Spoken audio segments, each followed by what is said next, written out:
Hello everyone, welcome back to another Snap stream. We are going to be continuing our dive into the Sanctum Showdown.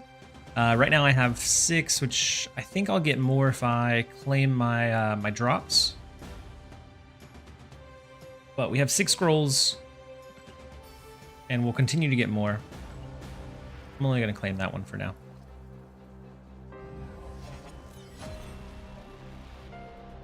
Wow, that actually slingshots us up into Disciple, which is going to be nice. Get an extra 4. Oof. No. So now we're above the regeneration limit.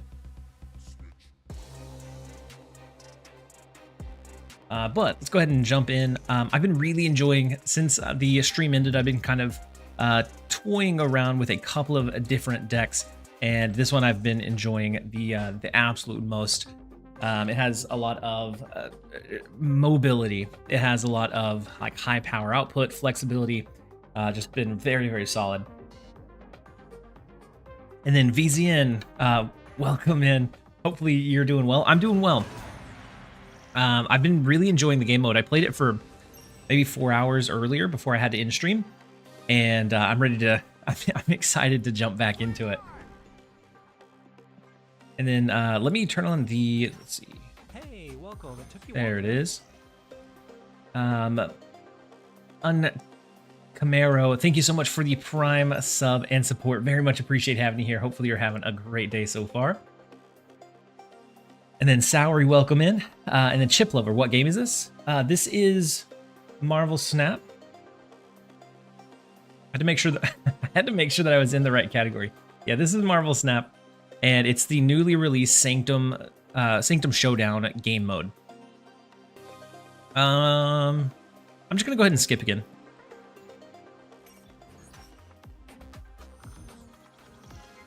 Unfortunately, I just don't want to utilize any of our cards before we have the move mechanics down necessarily.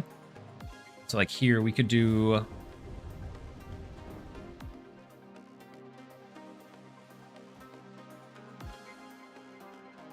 Human Torch, Doctor Strange, pull it over into Onslaught Citadel. Can't believe you're playing move. And I enjoy move sometimes. This one is much more like early game tempo move rather than, you know, all out pure movement. Oh my goodness, we got cooked by Star-Lord rocket combo. Out of habit, I keep trying to fast forward. My bad, Chip Lover. I'm having a lot of fun with this game mode, much more than the previous two. I agree. Exact same sentiment here. So it goes to the left. We can't really compete for Astrodem. Unless we get Cold Obsidian and it pulls into Astrodem is the only way that we could potentially get that 4. What was the concept of the new style? So the new style is each location, each turn is worth a point amount. And so by winning that right lane, we got 4 points last turn. And then by winning the other 2, they got 2. And the first one to 16. It doesn't matter how many turns. It doesn't matter anything other than who is first to get to 16. So Cannonball and a Snap.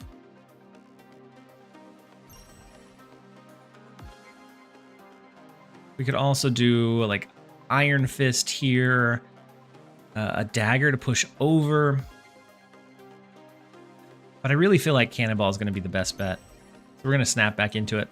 And so with the snap mechanic for this, every round you can snap, and it increases the point value of the Sanctum location by 1 for each person that snaps. Did you play much off screen? I played a little bit. Oh, huge. Slapping away the Human Torch is massive for us. We will absolutely take it. And then we slap away their Star-Lord over into the right lane. They are capped out here now. And so if it shifts back over to the right, then all we need to do is somehow get power over there. We need 4 power.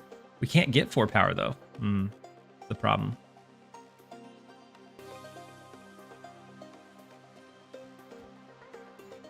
I guess we're gonna Iron Fist, let it get destroyed. And then Dagger, because 4 more is not gonna win them the game. We can also Aranya. By doing the dagger, we scale this one up for next turn.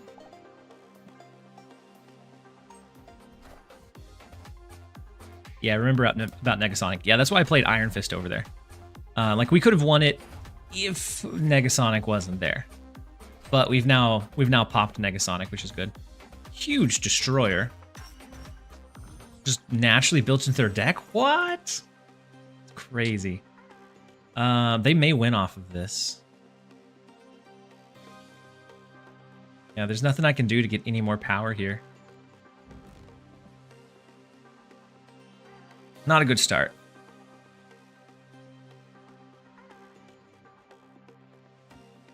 But we can at least scale here, win this one. Make sure we win.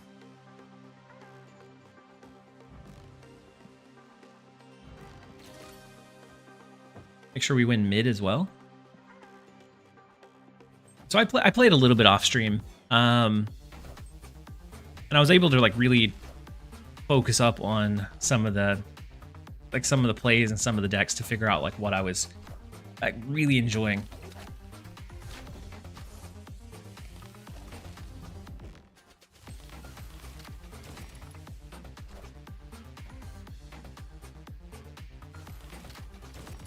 We got unlucky with a couple of locations. Them locking us out of Astrodim with Negasonic was also tough.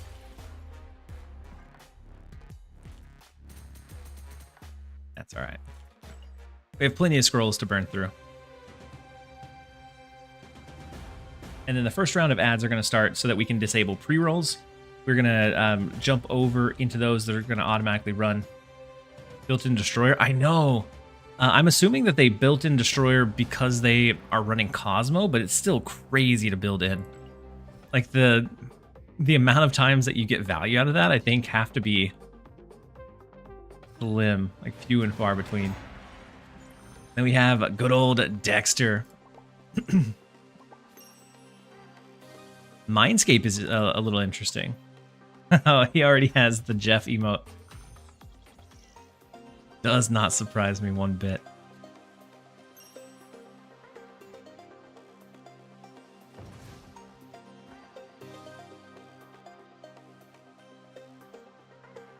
All right, let's captain Sam Wilson. You know what? I'm going to go ahead and just do Vulture. We're not going to do Sam Wilson yet. We'll do it here in a minute. Elysium kind of helps us get rid of like all of our cards in hand. So that maybe Mindscape won't be really all that impactful. Goodness, huge Savage Land. If they didn't have Sam Wilson here, they'd be locked in. Just big power needed in the left lane. We could Vulture move Sam Wilson. And I think we hold on to Dagger. Vulture move over is big.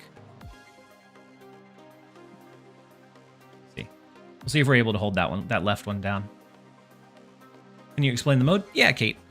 So the game mode, instead of needing to win at a certain interval or after a certain number of turns, this deck can go an unlimited number of turns. But it's whoever gets to 16 points first. And so you get points each round. So after turn 3, there are Sanctum locations, which start at 4. Every snap increases it by 1 point. We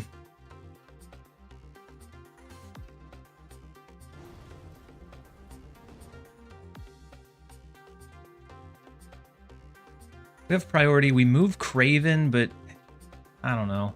They probably have a cannonball, right? I don't think we snap this right lane. And so each turn, depending on how many or what locations you're winning, you get that number of points. So if we win Savage Land after this, we get 4. But if we win Savage Land and Elysium, we get 5 because we get both sets of points. And whoever gets to 16, it's a matter of how quickly you get there. So we move out their Craven. He actually doesn't fight. Maybe in an arrow? No, Miles. Okay. We'll take it. And then we dump the We dump the rest of our hand here. So, Human Torch, Madam Web, Dagger, Coal Obsidian, call it a day.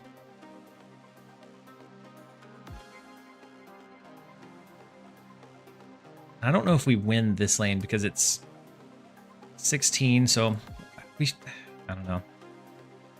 Could probably snap it. He could probably snap it, not us.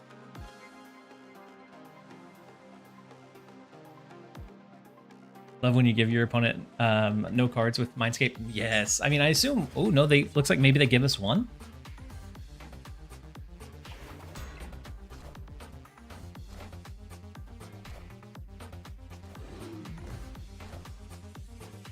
Oh. We could have won mid had we not fulfilled mid. Ah, that big cannonball. Stegron's not awful. It's right lane.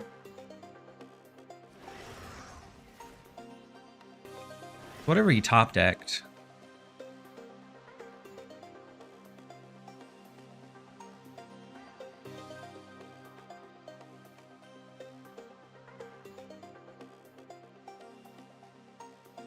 Will give us 5. We don't win mid off of it.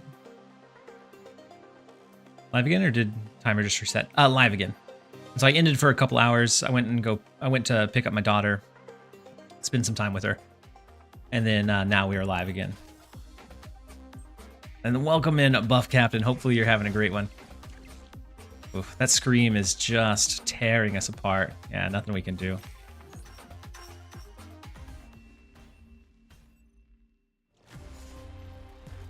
The cannonball play was great at getting rid of our cannonball, knowing that he already had mid locked in. Just realized there's a scroll cap. I mean, with rewards, you can hold extras. Promise, before I came back live, I hadn't lost.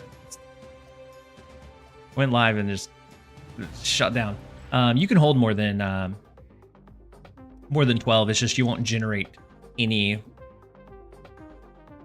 if you have 12 or more.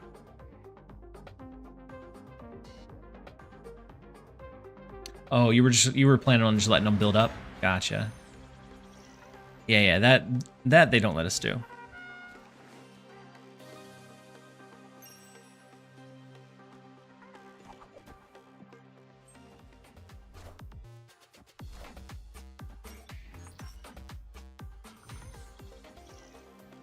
I got you, Buff. Back-to-back Mindscape games.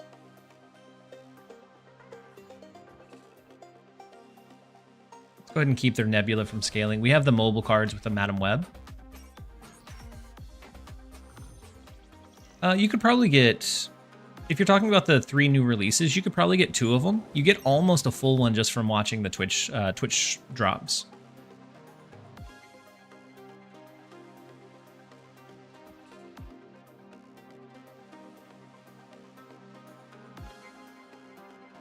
Rocket Raccoon.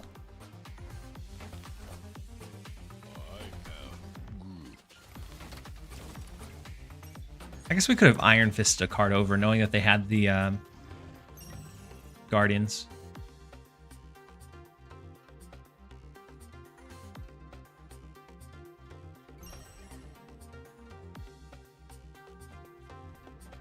All right, we're gonna Iron Fist Vulture over into Mindscape. Actually, let's Iron Fist left to stop Nebula from scaling, Vulture in the right to scale over into mid. And I'm going to go ahead and go Rocket as well. Boosty, welcome in. Destroy's actually really good in the mode. I've heard some decent things about Destroy. I saw Dexter was running an Uncle Ben deck not too long ago. Well, their Gladiator stays. And then the Rocket does not scale, so it's just a 0 power, useless pile. We are locked into here, since we have the monster in the monster lane. But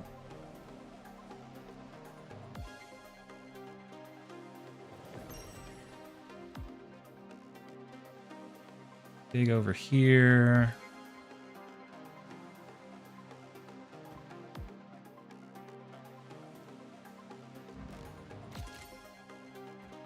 I don't really want to give him Doctor Strange, but I feel like we might have to.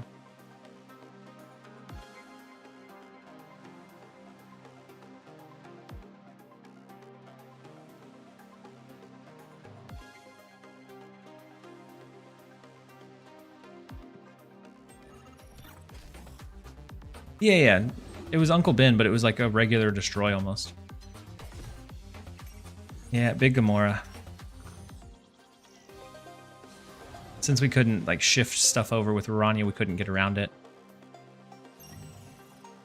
Big and mid. I mean, I guess they could do Doctor Strange, pull the Gamora.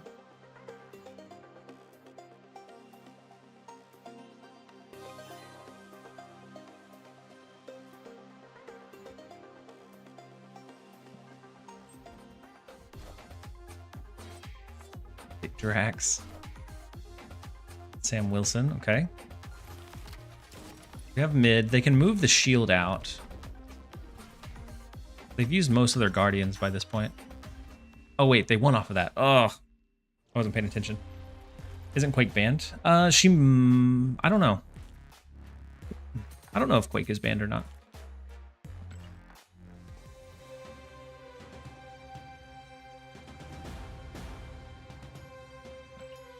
Well, if I drop another one, that's what, 5 in a row? I'll drop the deck and I'll use one of the other ones. I really liked this one, and it was doing good.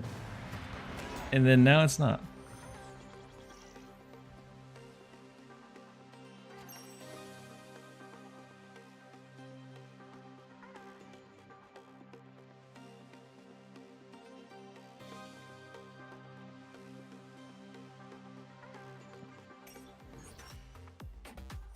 The duality of mana, or in this case, snap. Yeah, that's that's no joke.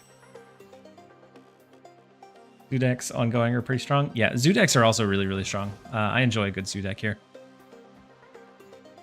Do Sam Wilson left. We'll give him the 1. So that we can start setting up in the other lanes.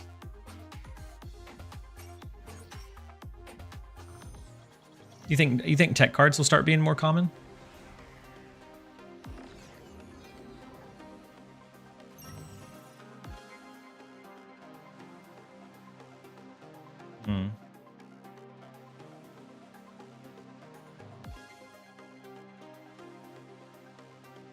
We can shift Dagger over. It's going to be at least 6 power in expansion. Do we think they have a Guardian card? I'm hoping not. Has the game gotten any better? I stopped playing back when White Widow was a thing. Yeah, I think it's definitely gotten better. They've done they've started recently being more generous with rewards. Oh no, that's an awful X-Mansion. Okay, theirs was awful too. It feels like they've been more generous with rewards recently. So that definitely has helped. We do Cap Shield, pull Obsidian. Do we think we can win right? I don't think we can win right. I think we just need to set up for like Cap Shield, pull Obsidian left, and then we can set up for a Cannonball mid. We'll give up the 5 this turn. This is like high voltage. Once the strong deck is locked in, people will try to counter those. Yeah. Yeah, that's true. I hope they used like a Drax or something. No, they used a Cannonball. Wait, how did they have the energy for Cannonball? Oh, Fastos. Fastos discounted it by 1. Big on them. Well, I don't think we even need to waste Cannonball here. I think we have the left lane locked in.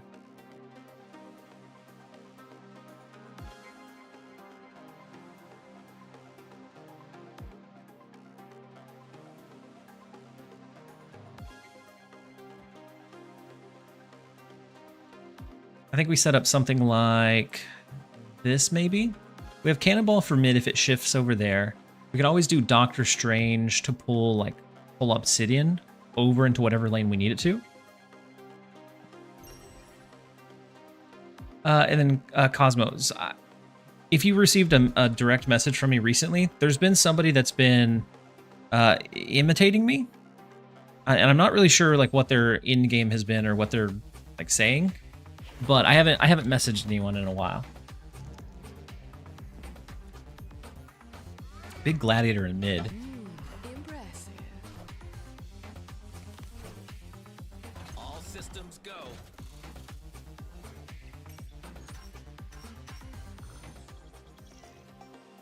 Whoever wins the Sanctum lane probably wins the game this time. I just didn't like how greedy they were. Yeah, I think the card acquisition system is still poor, but I think it's getting better.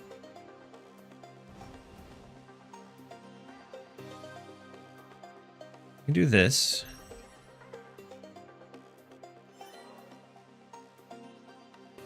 We have priority though, so Cannonball is the one that gets sent. Are you in Cypher PK server? I'm not Cosmo.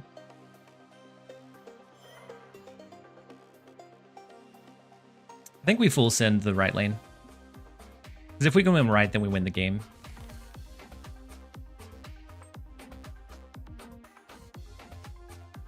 If we lose right, then we lose the game.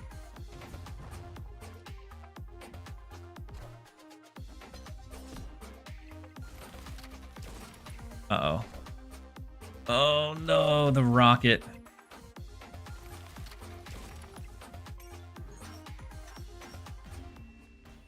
I guess we could have just... no, Death wouldn't have done it either.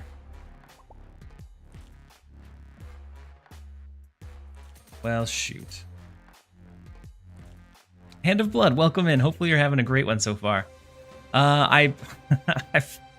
We were doing fine. I launched on the stream and then just absolutely sent 5 games, 0 wins. Unfortunately. We're gonna try a couple of the other ones. I'm so tired of Guardians after Guardians. Yeah, that's why I really like mobile cards or move style decks. But in those last couple games, unfortunately, we just didn't quite make it where we needed to.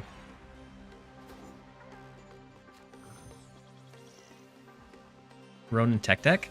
I mean, I feel like a tech deck is really difficult to like pin down exactly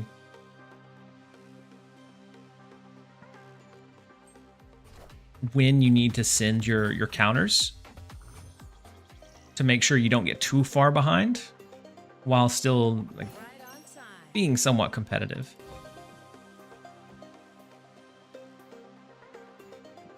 Macari stocks are high. Macari stocks are very high right now.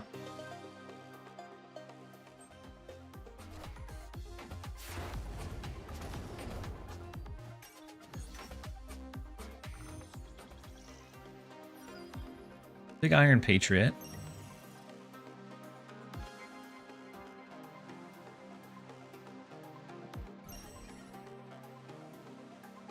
We're going to try to hop our Hydra Bob over into the big house and just take out whatever they play, hoping they only play like one card right. Beautiful. Wait. That's actually massive. So we win the big house, even if Hydra Bob does not cooperate and does not pop over. And he does. Just add insult to injury, we'll take it. Enjoying Collector Victoria Hand Devil Dino. I've heard some people mention that deck. I wasn't sure how to envision it, but oh no, we don't want Hydra Bob to hop. Do we ever max this out so that Hydra Bob doesn't pop over into Fisk Tower?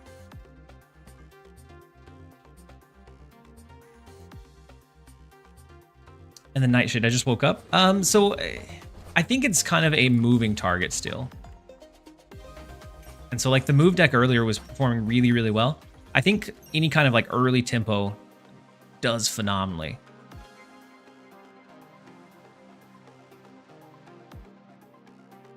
If they don't snap...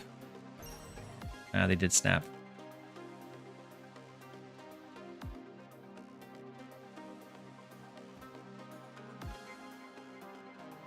We make Hydra Bob go over to the right. Ugh. Oh, you only need one? Okay, it's over then. I wasn't paying attention to my score. In that case, they'll get the 5. We'll go up to 17. It's nice to finally find a win. It is time for a quick set of ads. So we're going to jump over to 1.5 minutes, and then I'll queue up in about 30 seconds to start the next match. Lenum, welcome in. Hopefully you're having a great night so far. Or day, depending on what time it is for you.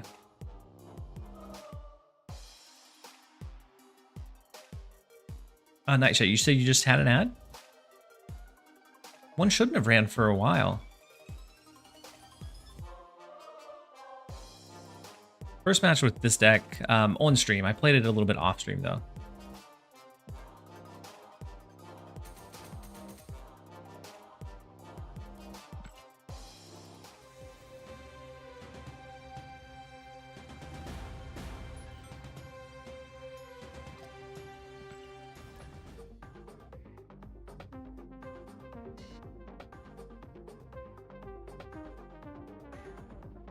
We could bring in Shadow King, but it's the same issue of like, when do we drop it? I think Cosmo might be more effective than Shadow King, just as like a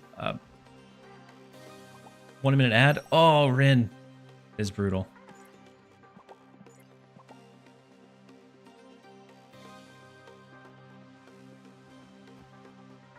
I'm gonna throw Quicksilver to the left. We're not gonna potentially feed into their Guardians.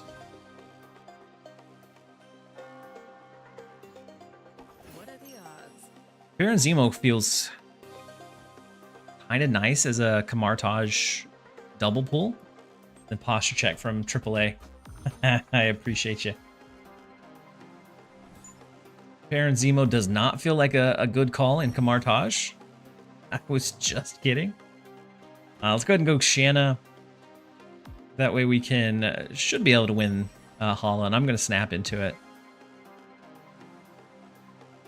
I mean, if they're running Guardians, they may be able to outshine us. In which case, we probably should drop Shanna here. We just don't know what they're dropping. Negasonic. The good thing about Shanna is that it's not completely lost with Negasonic, but it does still force a tie. Shanna mid. I don't want the locations to be that cluttered, that fast.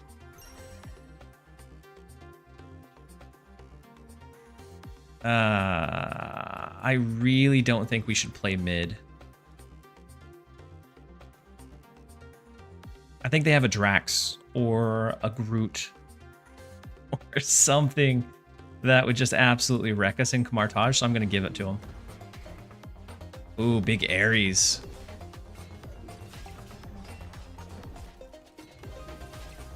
That is a massive card, my friend.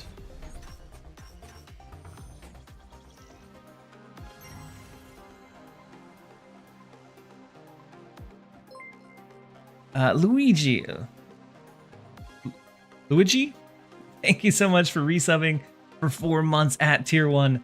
Very much appreciate you being here. Thanks for the YouTube video. Those decks seem nice to play. Absolutely.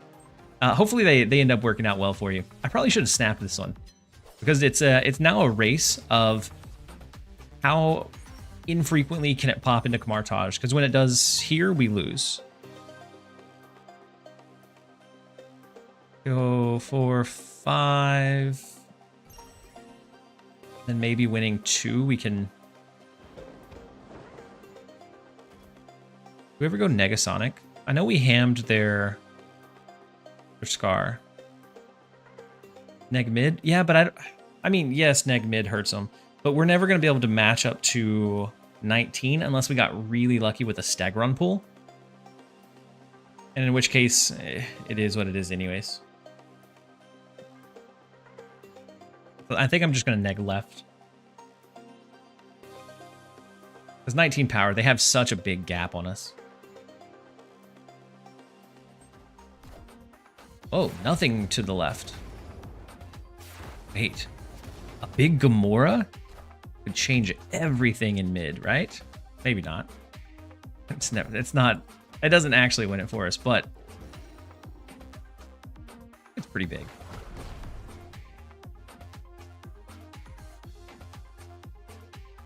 Laffy and Gorgon, nice, Lanum. We're just 1 point shy. And so even if it pops mid and we lose here, they have to win everything to stop us from winning. So we only need 1. I'm going to go Gamora. I'm not going to snap into it just because it's close-ish point differential. Yeah, I don't think there's a way that they can win it.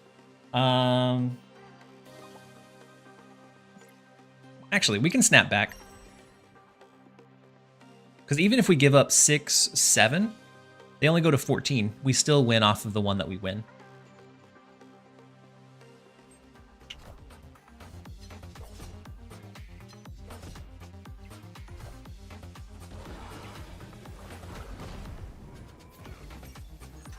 So I don't mind giving them a little bit of extra tokens.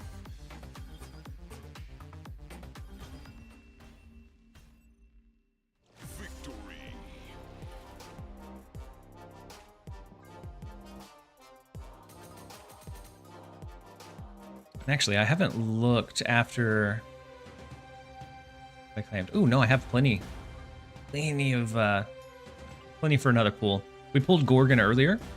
Now it's either Laffy or Uncle Ben. Kind of hoping for Laffy, but honestly, I'm gonna pull all 3 anyways. First pull was Ben. My last pull was Ben. How's Clarice doing? Clarice is doing good. She's currently downstairs hanging out with my daughter and my wife. What are the scroll things that are in the drops? So the scroll things are entries into the new game mode, Sanctum Sanctorum. So you use 1 scroll to enter a match. If you win that match, you keep your scroll. If you lose, then you lose the scroll. And so it gives you entries into the game mode. The charms are what's spent in the new game mode's shop, which they have 3 new cards: Uncle Ben, Laffy, and Gorgon. You could also use it to pull unowned Series 4 and 5 cards. There's some cool variants, kind of cool border. You can re-up or buy more scrolls. A couple of new cool emotes. Some avatars, title. And then if you don't like anything else, there's borders or just flat credits that you can buy.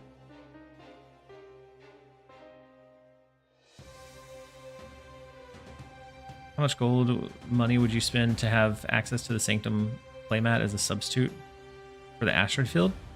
I mean, I would probably pay like $10, $15 without really thinking about it for like an alternate playmat sometimes. But it's kind of like titles where after 1, it's kind of diminishing value in that, like, I'm very unlikely to buy 2 within a quick time period. So it would have to be something that just came out kind of sporadically, I think. And then Waterboy, welcome in. Hopefully you're having a great one. Is the new game mode good for relatives noobs? I don't know. So I don't know what it's like as a lower collection level player. I know at like the matchmaking that I'm at, it definitely helps to have a pretty deep collection. I'm gonna find out tomorrow. I'm gonna play on my free-to-play account. I'm doing a 30-day series, so where I play on it for 30 days and track the progress, and I'll make a video out of it. But I'll find out tomorrow what that looks like on their end. Unfortunately, we gave him the Star-Lord Makari. This lane is stacked already. Baron Zemo mid is big. And then whenever it pops into negative zone, we have Stegron sitting at the ready. It's just Valley of the Hand that we have to, like, it's like a fight against the clock. We need to get enough points without really needing to fight for this one, I think. Zoo is new player friendly. Yeah, that's very true. You can do like a Gilgamesh Zoo if you have those pieces. Performs pretty well.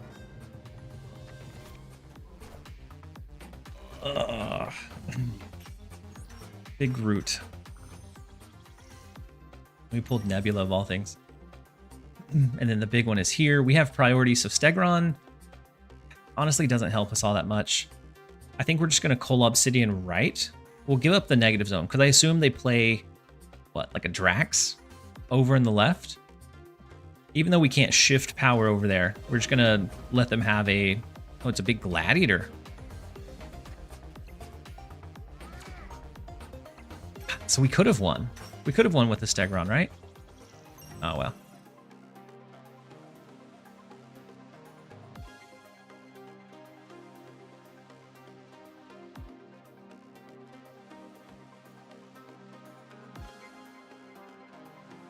Is it ever, like, Stegron? We could also just Gamora here. And then next turn would be a Negasonic right. As long as we have more Sanctum points than they do going into the next turn. But here is such a huge risk. Yep, there's a lot of Surtur, a lot of pretty big stuff. So that's why I haven't really ran much Gladiator. Ah, big cannonball. Unfortunate. We could have done Negasonic and won that one. Oh.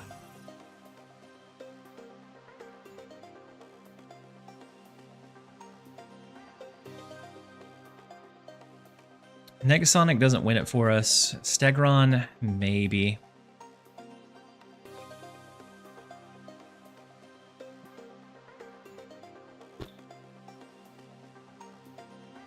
Since we don't have priority, just depends on if it hits the shield or one of their better cards. Ball would have come back right. Very true. Ball would have come back right. That would have been awful. Shang-Chi's beaten me. Kind of forgot it existed. Yeah, tech cards in this game mode are really, really few and far between. I'm 41 and 19 with an anti-venom ongoing list right now. Collection 3,450. Huge Gavi. And so just like good value ongoing. I'm assuming Luke Cage is also slotted into the deck. Big Coal, Iron Patriot. If we hit Coal Obsidian, no, we lose. That was the one that we did not want to hit. Either Gladiator or Coal Obsidian would have kept us alive there. So we had a 50-50. I'm surprised Arsham isn't actually good for the game mode. Yeah, I haven't seen an extensive amount of Arsham.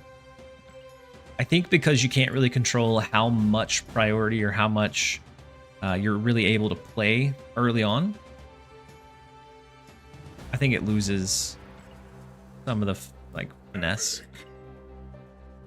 Like the later it goes, I think the better it potentially gets, but it's still looking at just like the randomness that you're having to play.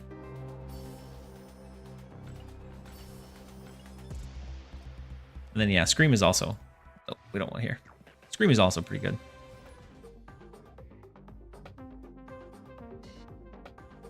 Yeah, I think by the time the energy cheat kicks in for Arsham, yeah, the like landslide towards victory happens so fast that I feel like by the time Arsham kicks up, it's a bit too late sometimes. Storm is the closest I am to any mastery, and it's still quite a ways off. Yeah, Cannonball really feels like a bit of an oversight, if I'm honest. Alright, so Iron Patriot. Depending on where the 4, we probably snap on this next one.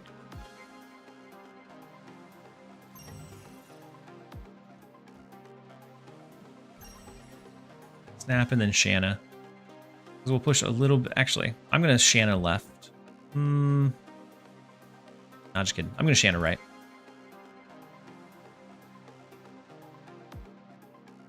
Yeah, I think the biggest issue with Gambit is that there's just... The mode really rewards playing a lot of cards early. And so Gambit, it feels like it would be very inconsistent. Like they played Rocket into mid, but we took out their Gamora. Huge.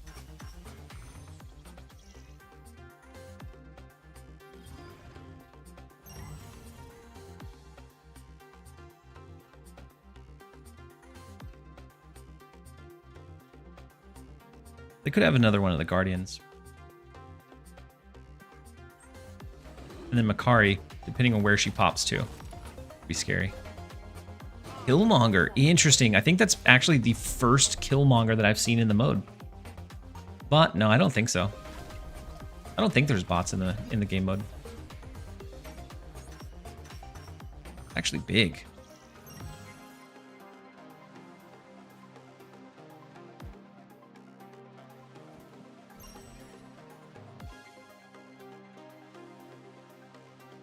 Well, Negasonic left.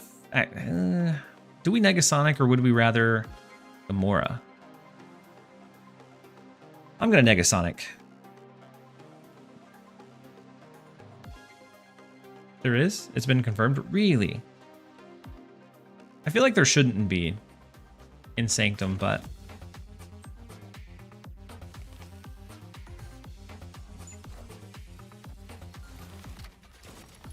that Rocket and Groot move is tough. And then a Negasonic of their own. If Hydra Bob pops left... ooh, Negasonic jumping here. Oh, Hydra Bob has to jump left. And so we should win that one. Hydra Bob to save it for us. I think Killmonger's going to rise up. The tricky thing is, to run Killmonger, you have to pretty much commit to not running one costs.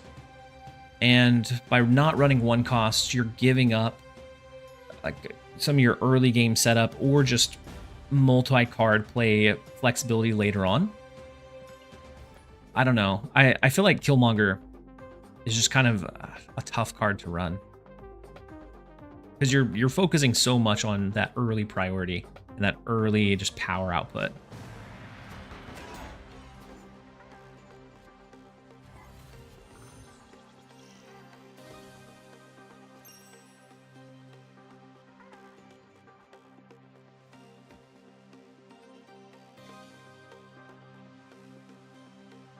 We don't really care about extra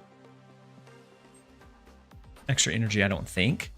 But I want to play away from that location in case they're running the Guardians.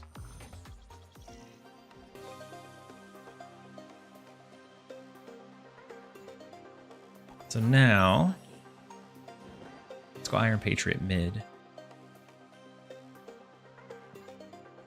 Some Sanctum-centric Surfer list. I did see a Jean Grey, Mr. Fantastic Surfer list that I think is a really interesting concept.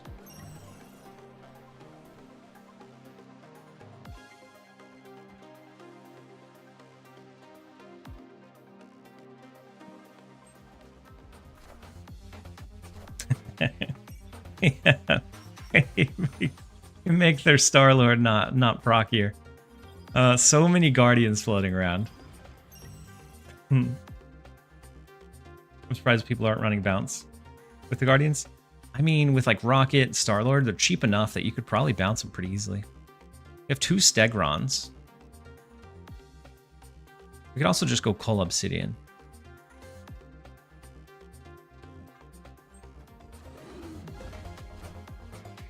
Ooh, Laffy. Coming in big at 410. And then a huge raid from Alex. Welcome, you guys. Alex, hopefully the rest of your stream went well. I know I raided into you earlier. Took some time to have some dinner with my family, and then I jumped back on. Hopefully your stream went fantastic. Let's make sure to give you a shout out. If you guys are somehow unaware of who Alex is, fantastic content, always does the like I guess the real tests of the different cards, A lot of really good content. Does top decks of the week. I know that I've viewed my fair share of those. Great creator, great vibes, great attitude. If you don't know him, make sure to hit the heart button and give him a follow. And then welcome in, you guys. Hopefully you're having a fantastic night.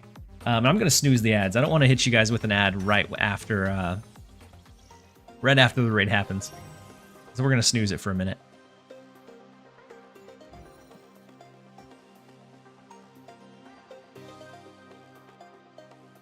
So we could Stegron. We have priority, so we can actually Stegron and Negasonic left. And we're pushing for as much priority over there as we can. Snapchat's amazing? Yeah, Snapchat's amazing. Great production value, great content, great topics. Absolutely love it. Thoughts on scrolls costing 40 gold each? I don't know. I don't plan on spending gold on the scrolls. And so it's one of those that, like, it's a Hey, welcome. It took you long. pretty meaningful time gate that they can wait through. But I don't know. I think it's pricey, but I also think we have a decent amount of access to scrolls. It's just if you get a bad flip, like I jumped on in my first 5 games, I lost. And so if you get like absolutely shredded that way, then it's several hours that you have to wait for more. And then Cool Shirt Kid, thank you so much for the resub with the 1 month tier 1. You're the GOAT, not me. You're the GOAT. And then Crunchy, thank you so much for the sub of tier 1 for 1 month as well. Very much appreciate having here.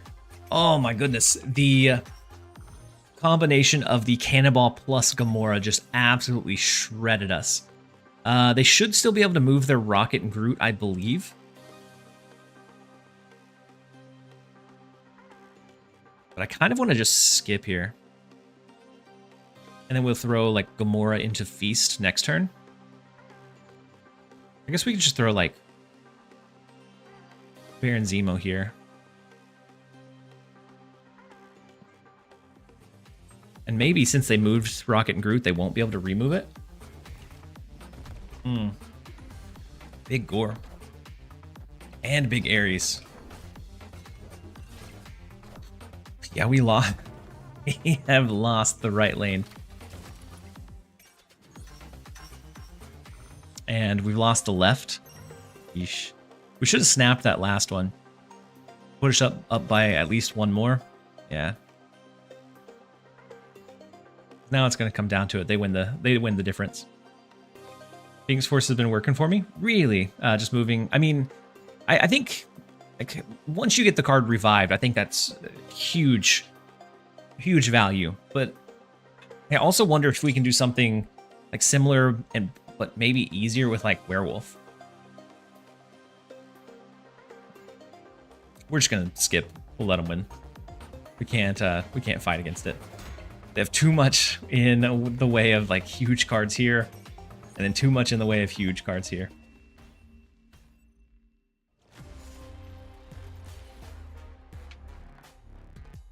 Yeah, you can buy some of the charms for 40, or some of the scrolls for 40 charms.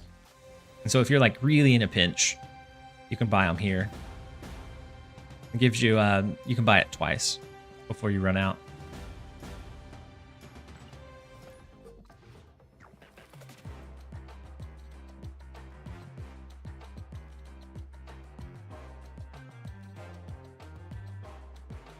Let's see, there was one that I saw earlier.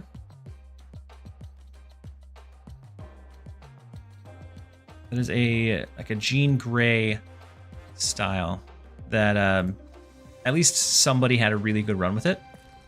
I'm curious.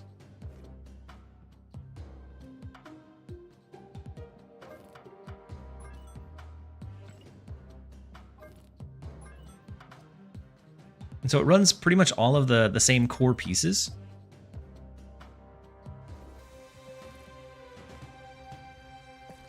We can paste the deck.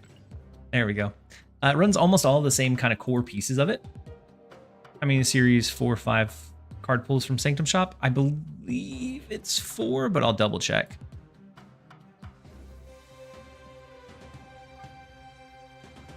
Yeah, you can do up to 4. I feel like getting that amount of charms is going to be kind of challenging. But if you get a high enough win rate, you can absolutely make it happen.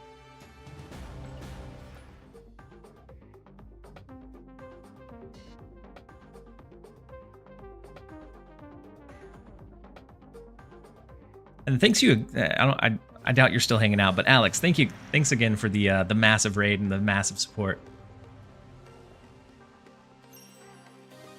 All right, so Black Vortex. We'll skip on 1.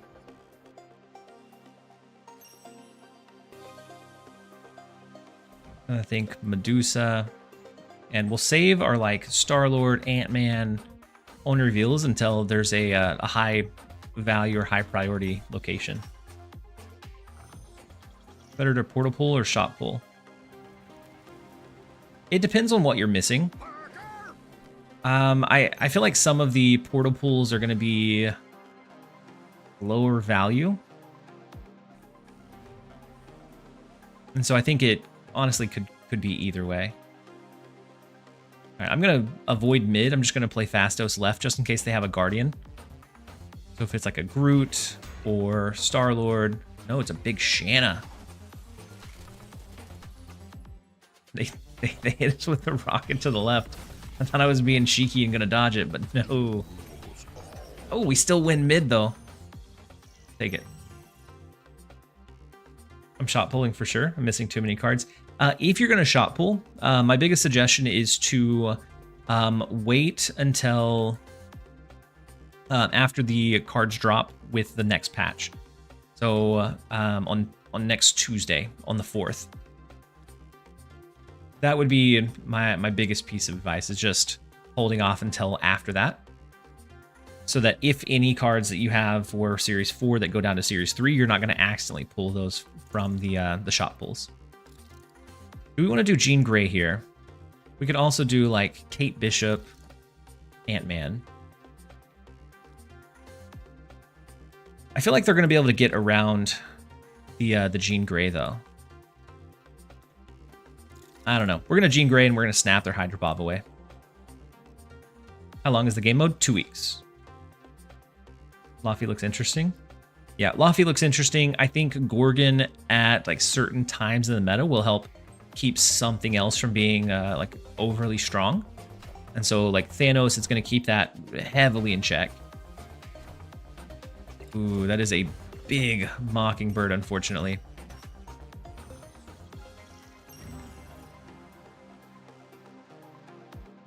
They have to play right. Do we ever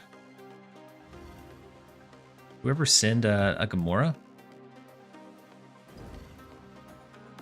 We could also send a Star-Lord into like Hydra Bob. If they don't snap, then I think we have a shot here. They do snap. And I guess we could also Hydra Bob here so that it jumps over into the sandbar.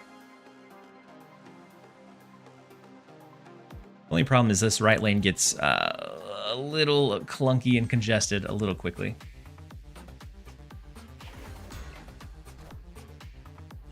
Big Khazar. So even with the extra here, they also outscale us here. My goodness. Unless we just win every lane, we are cooked. So if we're gonna somehow win every lane, can't move anything out of here. I doubt it. We scaled this by 2. Gonna take a huge act of luck and them not having anything. I doubt it. Blue Marvel just kind of sets us over the top.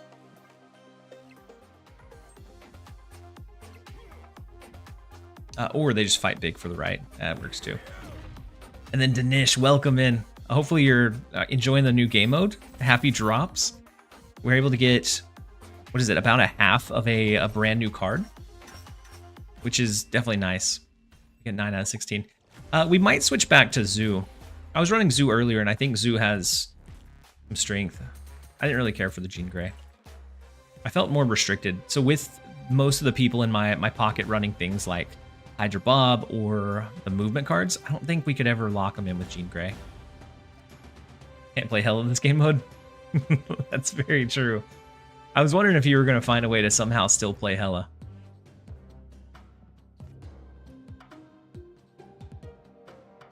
I'm going to go back to move it.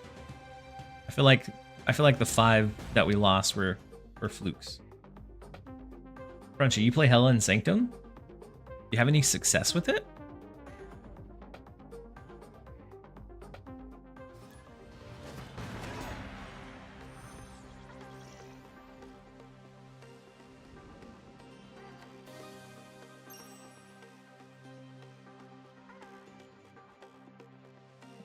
Alright, we'll skip on 1.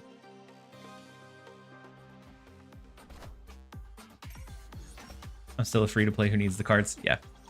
On my free-to-play account, I'm looking forward to running the new game mode tomorrow.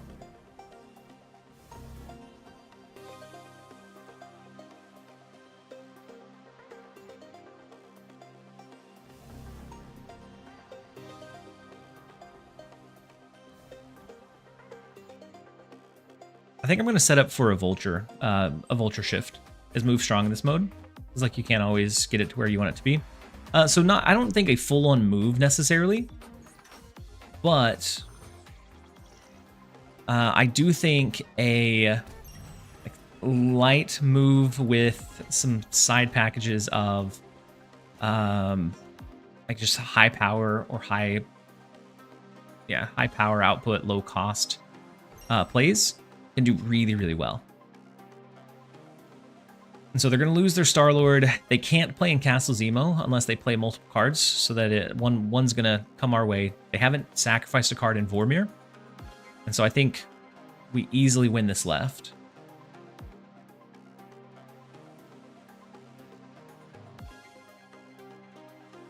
Obviously, you can get aggroed, but once you drop your Heli, you're good. Yeah, but making it to turn 6, I feel like would be really problematic.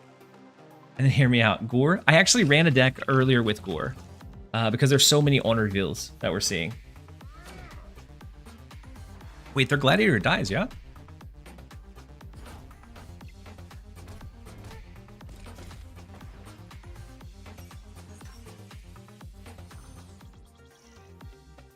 Good.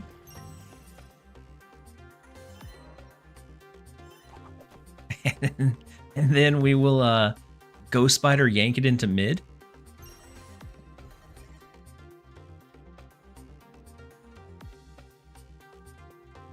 We have Coal Obsidian to use at some point, either in mid or alongside another 1 cost. I guess they could have Cannonball, but if so, they're going to make our Vulture even bigger. Oh, Stegron. Stegron's fine. Definitely not worth a double snap, though. And so 12-2 is so difficult to come back from. Then 4 over on the right side. Let's move the Rocket and Groot. Let's play Coal Obsidian. And then I'm going to do an Aranya.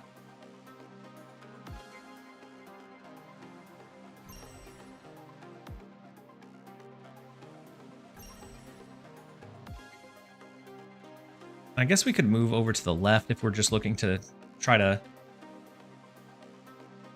like chip away at how much left we have.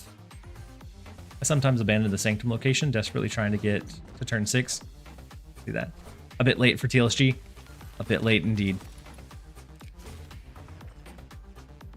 Wait, why did they snap that? We'll take the 19-2.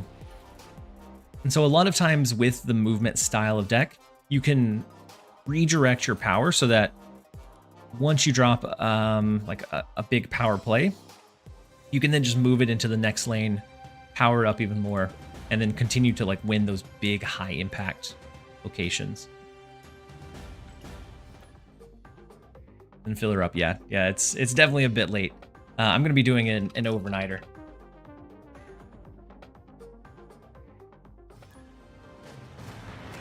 How does it feel with so much scream? Depending on how quickly they get set up, a lot of times we can just outpower the scream like detriment. It hurts Human Torch a lot on that first proc, but otherwise we can kind of outscale most of what Scream kind of afflicts us with. But if they get set up, it's really tough to do anything. It's been difficult to find a deck that works. I could see that. I think the meta is still kind of in flux, so what works now might honestly not work tomorrow or an hour from now. And so I think it's all going to be about some trial and error. I think if you're losing, you should just snap. Give the other guy scrolls. The Odinson, I agree. So if I know I'm going to lose, I snap anyways. Like if it's not going to potentially be like that 1 point of difference that, you know, makes or breaks or wins a location for us, then I definitely snap it.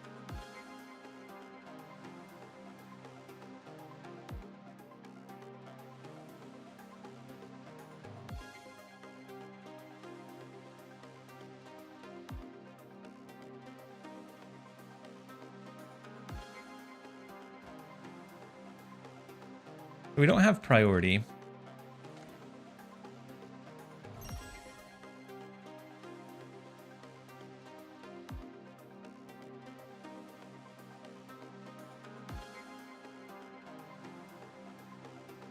We'll do something like this. Depending on where they play, I think we might... No, they win back to building. Can you post your deck code for the zoo list? Yeah, let me pull it up. I'm gonna pull it up from my stats.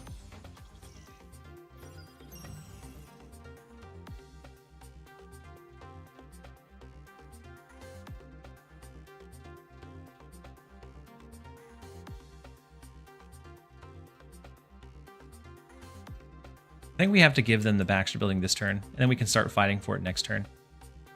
Although that puts us very, very close to losing. Because they'll get 4, 5. Yeah, if they snapped it, they could probably win this turn.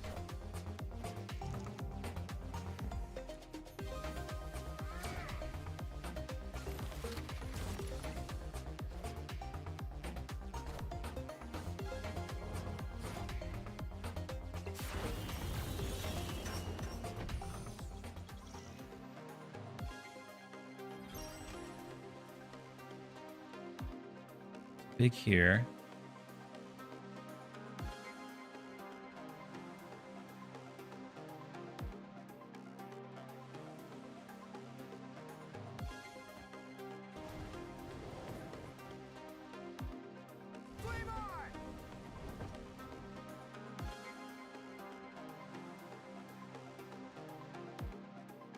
We win the mid lane, but if they win right and left, we're in trouble. You have to win 2 lanes? Yeah.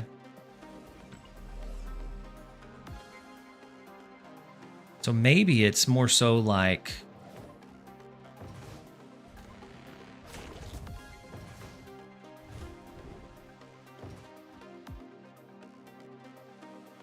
this. That may be too heavy in mid, though.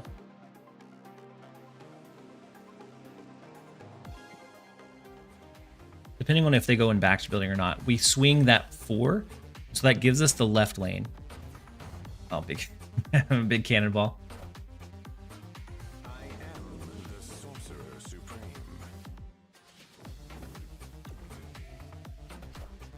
No, but we're not gonna... Wait. Hold on, and we win mid because of the Stark Tower, right? I guess we could have lost it if Hydra Bob popped there. Very, very close. We actually won all 3. And so now we have the right lane already locked in. We don't really need to do anything this turn, other than like reinforce mid or left. But you gotta snap, yeah. Cannonball center, but then So it was Stark Tower last turn. Or last round. So I'm assuming it's going to pop into Atlantis next turn. I could be wrong.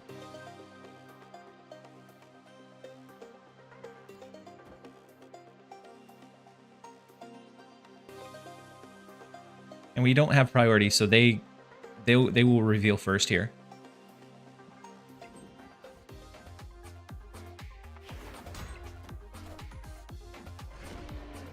Stegron gives them one of the lanes. We're still in the running. We're still in the mix. They're locked into mid, not into right anymore. But 31 power is huge over here. And it does go right. So an 8 power Human Torch. Go ahead and move the cap shield.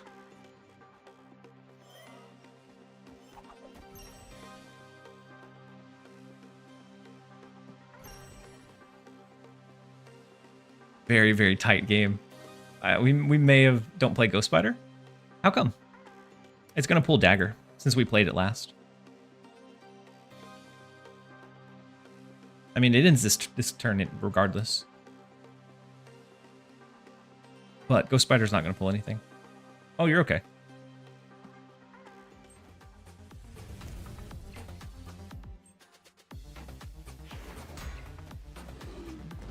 Full Obsidian, huge. Destroyer. Wait, we tie left, don't we? Because of Rocket and Groot? Oh, no, we win because Hydra Bob pops.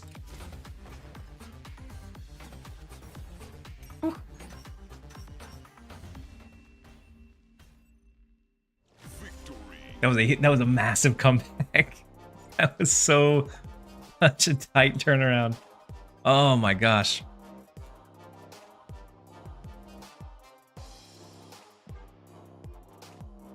There's a bit of luck involved. Yeah, there is a bit of luck involved for sure. But also, like, investing left with Cannonball last turn set us up for a way to be able to still kind of hold down that left lane. The biggest clutch in Snap history. We do what we can. Oof.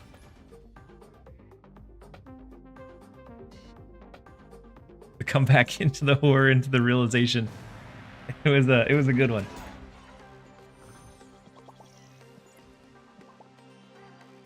Next up is Safety Blade. So I get the way it's played now. Still hate Sanctum, especially how people aren't courteous and keep the other lanes, even though you're going to lose that turn. Like, I try and win as many of the lanes as I can, but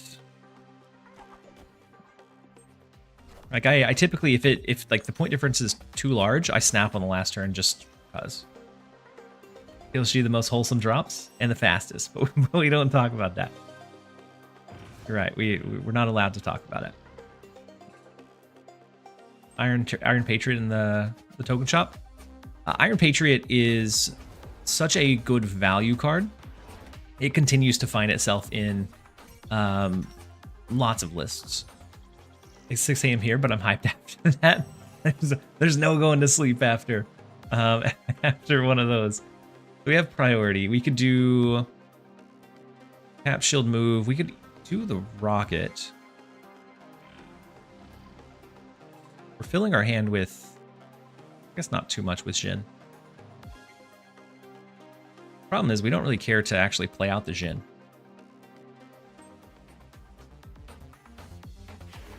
And then a AAA with a Hydrate Minder. I appreciate you. We are loaded up for the night.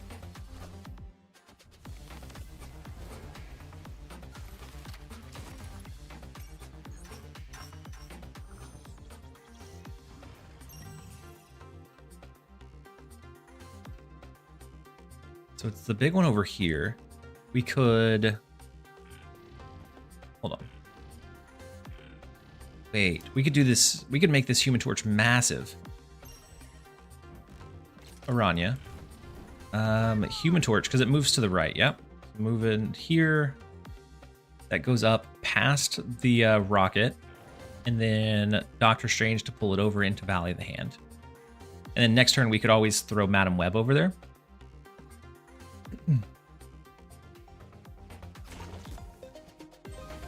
I love Affliction decks. Affliction decks just seem like they take too long to set up in this. I've seen some like adapt a bit, but typically I agree. I am the Sorcerer Supreme. It feels like this is really decided very early on. Ooh, big Laffy. It's not enough to win Valley of the Hand, though.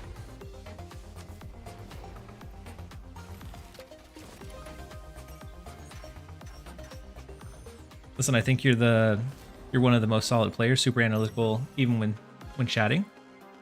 Always a great learning opportunity. I think a lot of folks could learn a lot about taking a few extra seconds to think about things and make a huge difference. I agree.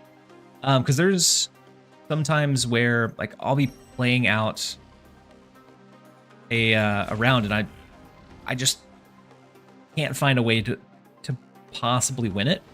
But if you like think around it, a lot of times you can find ways to like finesse your cards enough that you can find ways to win. I'm gonna go ahead and throw a Jhin over here too, because we can always free up a space with Cap Shield. Not sure if it's enough, but I'll snap back into it.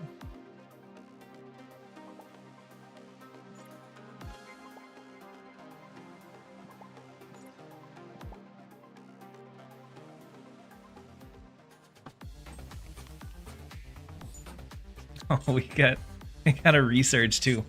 And so we have another Coal Obsidian. They could hit us with a Cannonball. Ooh, a big Ajax.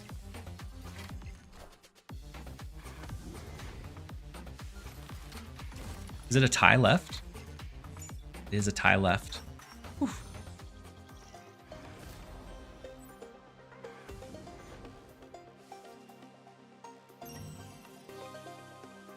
And the extra power goes right.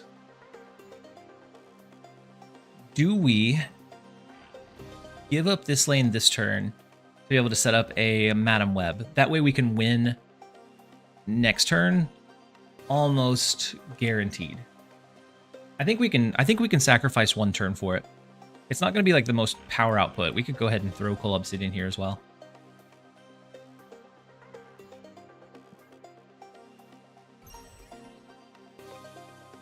It's also really easy to forget that priority in this mode has nothing to do with current lane, and it's based on points. Yep. The first several matches, like I was looking at the board score rather than the like the Sanctum score, and so it's really easy to overlook for sure. That is a big man thing, and then Luke Cage coming in on the left. So depending on where this pops over to, unless they have a way to take out our Human Torch, should be okay. They get 2, we get enough to push us over the edge.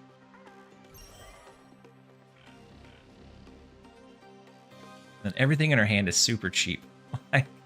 We need to find a like a Cannonball. Would be a great top deck.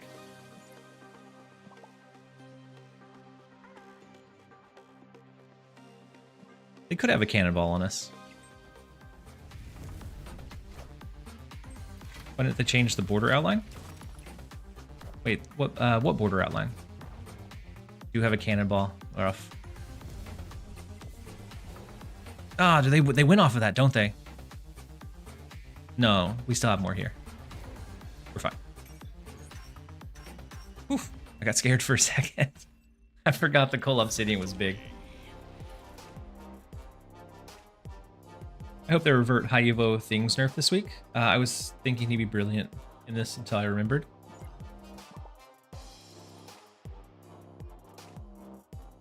What was his nerf? It used to be that it would hit 3 times, and now it hits up to 3 cards, right? For showing priority, doesn't it just still glow if you're winning 2 lanes? Yeah. Yeah, I believe so. And then we do have a quick set of ads that are going to run. So we're going to jump over to a minute and a half. I'm not going to go anywhere. We'll queue up in just a few seconds, but we will be right back, you guys. I tried High Evo and Sanctum and it almost felt good. It's one of those that it's close, but it's just not quite getting the output that you need. I could see it. I could see it, Colossus. Ooh, we actually have enough for our last pull. And then probably it's Unknown Series 4 or 5, or we go with the cool emotes. I like the Mr. Sinister. I like the Jeff one. I like all three of them. So much to grind for, though. And we could also just go credits as well, if we're looking for pure progress.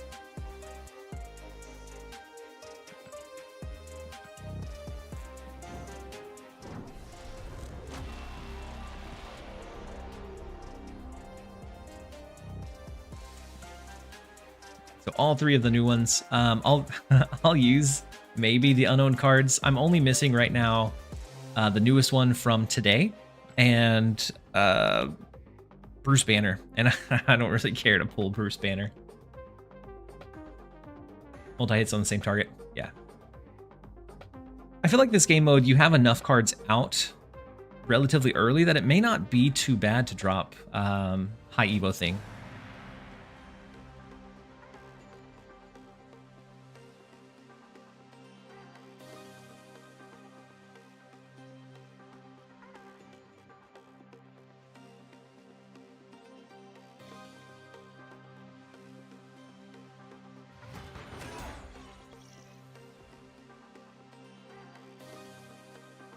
All right, Oscorp Tower, if they can't get Cap Shield out, it's beautiful for us. Let's go Aranya to the right, just in case they run like a rocket. Ooh, Makari, though.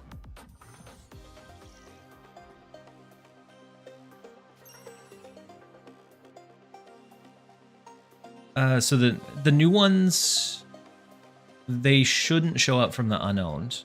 Not until, or not... until they were like fully released into the token shop. These are some locations for sure. We can slide Rocket and Groot into Machine World if we don't want to give them a copy of whatever we play. When they do get to move Cap Shield before Oscorp's Tower.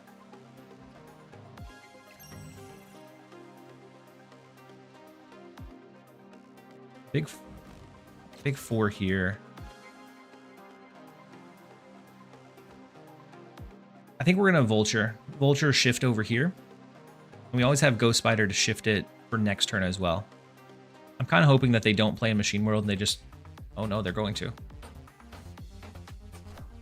Ooh, big Gladiator. Pulls their dagger.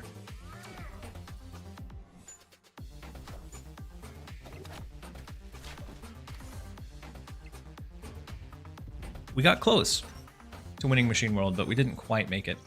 Not with their big Gladiator.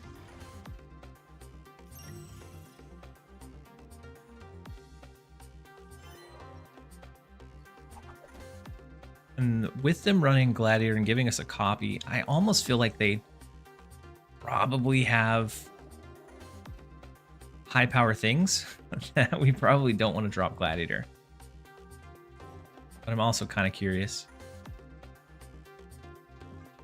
We're going to pull the Vulture over, so we already have a 16 power shift. Pull Obsidian, it's okay. Yeah, they don't enter until the game mode ends. Miles, huge. Should go over here, which we can snap into... Shift the Aranya and throw a Doctor Strange right.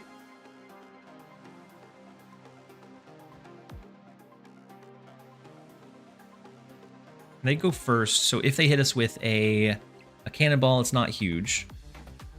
An Goliath would be tough. A Cosmo would be tough. Negasonic, not so much.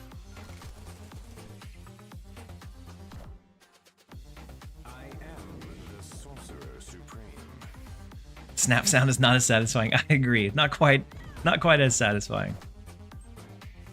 We heavily lock in Lake Hellas, and then we can also move it out into whatever lane we need to.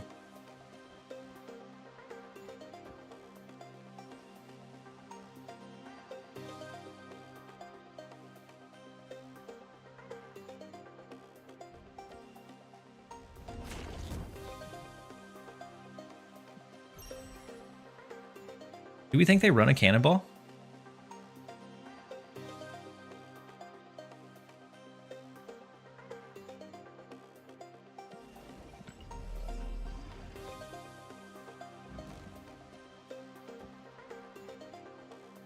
Cannonball would be kind of brutal, but we could go call Obsidian.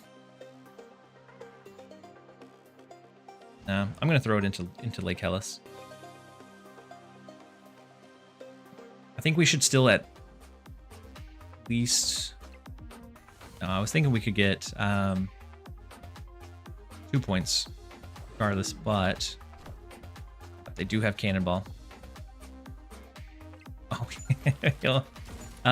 they won the lane this turn, but whenever it shifts, if it's here, we're fine. If it's here, we're fine. That's the problem with Cannonball, I guess. And they gave us Cannonball back. They have Shang-Chi.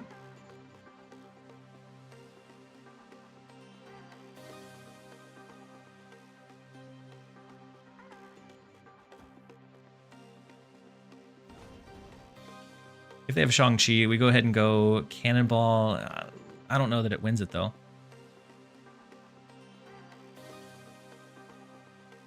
They take out 2 of our big ones.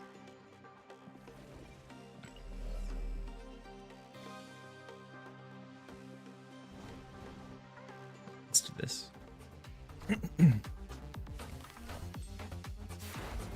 So with the series drops coming up, should I be holding all my collector's reserves? I would say, like, holding the reserves, I don't know that it does anything. But if you stockpile your credits, because I'm not sure if the changes are going to be retroactive or not. Sometimes they make the changes for any new reserves that you unlock from the point that the patch hits. If that's the case, holding credits would be better off for you. I love Sanctum. My White Widow is finally playable. I did get cooked by a couple White Widows a bit earlier. With the drops, you're guaranteed at least 2. Yeah, they were very generous with the drops.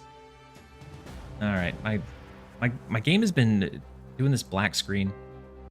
And close the game and reopen. And then posture check. Posture check from Spazzy McGee.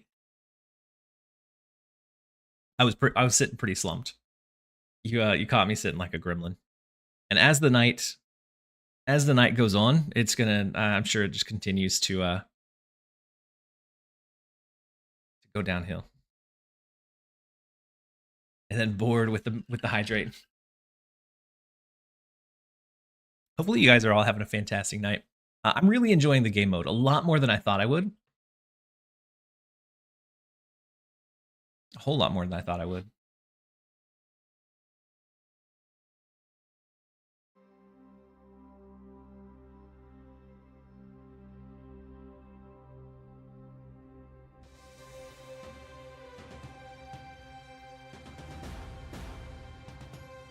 All right, we're still sitting comfortably at 7. We've had a really good run deck so far. How far are we? Ooh, 790 away from Librarian, which I think we can jump some because I still have a few Twitch drops that I haven't claimed, but feels bad not getting that Rocket and Groot.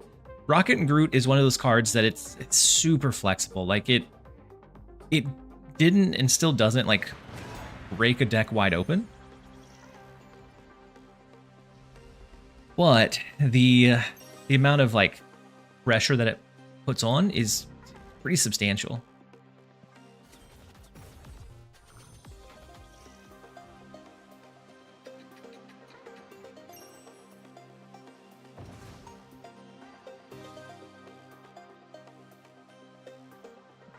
Let's go Sam Wilson. We're still looking for a card that benefits from being moved. Rocket and Groot is one of the most used recent purchases. Yeah. Yeah, it's one that it doesn't need like a very specific deck. But whatever deck it ends up in is typically pretty worthwhile.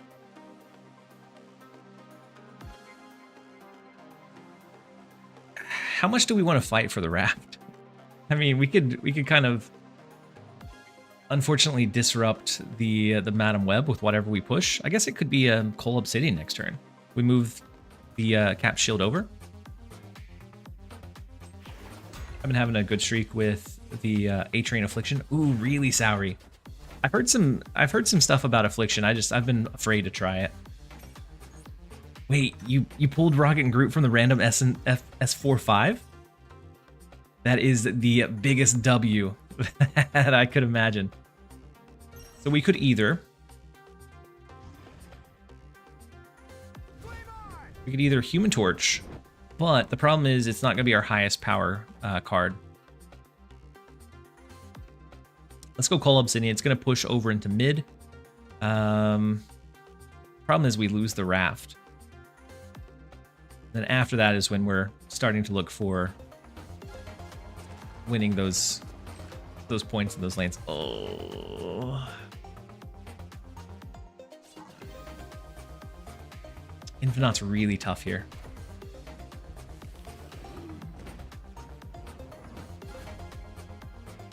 Yeah, Man Thing is huge value too.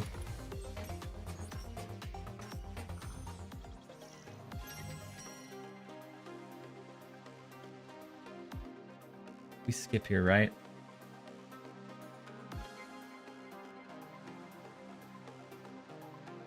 I don't like skipping here, but I think we skip here. Wait, we should be able to move too, right? With the shield going because of Sam Wilson. We'll push for one point of power from left. I'm not sure if I should try for new Series 4 or 5 or the new cards. I think it's kind of depending on your collection. If you're missing a lot of like really key Series 4 and 5, I'd probably go with the random unowned.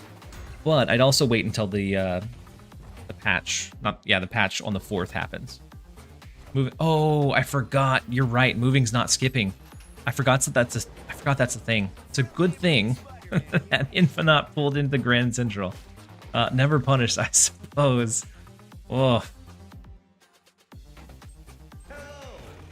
It's a big Taskmaster for him.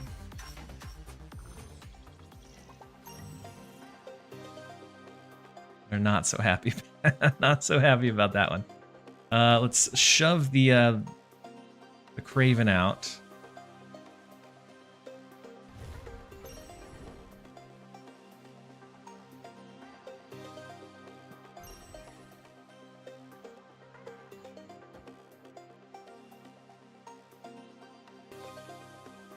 And actually, we could do a Doctor Strange if we wanted to. Is that ever more beneficial? It only brings us up to 30.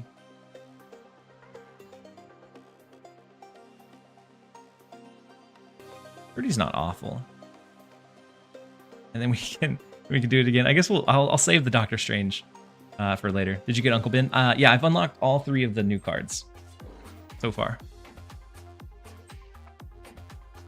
I really hope our Cannonball pushes Craven into mid. Ooh, that's not great. Oh, actually, that's fine. Now we can move the Infinite at will.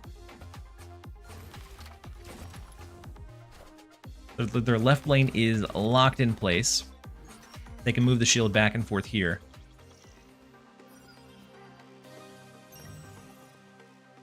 This is where we're fighting for this turn.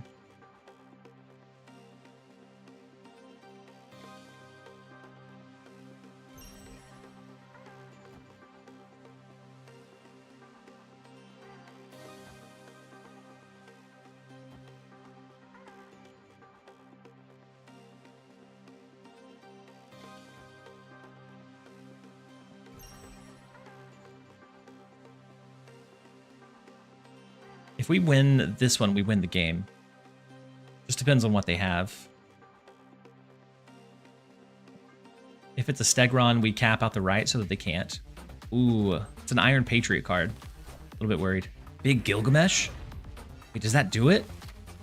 Oh, Rocket and Groot saved the day by breaking that tiebreaker. Oof. I haven't unlocked Diamondback yet. I'm kind of considering using the unowned Series 4 or 5 as a way to pull that one. That way I save my keys for more releases down the line.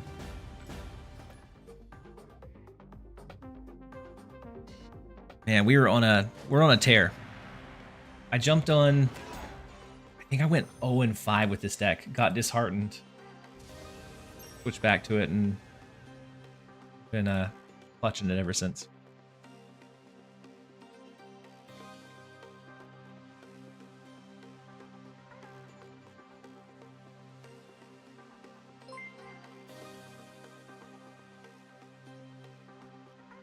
And then Leprechaun, hold on 1 second. Yeah, we can skip. Leprechaun, thank you so much for resubbing with your Prime for 2 months. Clutch, Rocket, and Groot absolutely coming in. He's so big in these games. So without having to worry about on reveals, I think we go Sam Wilson left. Then we're looking to set up our Madam Web for the mobility. I guess we could have also just Vibraniumed.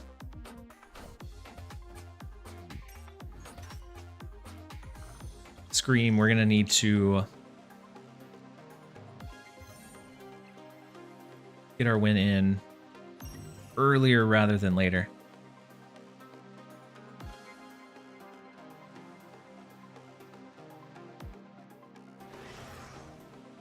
We do this. Maybe we just give up on the Scream lane. We do this, buff up the Sam Wilson. We can pull him mid. I guess we don't want to. We don't want to do that.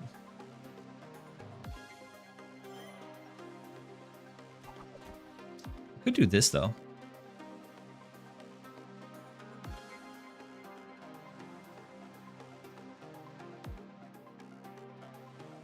Is there any point in retreating? No, no. And then Pan, welcome in. Hopefully you're having a great one so far.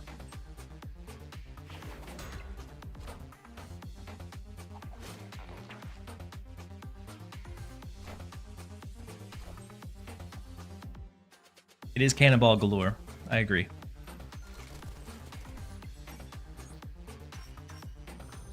Tied it up.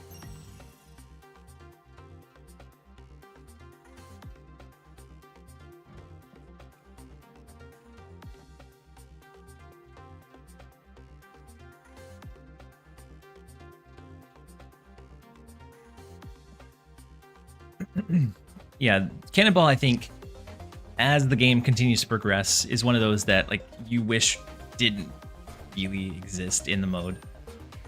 Players hurts us. That's gonna scale their Scream. Had it hit shield, probably fine. Yeah. Against the Scream deck, I don't think we're gonna have answers that we need.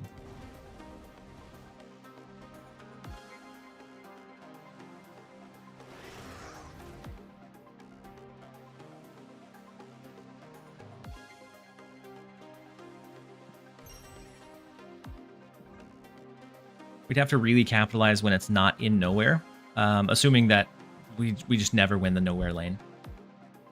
I love Cannonball. I love playing Cannonball. I hate receiving or being on the receiving end of Cannonball, though. That one is always just a little frustrating.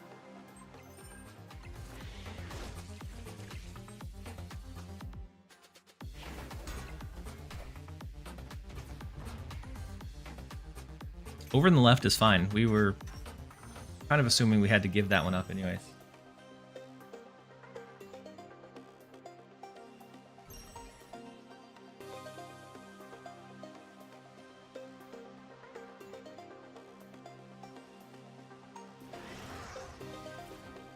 Give them the left. Move Rocket and Groot. into like Ghost Spider, Iron Fist. Actually, Dagger's going to be a bit bigger. That way we're trying to hold them to just the 5, because we have to win all of the other lanes to stay alive here. And then we lose next turn, because we can't really compete in their nowhere lane.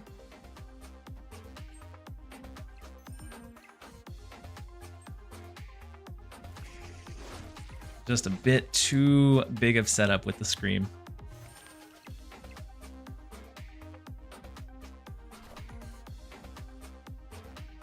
Oh yeah, there's no way we're touching that.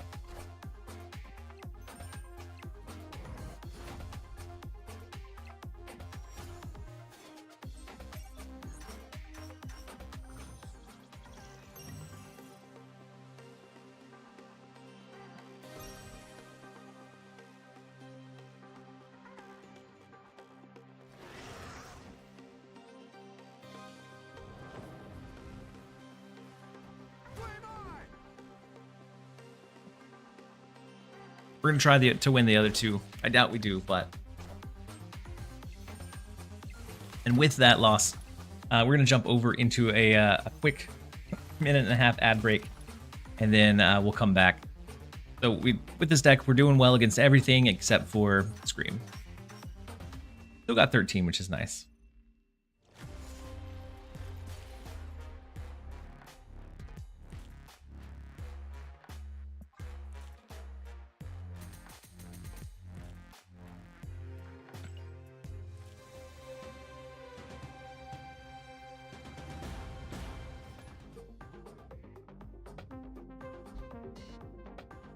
So they said as long as you have a 50% win rate, you should be able to unlock all 3 of the cards. But I feel like with the Twitch drops as well and the collection path, I feel like it's very, very achievable.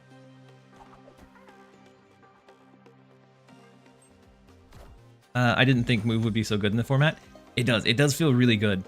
Just because you can like reposition that like the high power output cards, it feels really, really good. Go Madam Web.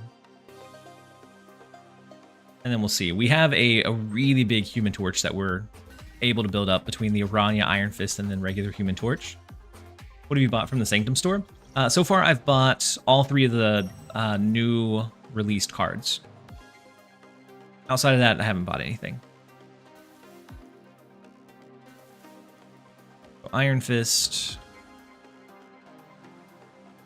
goes right and then left, and so then we stick into mid. Even if they have something like a Guardian, I still think we win mid. And then Henry with the posture check. I appreciate you.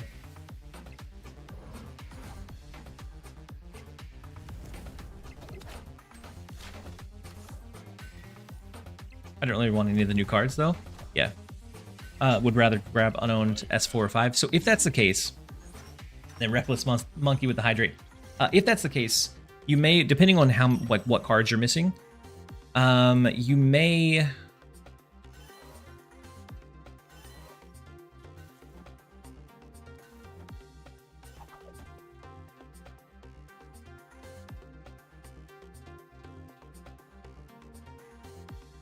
That feels like super overkill on the Human Torch. Yeah, we're not going to do that. I'm going to go Human Torch, pull Obsidian, we'll snap it.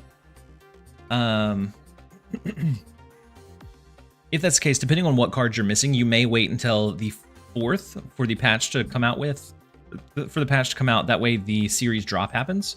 And the cards that are going down into series from 4 to 3 won't be amongst that pool.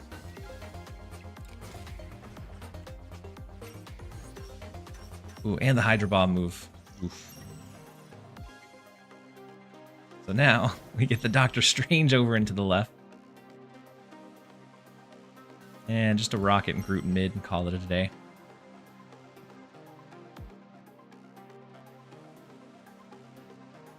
Also, if you have Twitch drops and pay to get the season 5 card with gold.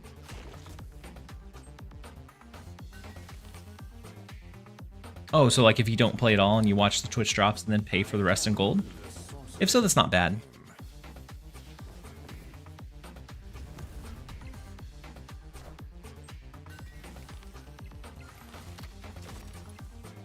They could hit us with a cannonball. I'm glad they didn't, but they could have.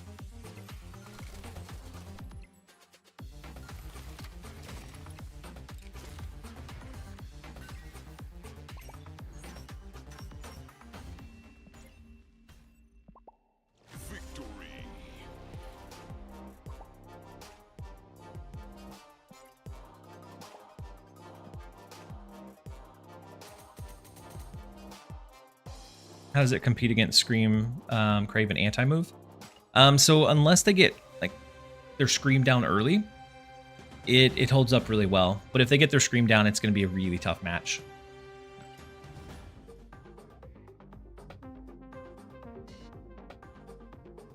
It's just one of those that like you would have to kind of give up the Scream lane sometimes, and then just fight for the other ones. Pretty sure I have every card that's dropping, so I wouldn't. Oh, okay, yeah. If you have every card that you're dropping, then you're right, it wouldn't affect you.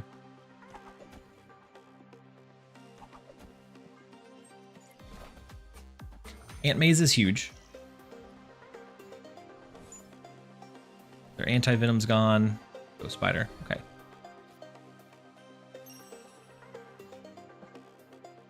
Skip on this one.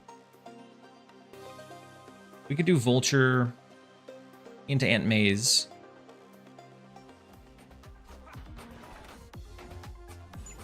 And if that left lane now becomes the 4, the Sanctum lane, it's really tough for us to fight over there. Yeah. Unless... Oh wait, no, this goes to the right. It's not to the left. Just kidding. Never mind. We'll go ahead and do Vulture. They do win Ant Maze, though. Can they nerf Scream tonight? I don't know, maybe. It's seeing an awful lot of play.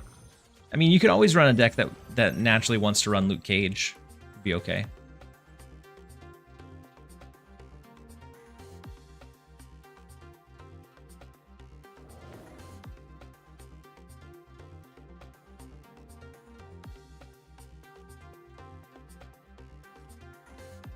We have Doctor Strange to pull Vulture out, and so I think we're just going to stack into Sokovia.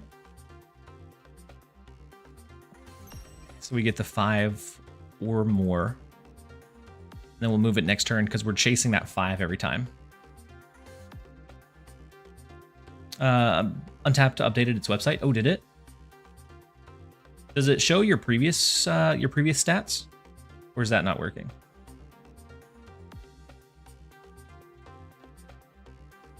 Ooh, no, it is. Right now we're 61% win rate with this move deck.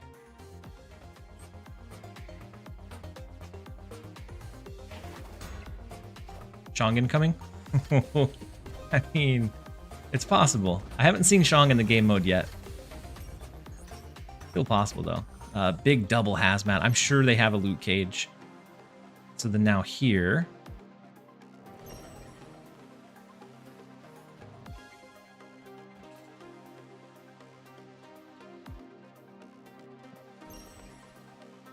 I guess they could have an Ajax, couldn't they? Ajax would be a tough beat in the left. They could also have Cannonball. Gotten shonked 4 times. Oof. I am the Sorcerer Supreme.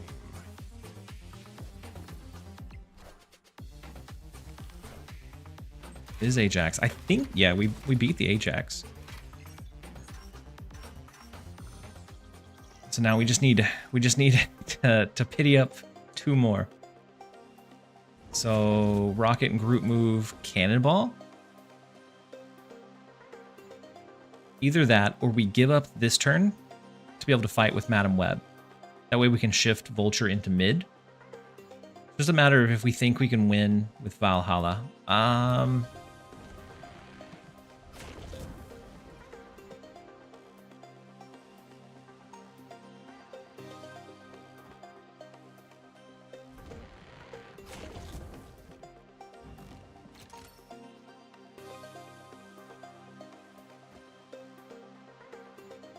We're gonna do one of these. Does the Ajax decks run Mystique? Ooh, I'm actually not sure. I haven't ran into too many Ajax decks. They're just, in general, it feels like they're just a little bit slow. What if we stack right? We just need 2? Wait, hold on. We may win. Oh no, Loot Cage. Loot Cage is big. We could have just stacked left. No, wait, we went right. I didn't mean to win the right lane. We'll take it.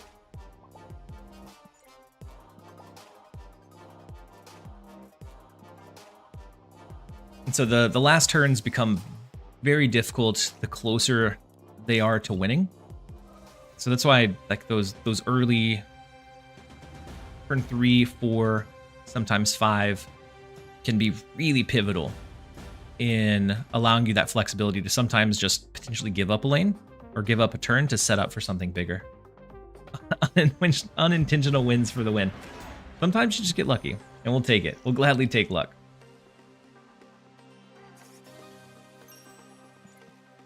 Next up, Unhelpful Yoda. Let's skip here.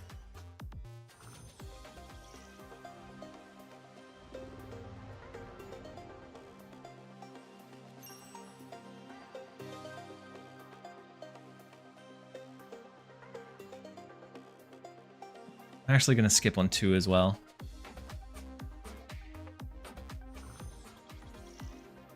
Yeah, you can hold more than 12 scrolls. It's just you don't generate more if you're at 12.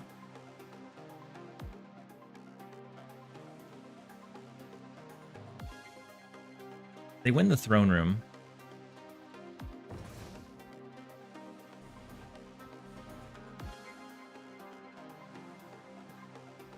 So we're just gonna take that one as a loss for this turn and start setting up our other lanes. Ooh. That scream coming down before we develop anything else. Scary. Oh, Living Tribunal also not fantastic.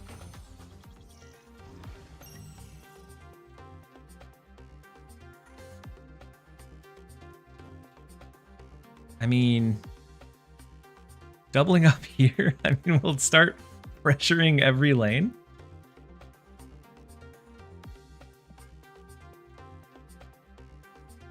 Going from 10 to 20 could give us a good power spread. Do we snap that? I can't unlock it. Iron Fist, you're right. Thank you, Vodka. It changed into Living Tribunal, so I completely overlooked it. I'm glad we didn't snap it.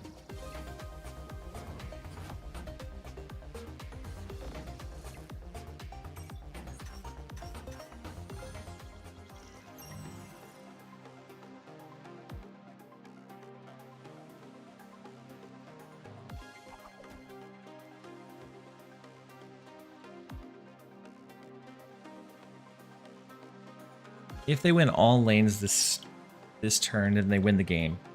If not, we could set up a cannonball and have it doubled up. And I'm not sure it does much for us. I feel like we probably need to do like a scream this turn. Cannonball right? We could cannonball right, but then we can't do the Aranya to make it bigger than 9 or bigger than 8.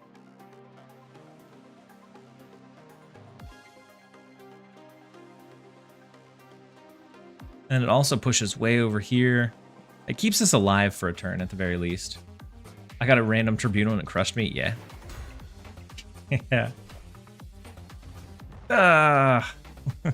Yeah. Well. Their cannonball on their end. Unfortunate.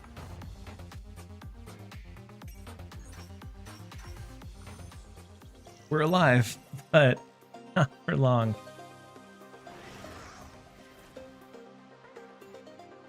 Nothing big that we can do, unfortunately.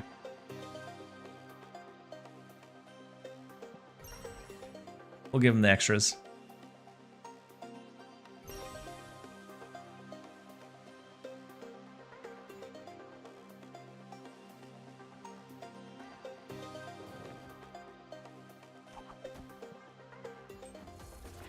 You had no chance.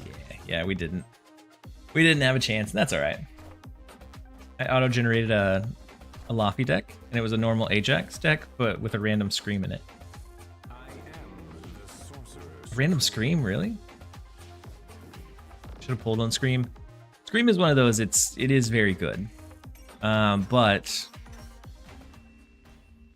I think when Luke Cage is super common, it loses a lot of potency. Unfortunately, not a lot of Luke Cage right now. So the Scream decks are really the only thing that's keeping this deck at bay for us.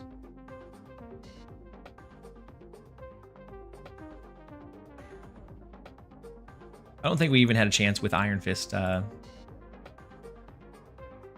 in the mix. Like if Iron Fist didn't push our Coal Obsidian.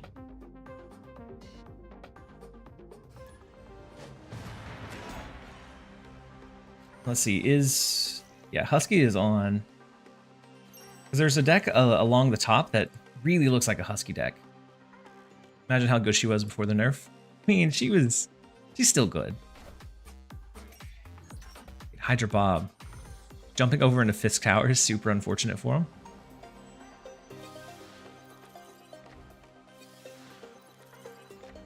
Alright, we get their Cannonball. They get our Coal Obsidian.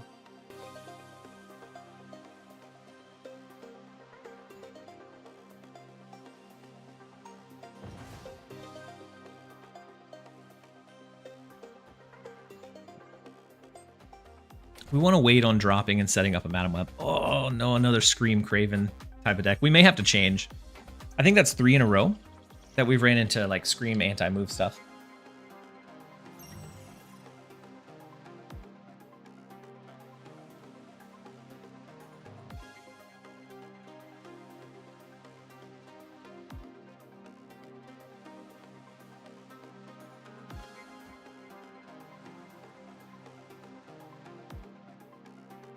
Do we snap Hydra Bob out of mid or just give up the 4?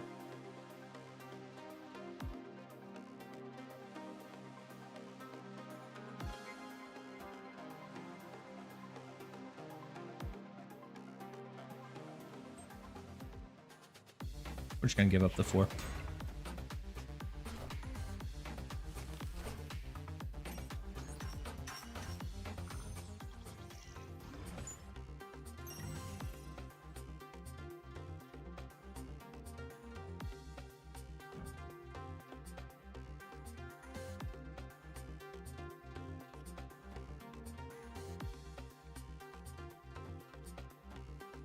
All right, we have to give him one more set of 4.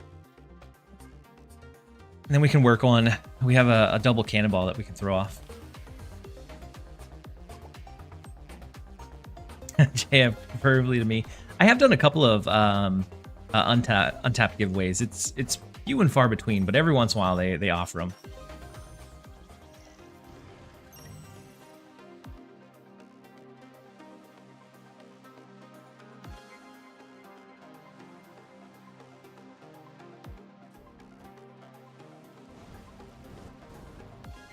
I'm going to play their cannonball that they gave us.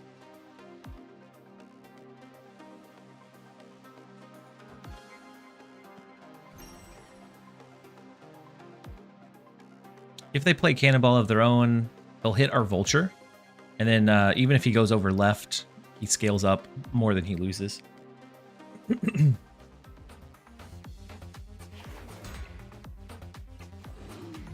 Ooh, big Coal Obsidian. And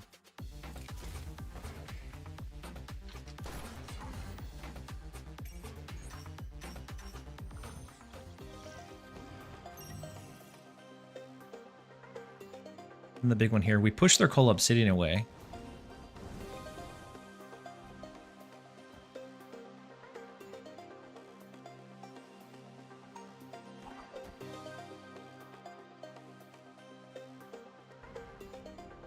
I think I'm going to move the dagger. So 8, 9, 10, 11, 5, 6. No, we're fine. How long are you going to be streaming tonight? I'm going to be streaming for until until I can't anymore. Ideally until another like 7 hours. But I may get sleepy before that point. But I plan to go all like overnight. Oh, huge dagger.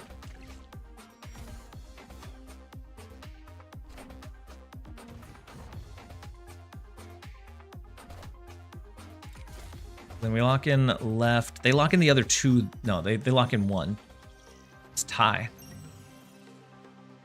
But they're locked in here, right? Because they've already moved their the Rocket and Groot.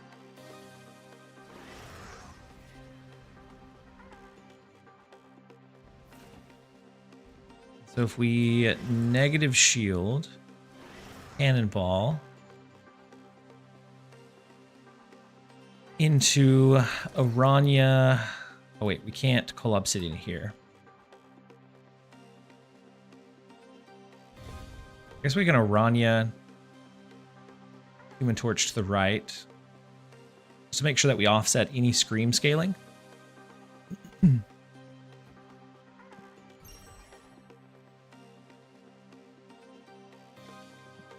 still streaming? That explains the facial hair.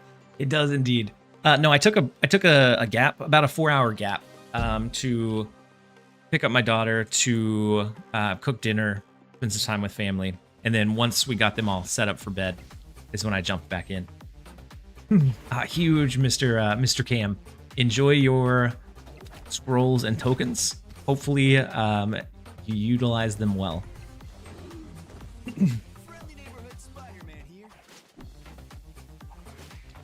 That's the one. That's the one card that didn't scale off of the move. Vulture would have been great. Dagger would have been great, but unfortunately.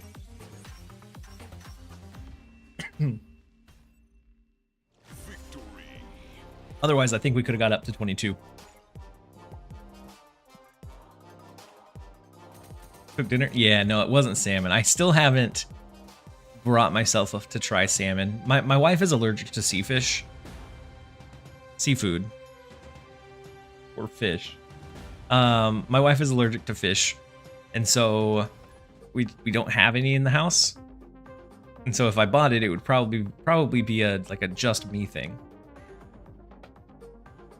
You live in Alaska or out of the country? No, I live in Texas.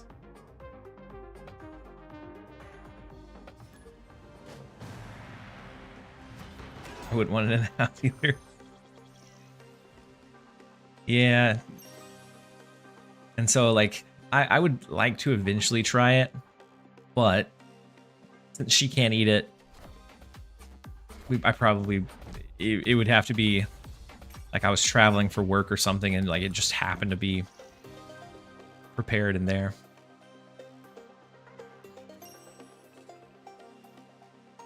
Big Aranya move is possible. I think we go for it.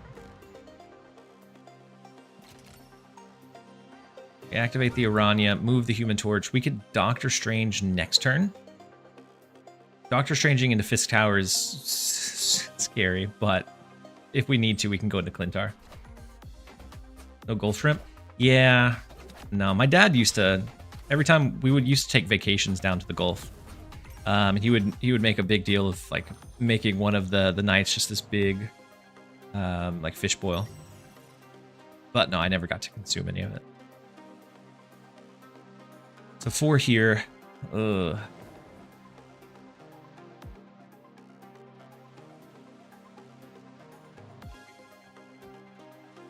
I'm just gonna Vulture. Actually, we don't even do that. Maybe it's just like an Iron Fist. No, we never want a dagger.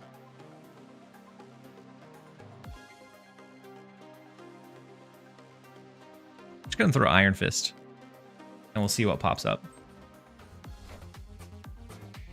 I've heard of shellfish allergies, but fish, yeah, anything. Anything like basically caught in the open water.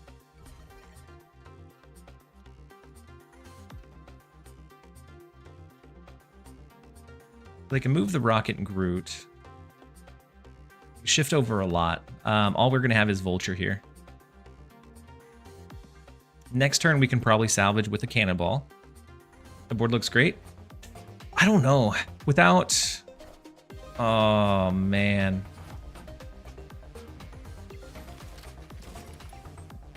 What a play from Pluto. The board is looking great for them.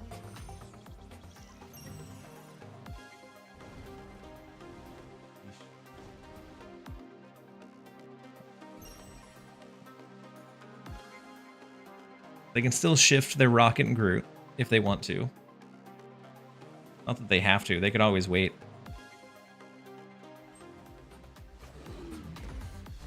Yeah, big Coal Obsidian.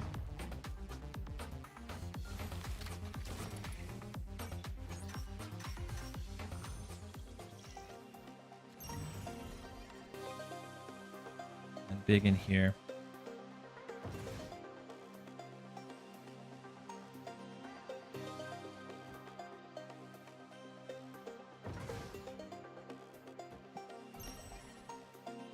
They're going to win anyways. We're going to give them the extra one. I've never regretted not owning Cannonball more. Yes. It is a very difficult one. And then Store Manager, welcome back. We are doing we're doing overnight. I'm going to go as long as I possibly can. I have used up all of my snoozes, so I'm going to take a restroom break right after this one. But otherwise we're doing good. Have you kind of gotten acclimated to the mode? Are you still enjoying it? T-Ball is busted. Cannonball in this game mode is so strong. Get ahead, Eliath does a great job at crushing Cannonball. True. Leave this on for points. Blanky Cat, I appreciate you. That's what I do for mine. I usually load one up, go to sleep, and then wake up and have all the drops. Cannonball for sure needed to be banned. Yeah, I think so. But I am going to run to the restroom real fast. Water should be fine. So we're going to jump over to 2 minutes, and then we'll be right back. You have a snooze button for your bladder? No, Ace. For my ads. I have a snooze button for my ads. I don't want them to run during the middle of games, but it only delays it by about 4 or 5 minutes. And they accumulate over time. I have a max of 3. Right now I've used all 3 of them. And so I have to do ads whenever it counts down. So we're going to jump into the 2, and we'll be right back.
Actually, I was thinking of pivoting decks. There's one that I think is kind of interesting. It's got a few of the Guardians, has Negasonic, Cannonball, but it also runs a like War Machine package, which I think could be interesting because then you can drop an Ebony Maw to grab a lane relatively early.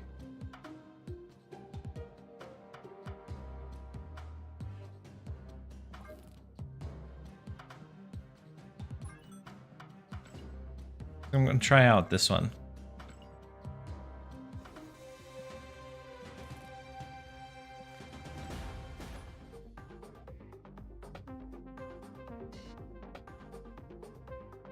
Welcome back, you guys.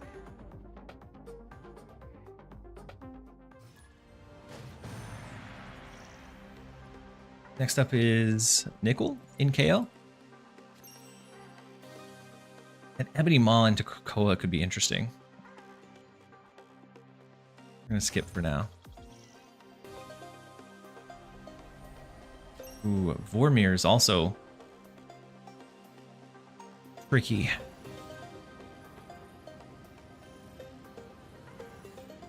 I want to wait for something better in Krakoa, but at the same time, I don't want to give up priority. I guess if they do go Star-Lord of their own, we don't ever beat their Krakoa lane. Or if they don't play, we're just with a two power Star-Lord.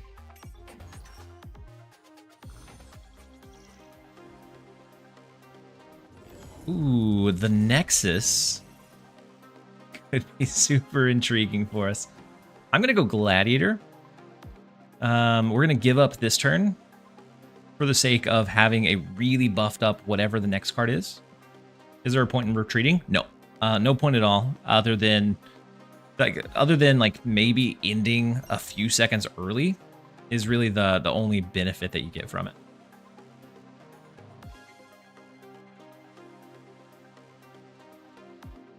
You miss out on any of the charms that you would have won from that last round, and a lot more.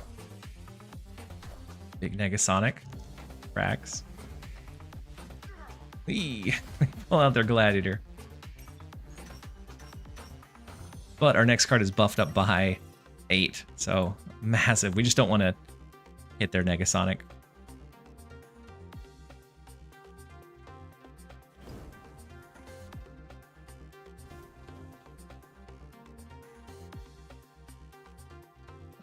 Let's go Groot. It's purely out of spite, yeah. That if not variant, yes, I like it. It's the only card that I threw like Psychic Delic onto the background. I think it looks really cool in it. Yeah, big Drax on their end.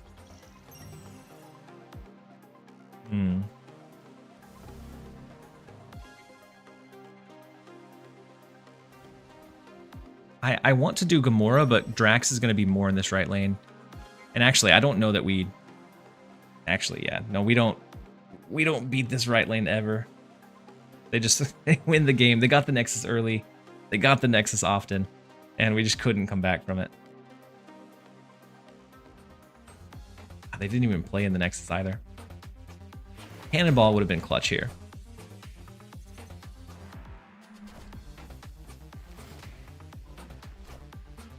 Sheesh. That is the first clean sweep I've ever been a part of. Not a good start for the deck.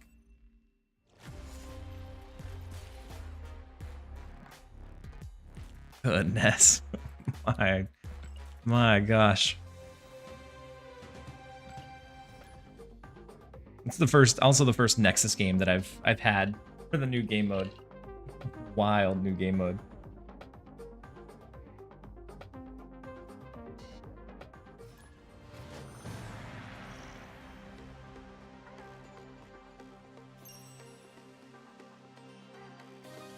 Gonna have some variants?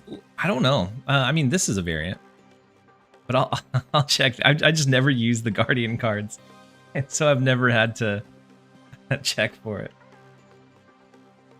I don't know about Zemo. I feel board space is important in this.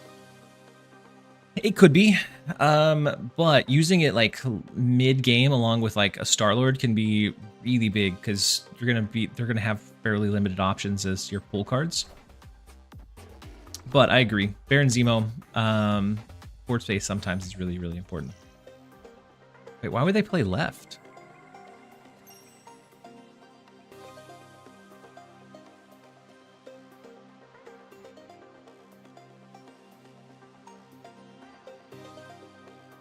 We ever send them Ebony Maw?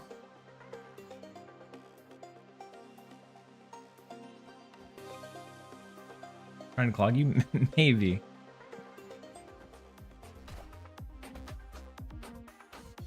Running Copycat? Yeah, I think Copycat is a decent shout.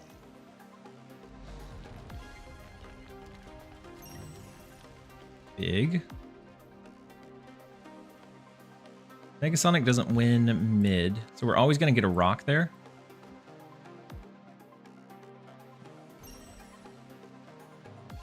And unless they play and then donate the card in Oscorp Tower, we should have a free lane. And then Joe Mama, welcome in. Didn't realize you streamed. We play pretty often on the ladder. We do, Joe. Welcome in. I stream. I mainly create content, or in the past created content on YouTube, but I have branched out into the streaming side of things, especially during like drops. Wait. Oh my gosh. They got the points from that lane. Oscorp Tower triggered before the point accumulation. Oh my goodness. I thought it was good. I thought it was sneaky. Turns out it was it was just silly. Ugh. I mean, they're locked into Oscorp Tower now, so we can throw a Gamora or a Gladiator or whatever over there.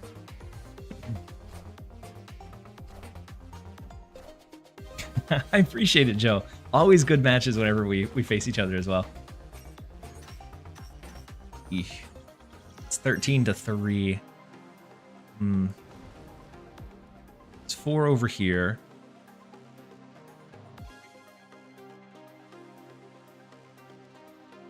We snap and move the Hydra Bob away. The problem is winning another lane. That brings them to 15 is the biggest issue.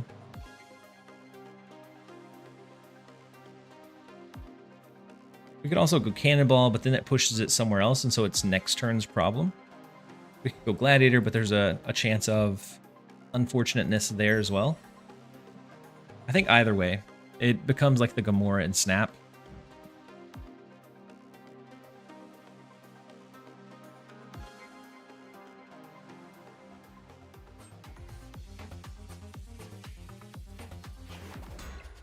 It all went downhill. Oh, and the big Gilgamesh. Be tough to overpower.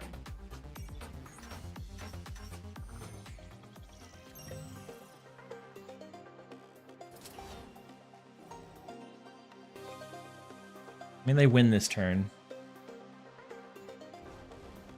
But we might as well get as much out of this Titan lane as we can. We're going to Cannonball them away. We're going to get at least 5 points. Depending on where we push Gilgamesh. Actually, no, doesn't matter. We're only going to get this lane at most.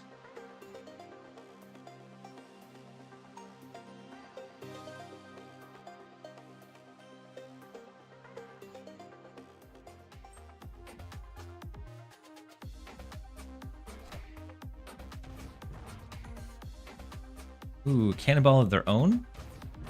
Oh no, we're not even going to get the lane, are we? Yeah, we're going to get it. We get 9. Up to 14.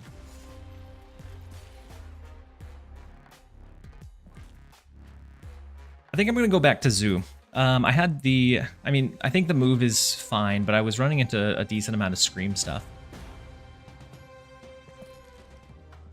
But I think the Zoo deck, let's see, which one? This one? I think instead of Nightcrawler, we could probably do Ant-Man just for some bigger power output. Kate Bishop, I think, is fine. She performed okay. Marvel Boy Shanna. I don't know that we need Kyra. And so I think we're okay without Kyra.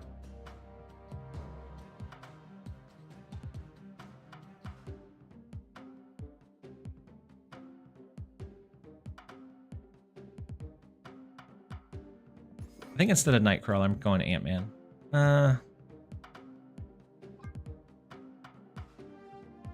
don't know. Ant-Man's not good until the final turn. I'm just going to keep Nightcrawler.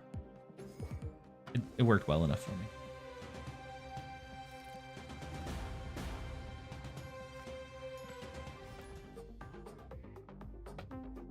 If we start seeing tech more often, then definitely throw in a Kyra. You could probably sub out one of our other pieces for it. So like maybe a Blink. But I've only seen one. Would you do something with Gorgon Ronin? You could do like a Master Mold Black Widow Ronin. I think is always an interesting option. Sucks not having Cannonball.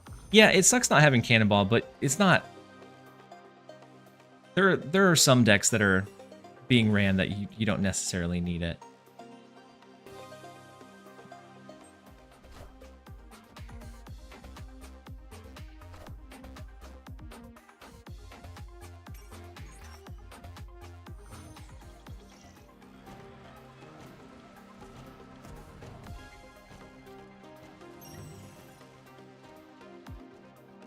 We don't have a big Krakoa card. I think we're just going to do this. Like a Marvel Boy. We go Capped Shield to the left. That way we guarantee that we at least have power over there. If Marvel Boy hits it, then we'll have more power than they do. We'll get that free 1 point.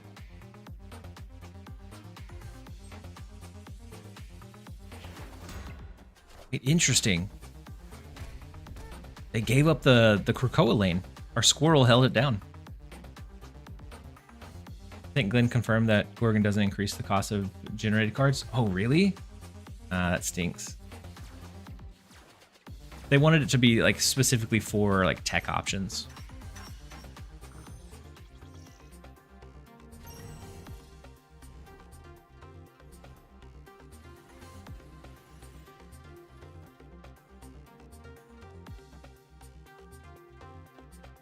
Do I block the Shanna? Yeah. We're gonna let Shanna fill up mid. We're gonna trust in the Shanna. We always have Blue Marvel for next turn.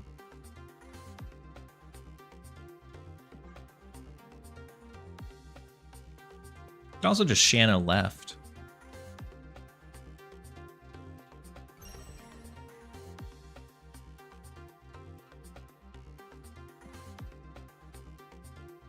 We talked ourselves into it. Shanna left. Oh, no Blue Marvel. Yeah, that's true. No Blue Marvel, no Gilgamesh. Ooh. That was not the best card to pull. Big War Machine coming down on 4. And they hold it down with their Makari. So we have to look out for Infinite, Ebony Maw now. Any number of just big plays. we did our very best. We just couldn't make it happen. So Khazar, we move the shield over.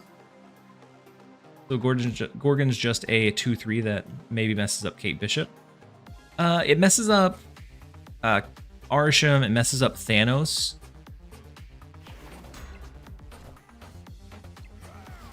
And then it may be a good tech option for when Infinity Ultron releases, and then maybe Agamotto as well. But it's definitely very heavy into being just a tech card or tech option.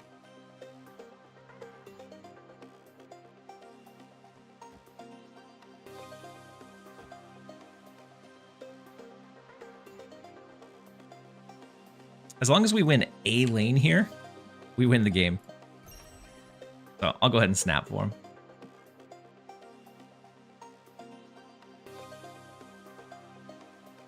And hitting Kate Bishop, yeah. So there's a lot of things that are going to be impacted. It's just, do you see those enough make it a good play often enough? And I don't know.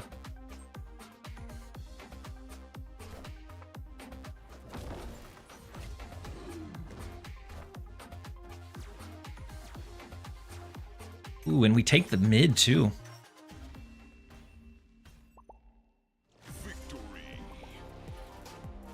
Hadn't thought about it, but Cam said Thanos can probably never be top tier again. Yep. If he ever like starts creeping up towards that high end, then we start seeing Gorgon tech, and Gorgon just absolutely shuts it down. And so I don't think we ever see the reign of Thanos like we had.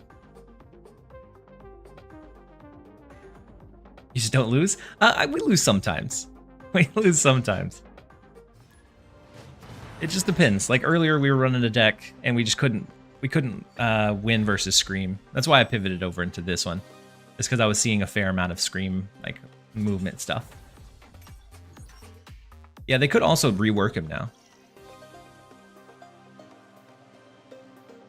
You've been quietly running Thanos at high infinite? Really, Joe? Have you ever ran it during our matches?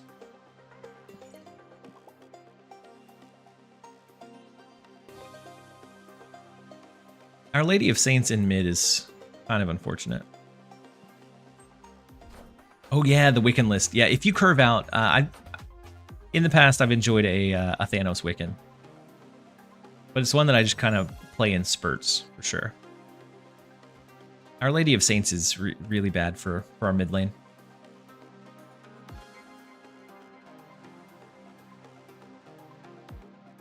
I love Spider-Man too much to get upset about pulling Unk. I mean, Uncle Ben may find a way to be relevant. Who knows?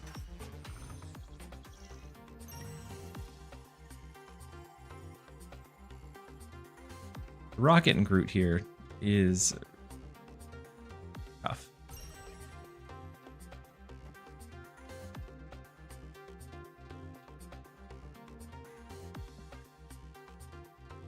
I'm gonna avoid mid.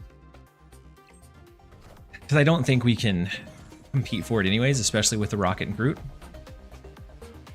We're just gonna build up our others. Oof, big Cull Obsidian.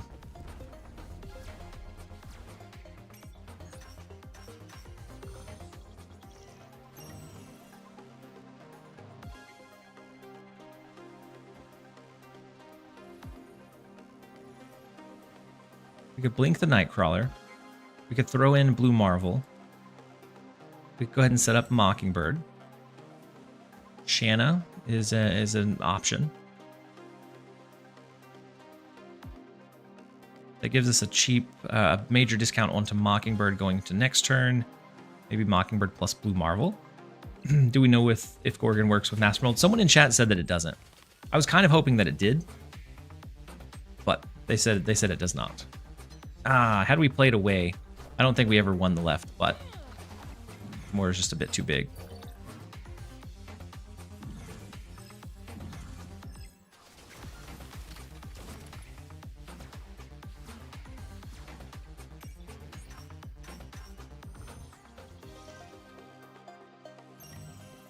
It popping, oh man, it popping mid is not great. I mean, they always win left though, don't they? Unless we did a Blue Marvel.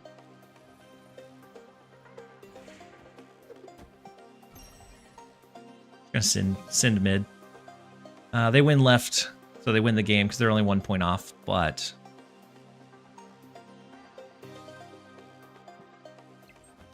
yeah, Master Mold definitely need. Oh, why did I order it so poorly? Oh wait, no, it's fine. Negasonic merges. Thank goodness. Oof.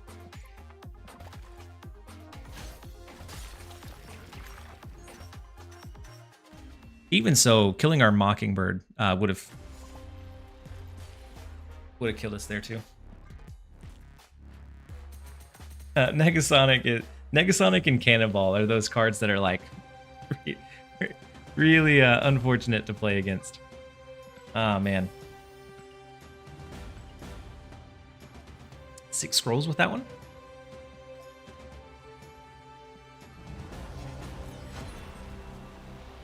And it does push us up to Librarian.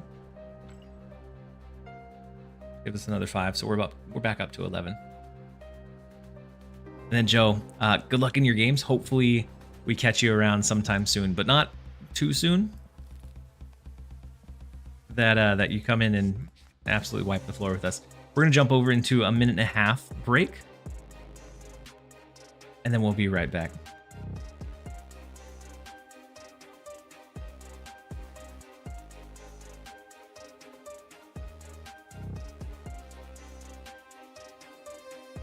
Gorgon should work with anything that isn't drawn from a deck. I wish.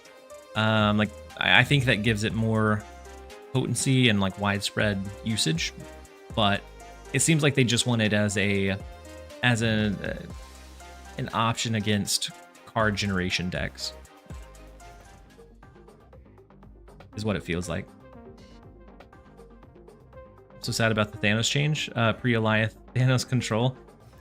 It was a good one, but it was so strong for so long that it definitely needed to kind of be tuned up a little bit, but at the same time. Oh. It's like such a small shell of its former self.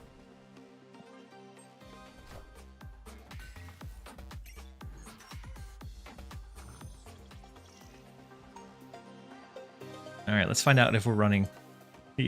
I switched back over to move. We'll find out if we're running up against Scream as soon as we switch to move.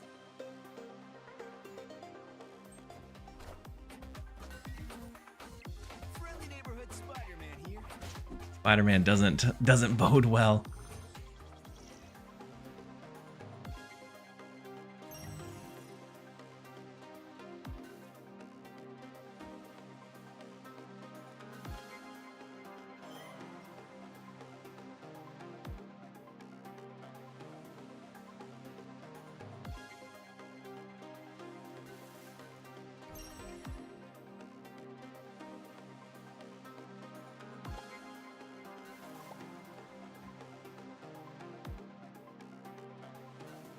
We could also leave him here this turn and just go like Vulture to try to win Nidavellir. Arsum got changed so much, they could give Doc his identity back now.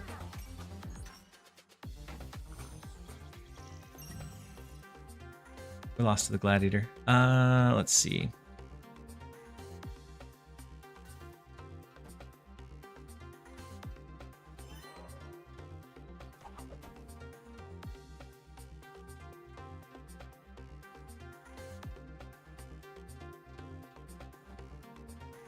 Is it ever worth it to create a copy of Iron Fist and Dagger? Going real heavy here.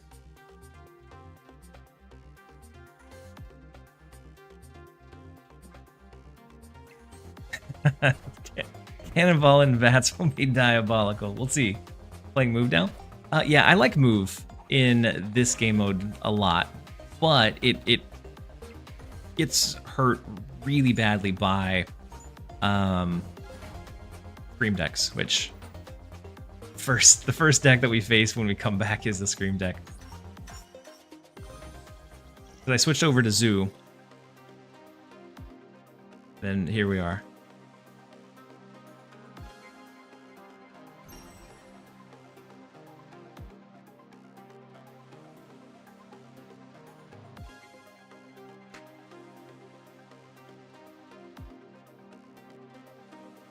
They always have a cannonball, don't they?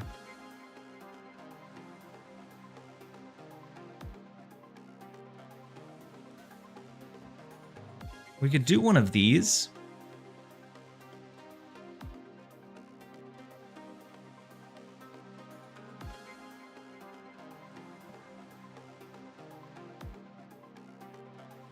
Why Coal? Coal Obsidian in this deck for just a good high power output. Plus, we have a lot of one costs that are mobile, and so we can pretty much play Coal Obsidian wherever. And then if you do have Sam Wilson, you can move the shield wherever you want to actually play the Coal Obsidian.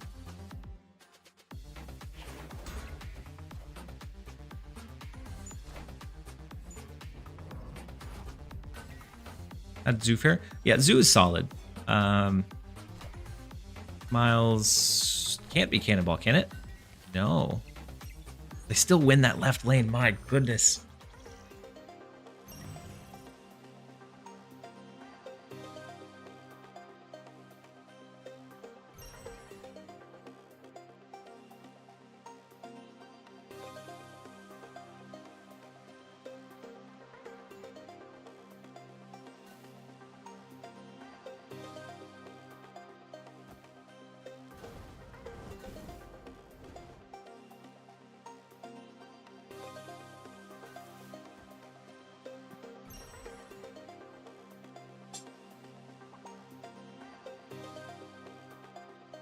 We're going to try and hit him with the Cannonball mid, and then we can always shift Dagger from left over into Cloning Vats if that's where the Sanctum location is next.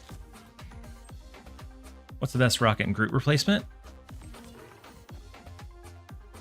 Rocket and Groot applies a lot of pressure. They have Cannonball as well. Ooh, big Vulture. Oh no. Yeah, they win, don't they?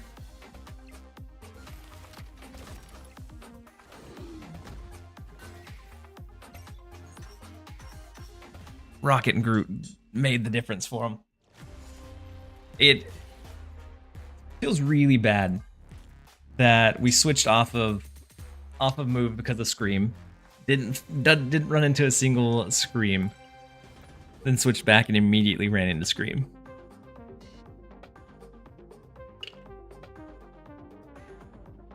So I'm not sure if there's a like perfect Rocket and Groot replacement. You could go something like high power output. So maybe you go Gladiator. You could go something mobile, like probably not like a Nocturne. I'd probably go like high power output. You don't have Seaball. There's several decks that are able to navigate well without Cannonball. Does the season of mid cards kind of continue with today's release? I think so. I haven't played with a new card, but I think I think it's only going to fit into like Ajax or like kind of your standard Affliction stuff. So I haven't tried it yet. Now, if the big location pops up in Ant Maze, we don't have a way to win it unless we like burnt a Doctor Strange early, which feels bad. Dylan, hey TLSG, sorry if you covered this already, but how do you plan on prioritizing your Sanctum shop spending? I think for the general player or like just an ordinary player, I think it really depends on your collection. So for me, I'm really deep collection level. And so we could have tied left with just a shield. I'm really a deep collection level. So I bought the brand new release cards. And then after that, I'm going to prioritize. I don't even know if I do unowned because I'm only missing 2. But I think it really depends on a like collection by collection basis.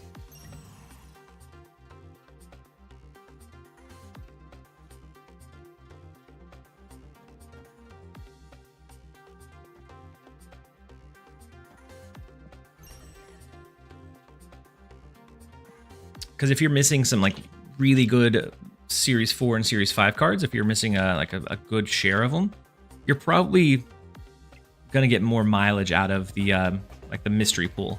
But with that, I would wait until the patch drops to make sure you're not gonna accidentally pull a card that's about to drop to Series 3. I'm going straight for the emotes. Yeah, yeah. The emotes I'm also looking forward to. So they have to play here we both have to play here this turn. A big Vulture move. Good. We don't have priority. Fine.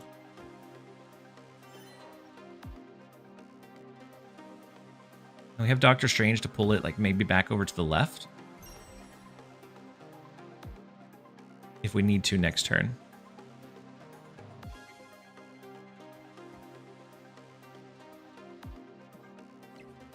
Must own that Jeff variant. It's worth grinding for. It's one that I honestly want the Mr. Sinister one too.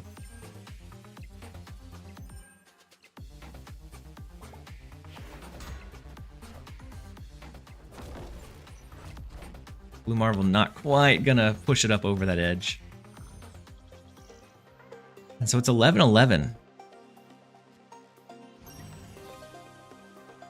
Big power output here. Do we beat a Gilgamesh? Because I think that's their play here is big Gilgamesh. We pull the Vulture. We pull Dagger.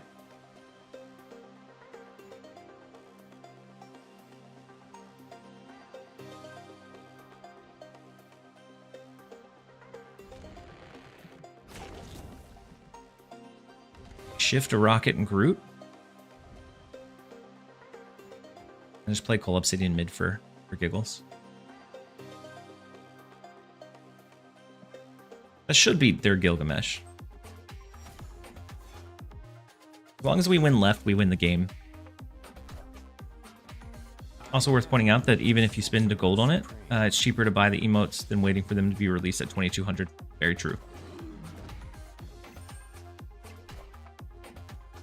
Big Gilgamesh. Not quite going to be enough, though.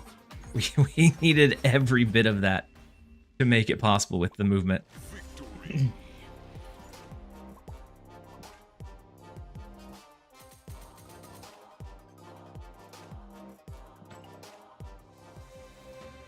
And then Quara, it has been, or Q, it has been so long since I've matched into you anywhere. It was such a good game.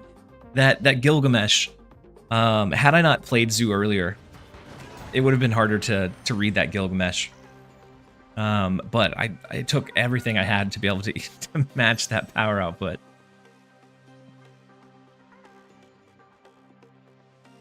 Ever since the PC launch, it's been hard queuing up. Yeah. Yep, I remember the good old days where we would just match into each other just about once every like hour-long lunch live stream. Simpler times. We can go Sam Wilson. We could also go Madam Web, next turn do like a Vulture to the right.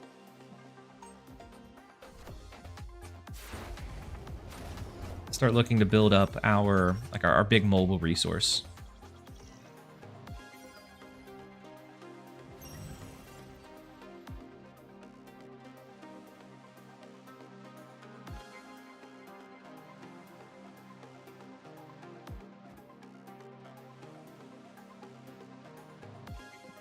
Actually, getting a destroyer would be fine.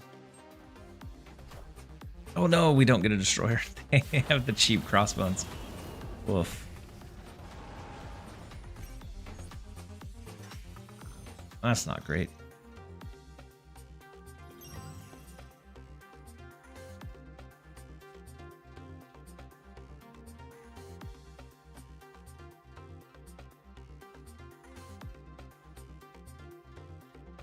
We could move twice, but I kind of want to save it.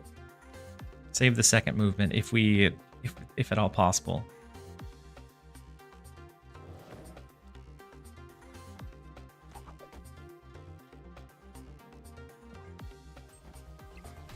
Ever since I've first started, whoa, Iron Patriot dropping out Professor X. Oof. So as soon as it pops over there, like we can't do anything over there.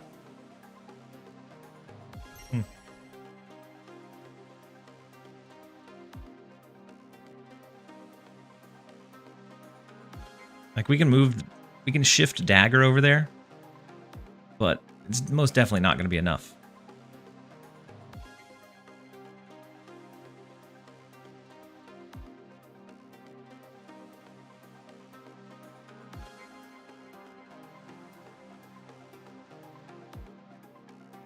I'm going to go ahead and move Vulture. No. We're going to play Sam Wilson.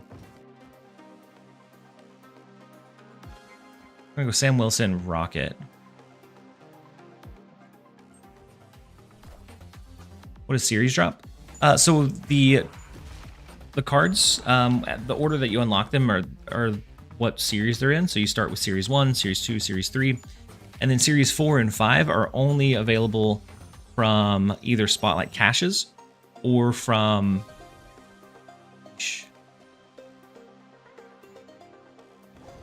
Yeesh, man. Danny just took us for an absolute cleaning.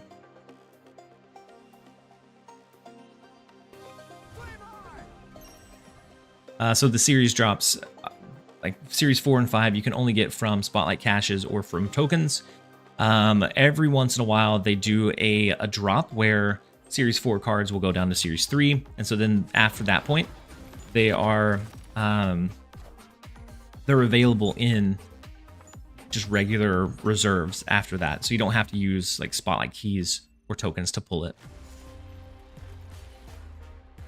And then Series 5 cards drop to Series 4, but those are usually a little bit less impactful unless you're just buying with tokens outright.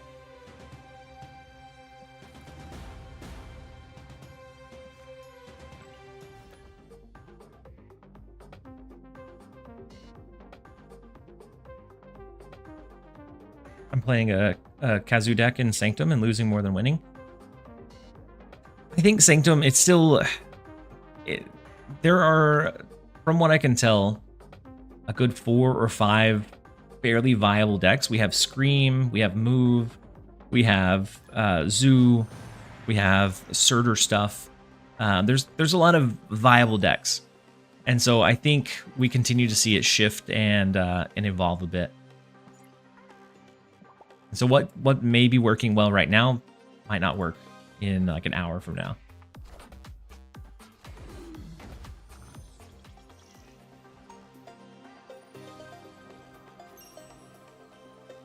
Valhalla's fine. We're always going to want to try to position Ares into Valhalla for a double proc. Super unfortunate.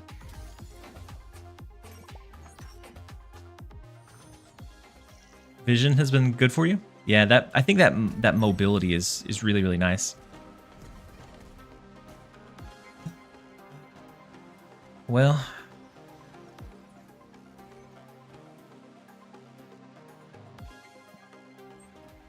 it's not looking pretty.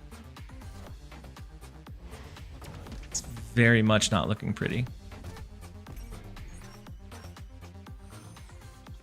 Now we can't position our Ares here. Yeah, we can. Huge.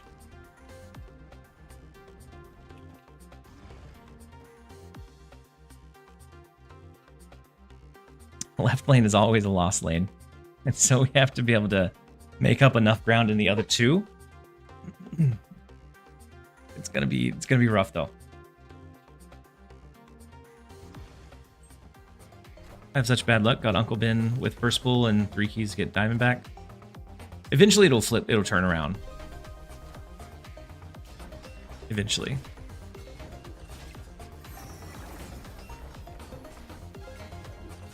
Big Ares. Things are turning around. Maybe.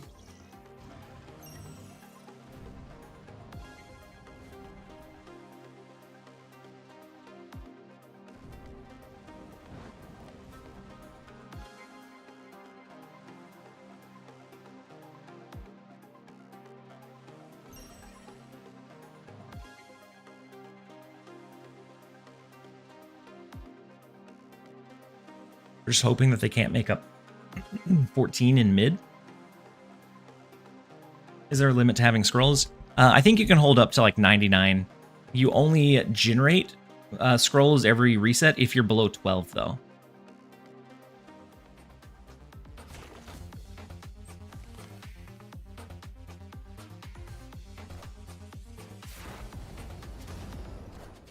Rocket and Groot, Sam Wilson, big in the right lane.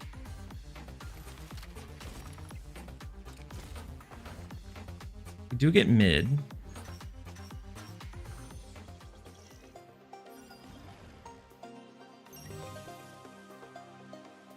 Oh. I mean, we still lose because it's going to shift over into Sakaar next. But we may be able to hold down mid and right. And get another, what, 5, 6?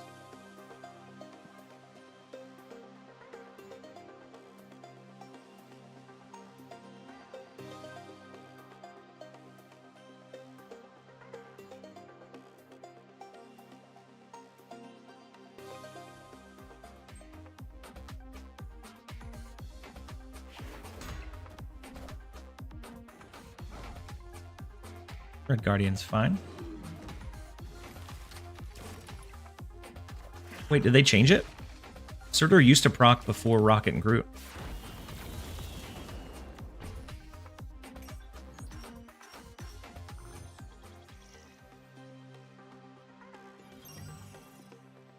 Wait, it jumped mid.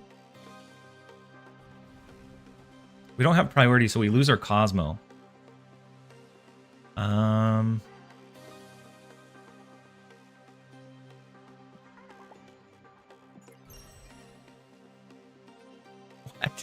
Why did he hit us with the Miss Marvel? By snapping, the Hydra Bob's already going to pop over into mid. I wish this was something else. Because we're going to lose the Cosmo. Wait, Hydro Bob's not going to jump. Maybe the Miss Marvel couldn't scale up? Whoa. Very fortunate. What a comeback. Oof. With that one, I'm going to run to refill my water real fast. It's only a minute break. Never mind. I'll wait until the next ad break. Refill the water.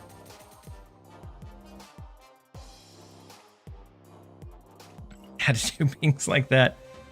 I feel like he's definitely gotten the wins on me the last several times we've matched, and so it was a close one.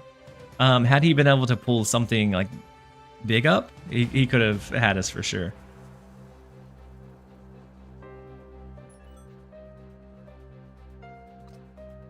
Oh, so our next unlock is Sorcerer Supreme.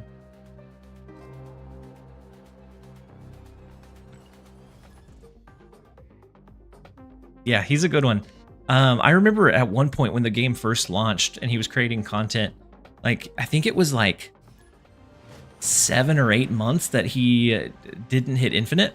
Like that was his thing for a while. That's kind of what he was known for. Like he was super smart player, but he really liked to play, you know, different like meme builds.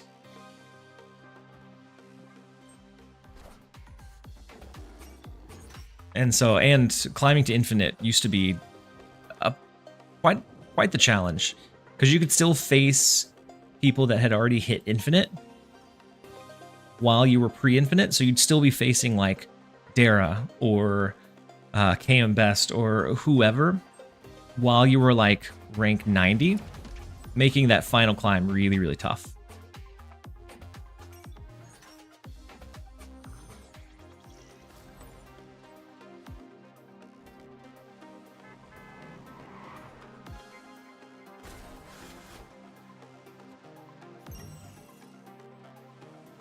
Big Surtur.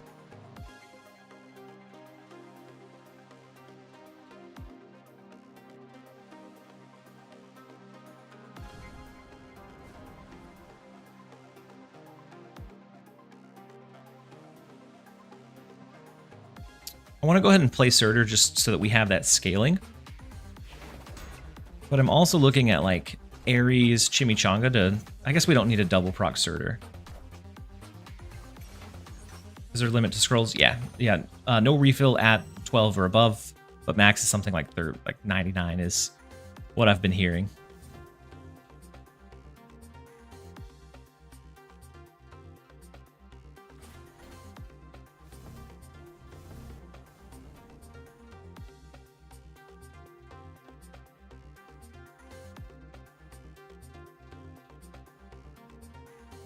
They could win left with the shield if they did a double drop. No, I thought they would waste their Chimichanga, but they're not going to.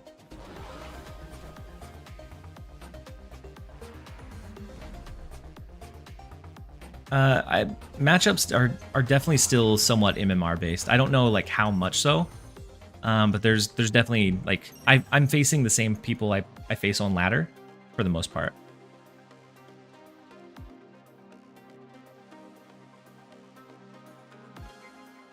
We have to give up mid, and then I think we're fighting for left and right after that. Like maybe we could hold it down with Ares, but I think they're gonna have. I think he's gonna play something in Atlantis. If he doesn't, then kind of a silly play.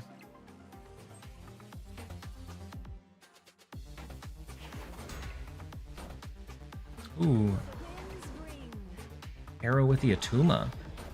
We could have won mid as long as this hits. Yeah, we could have won mid. That was bad.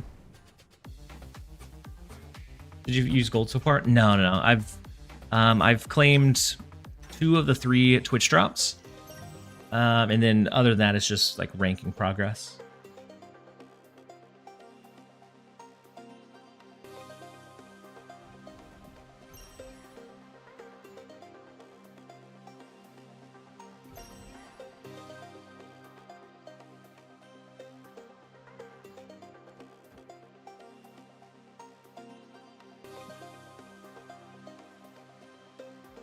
Ooh, are they gonna double? No, I thought they'd double drop in Taco Truck.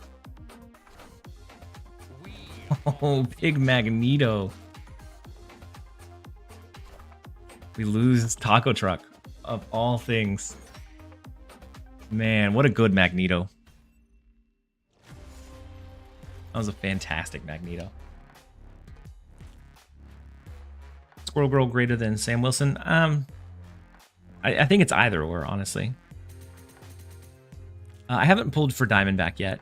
Affliction cards typically don't, like, excite me all that much. Except for that one time that Ajax Clutter was really, really strong.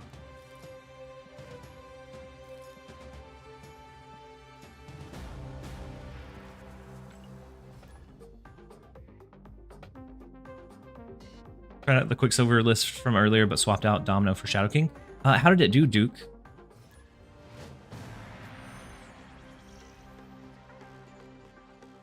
I think Diamondback is going to be a fine role player. I don't think she's going to be a crazy card, though. Was good against Guardians? Yeah, I could imagine for sure. Well, our Scar's down.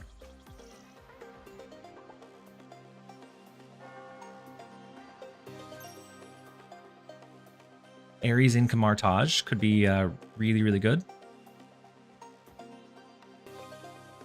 With Miles Morales, I don't think they're going to have Guardian cards. I could be wrong, though. I was wrong. The Jeff emote is very, very cute. And then the Kari left as well is big.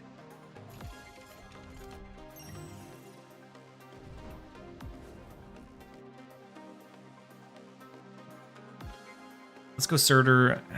Oh, wait, hold on. I'm just going to give them the right lane. In case they play a Guardian over there. They did not. We were safe to win the 4. Feels like an odd play to just give up the 4.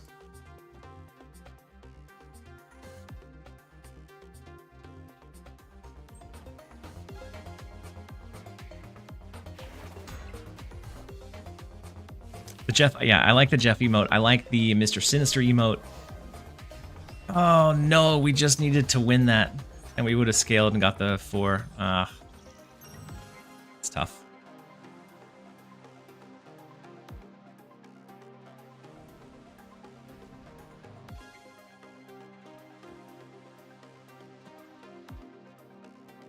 It's nice that it's the neutral emote, yeah.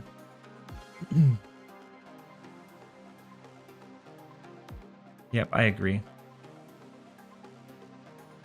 And so our next 2 cards are going to be kind of low balls.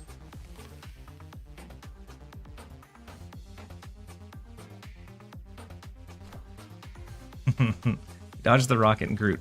They dodged our arrow though with the gladiator.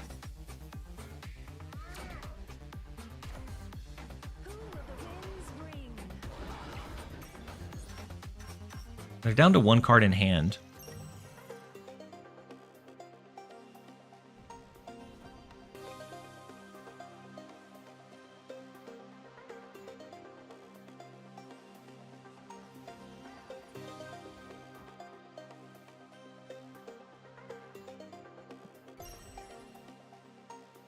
I guess they could go Gamora. Gamora would hit them pretty good here. We can't stop it with Cosmo. Still gonna try. Ooh, Cannonball pushes Surtur around, and then Tin's not gonna do it. Be game. They had the answer every turn that we could go. And then what's good, TLSG? Alex Cruz says hi. Welcome in, Chris Master. Chris Masters Ma. Welcome in. It's going well. We hit a little bit of a slump. Mainly running the Surtur deck that I thought we'd be doing better with. But overall, we're enjoying the new game mode. I think it offers a really interesting twist on the snap that I've played for 2+ years now. Feels like 2+ years. Snap that I've played for years. And it's the same game, but it makes every turn much more meaningful, rather than being able to kind of like autopilot up through, you know, turn 3 or 4. And then King, welcome in. Crazy how fast the meta has formed, though. Yeah, that's true. What does TLSG stand for? Tiny little strong guy. There's a lot of a lot of debate on what it stands for, but the true story is it stands for that live stream guy.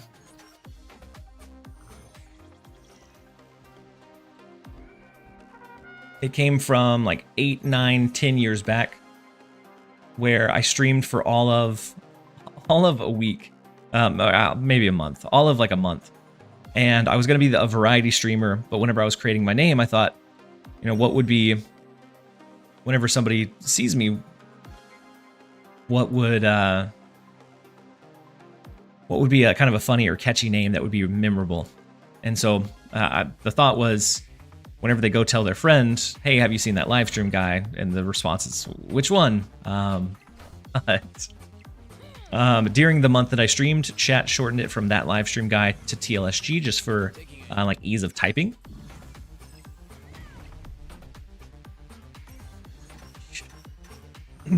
And for whatever reason, I stuck with it from that point on.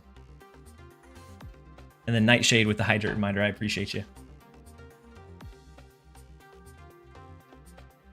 And then Owen starting to get annoyed with all the Guardians. Yeah, I can see it.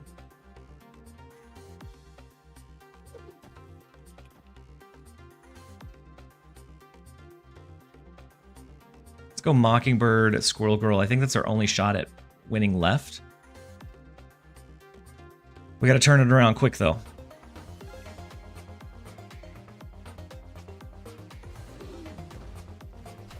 Cold Obsidian, we're not going to turn that lane around this turn. Goodness.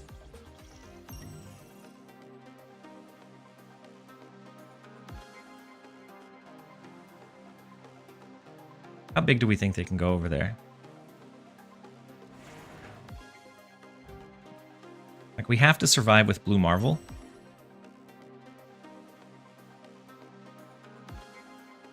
So that we can get off a Gilgamesh next turn. Big with Seaball. They could hit Seaball, couldn't they? Is Zoo legit in Sanctum? It's okay. It was much stronger earlier until like Cannonball just like ran the scene. Big Gamora. 8, 9. Yeah. Wait, hold on. We didn't lose. Very, very close, but we're not dead yet. If they play left, right, it doesn't matter if we get mid, we would lose.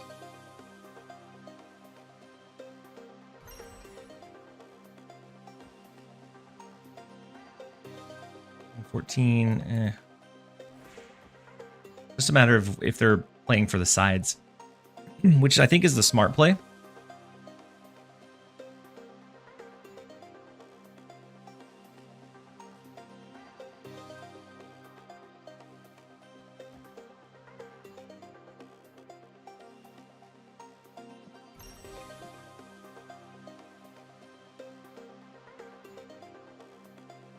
Sorry, I confused you for Asian #1. Me? Tried your Gilgazoo? Yeah. Yeah, it was doing much better earlier. I was holding like a 70% win rate. And they do play for right, unfortunately. But but we hold it down.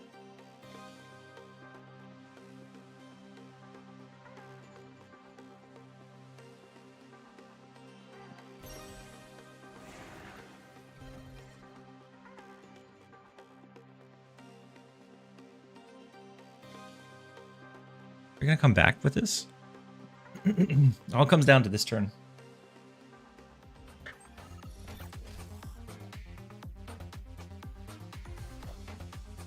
Groot, big. Hydrobob, Rocket, and Groot.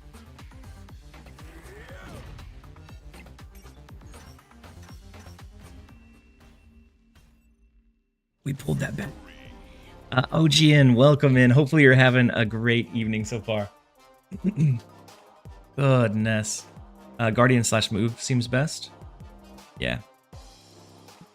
Like a Guardian's move, but I think it's still a moving needle or a moving target. Had a 7-win streak. That's pretty big. That whole game was praying they didn't have Cannonball. Very true.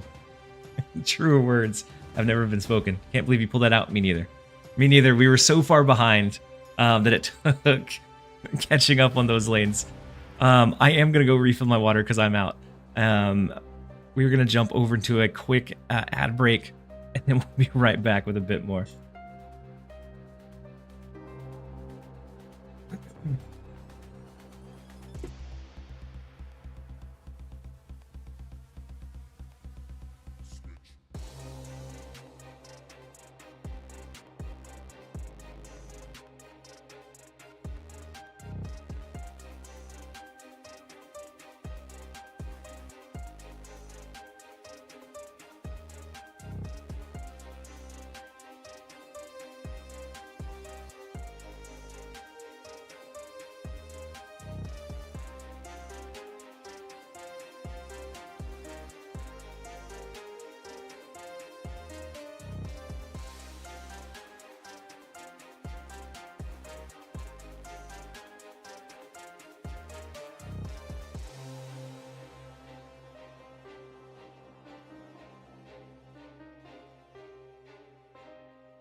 All right, we're back.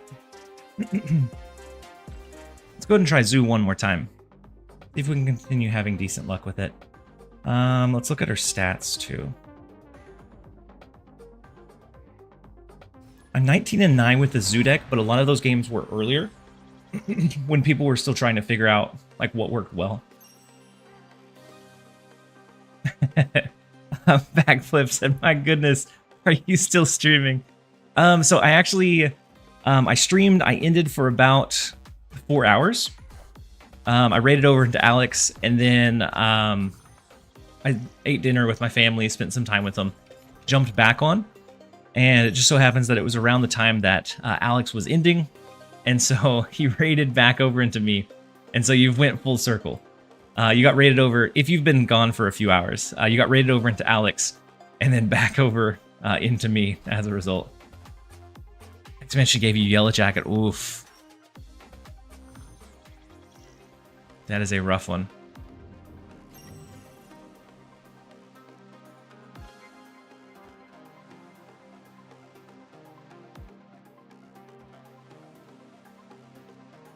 I'm going to go Shanna. The only thing I'm worried about is Thunderbolt Tower. But I think they're running probably a heavy Guardian deck. So there's a chance that we beat like a Star-Lord. There's a chance we beat a Star-Lord here. Just off of the Shanna pool. Nah, not quite. It's close though. Legend says he's been streaming for 3 days. Non-stop. Just non-stop streaming action for sure. Nightcrawler's next.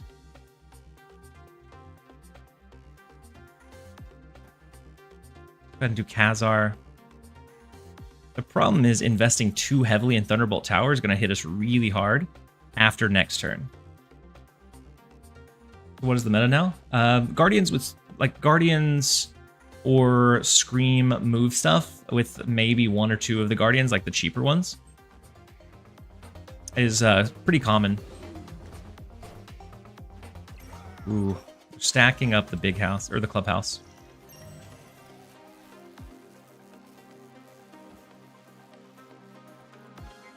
I really thought it'd be left this turn, but Gilgamesh? No.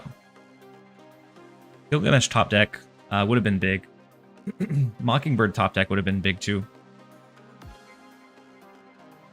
I gotta go, but you're the best out there, mate. Thank you so much, Noel.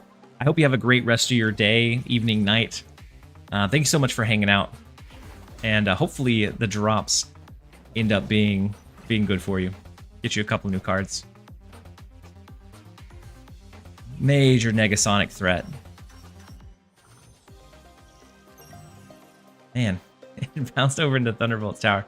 It's been a while since it popped anywhere else. Yeesh.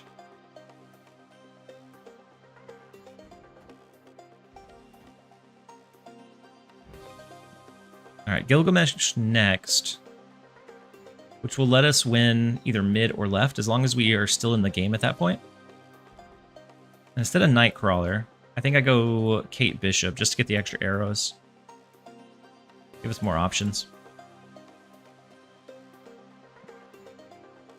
We only have 2 cards. We may be able to win Thunderbolt Tower. I was wondering if Mantis getting buffed Raccoons and Starlords. Like maybe, but I think you're right. It's a little unreliable. We do get the 4 here. They're locked in here. Not quite locked in here, but I think we're fine. We're good.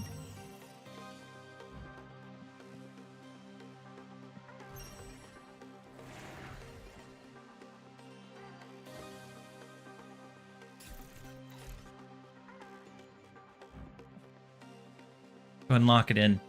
I think with the Gilgamesh, I don't think there's anything that they can do. And then Pokey with the posture check. I appreciate you.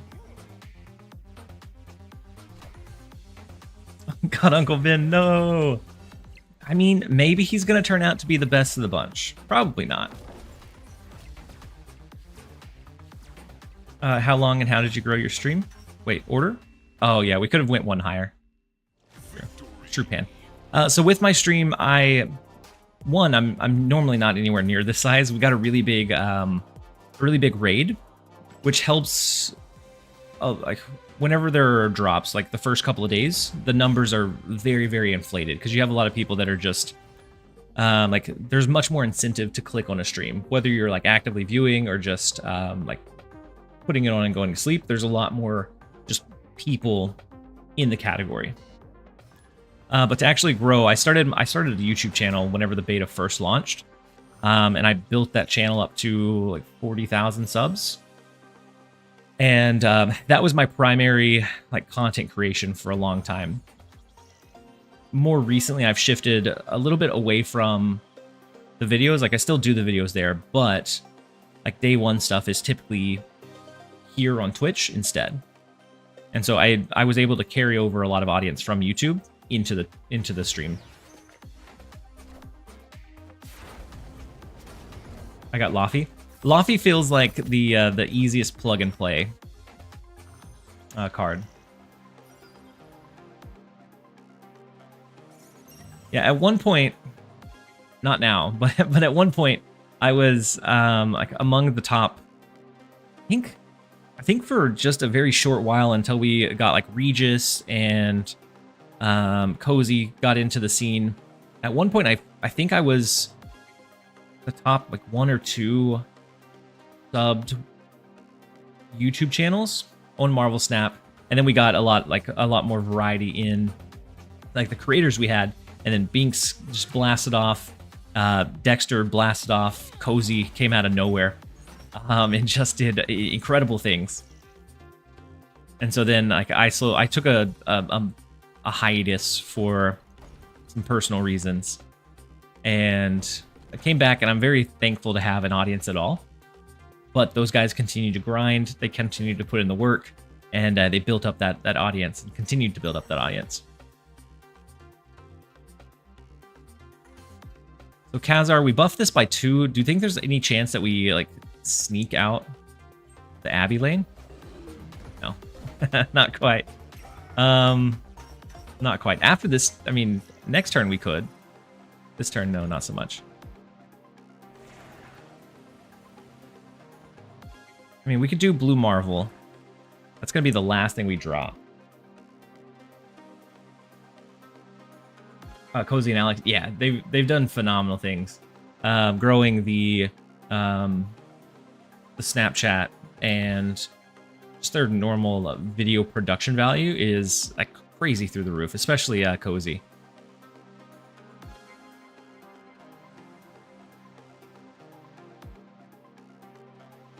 Blue Marvel would let us be competitive in mid and right, not so much left. Gilgamesh would let us compete in left this turn, but not so much the other ones next turn because we can't play after this.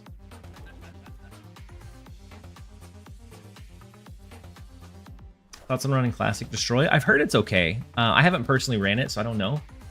But I've heard it does decently. Whoa, we got a sweep.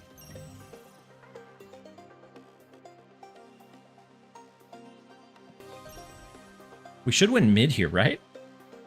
Unless they can do something else.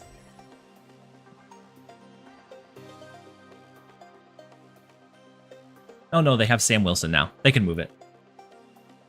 Yeah, they played Sam Wilson last turn. I just overlooked it between the Maximus and Nebula.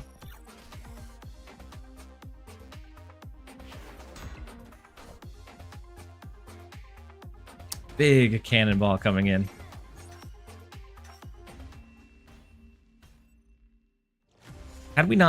Had I not snapped, we would have been able to go one more turn.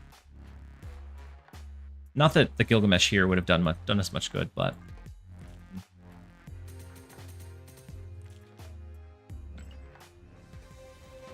the squirrels hurt us a fair amount there.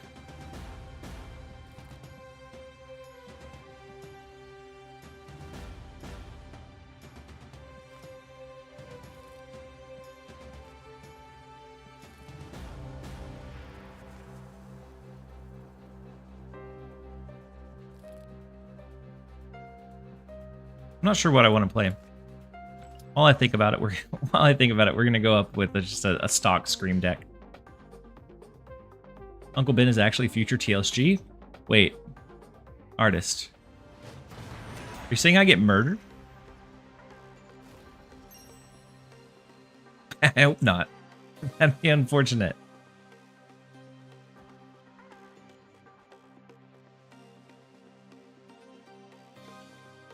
Yeah, absolutely, Chris. Gotta go soon. Working 11 hours. Oof. That is an intense day. Hopefully your day goes by quickly.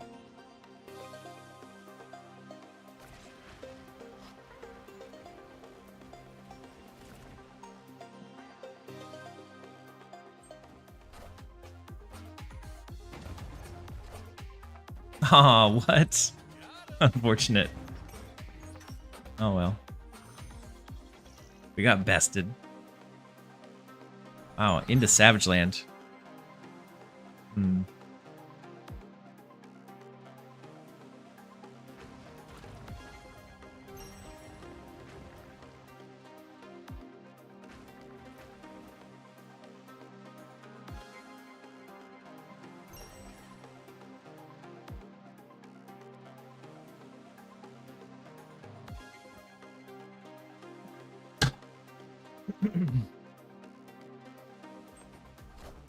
I think they play a Groot left. And so I'm going to snap the Hydra Bob, see if we can get it over there. If so, unfortunately, we missed the 50-50. Hydra Bob hopping over there would have gotten us that that win. Hmm.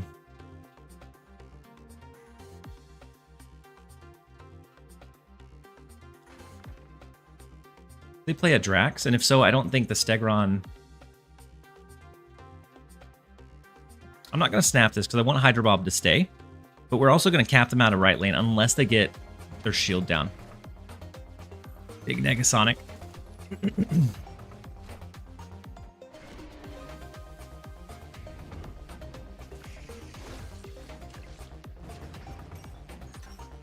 Or not shield, Falcon. Whoa. Since Stegron moved the Negasonic, she's effective in Savage Land, not in Vibranium Mine.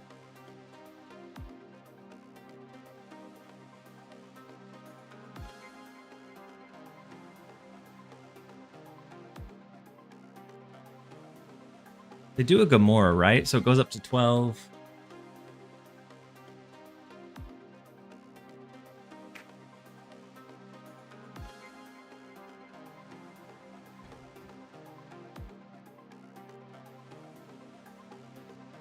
I think we're going to give them the 5. Skip turn? Yeah. Yeah, I agree. Like it stinks to do, but I think it's always the right call there. Eesh.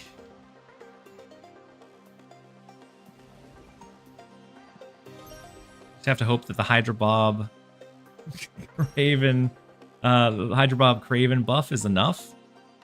Yeah. An interesting set of locations.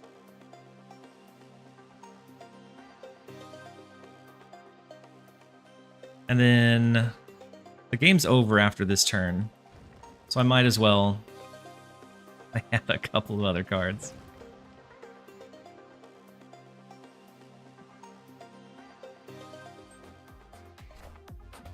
Speaking of Cannonball, yeah, we don't win.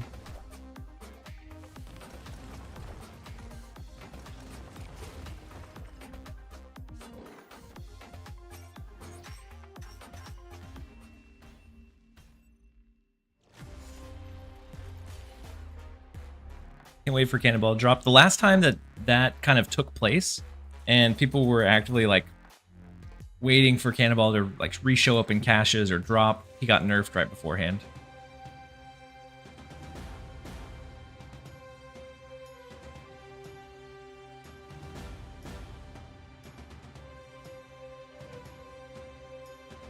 So somebody's cooking with this. They're 79% win rate. 58 games. It could be that maybe they're a low collection level. Could be why we get, or maybe not, maybe a lower MMR. But let me, I'm gonna get rid of this one. So it looks like a Gilgamesh Zoo, but instead it runs like a Spectrum Zoo. For that kind of surprise element, you're anticipating the Gilgamesh, and then all of a sudden you get that extra reach from the Spectrum. Yeah, I could see Cannonball being bannable. I'm kind of surprised with all of the like feel bad cards that they did limit, Juggernaut included. Cannonball feels like maybe an oversight. Oh no, I went into a regular game.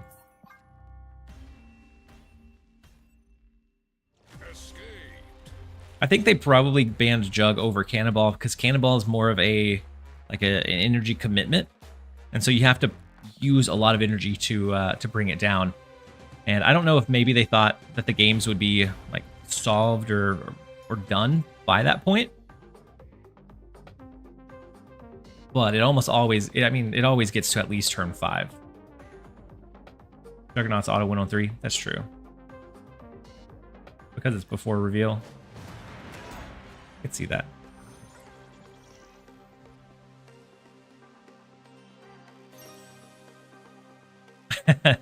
Risikai, you said I keep doing that exact same thing. Yeah, it's super unfortunate.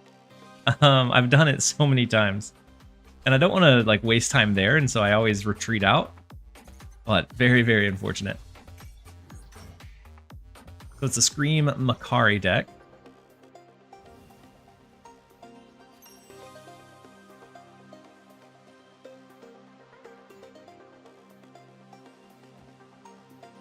They could have a Polaris. No, they couldn't do Polaris yet. They could do Scream. Sam Wilson's okay. Said, wait, can someone explain that Gilgamesh Spectrum? Wait, this one? And so this one doesn't run Gilgamesh. Instead, it's Spectrum. So, like, the early part of this deck runs like and looks like a Gilgamesh Zoo. But I think the main idea is you save Spectrum as like a surprise way to get extra reach in lanes that the opponent thought they had locked in.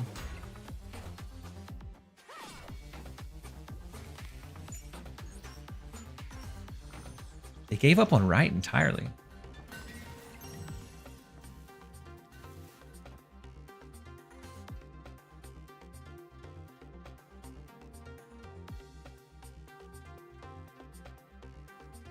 They didn't ban Arsham and 2099.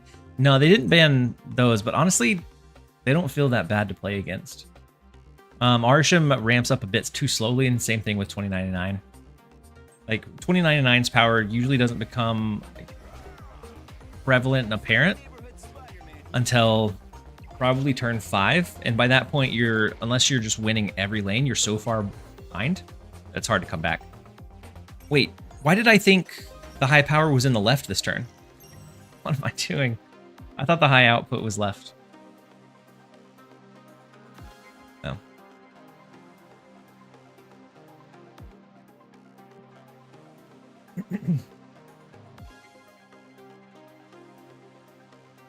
This Clog is mostly banned. I've thought about trying a Namora deck. Yeah, I think the early tempo, because then at that point you're like, unless you're doing a lot of like movable cards, maybe. I could have swore Nidavellir was the +5 one last turn.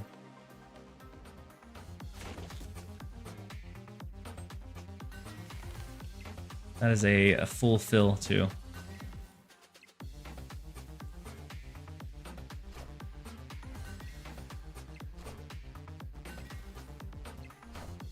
Tegron doesn't hit, but it's...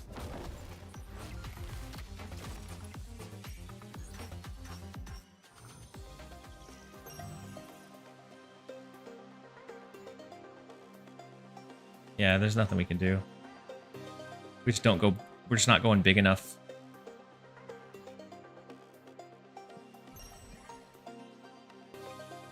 Ooh, and yeah, and with all the Scream floating around. Ongoing Doom. I could see that, but we also have a lot of like, how does it match up against? I don't know. It just feels like you need flexibility to deal with like locational shifts.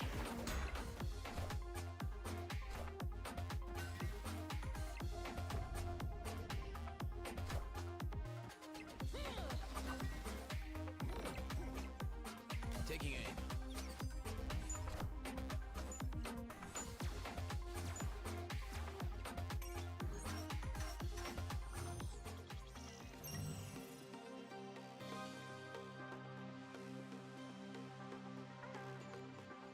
I'm really surprised we didn't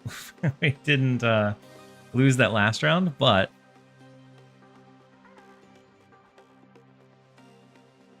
we lose now.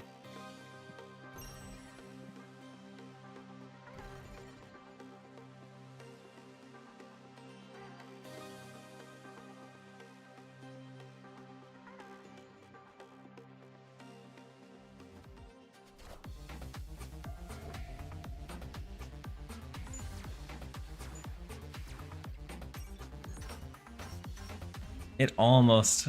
Marvel Boy was trying to buff us up enough. We just weren't quite able to get there.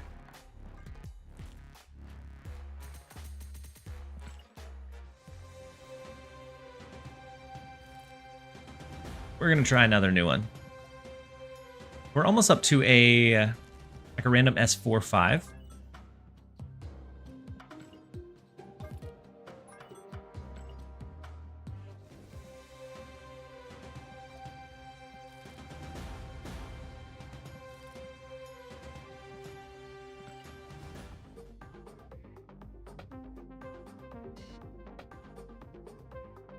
Include Sunspot for the energy you don't use.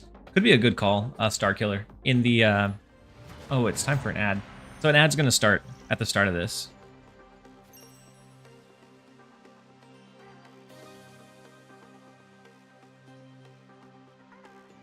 If you're still on a 1 hour, I would love to friendly you.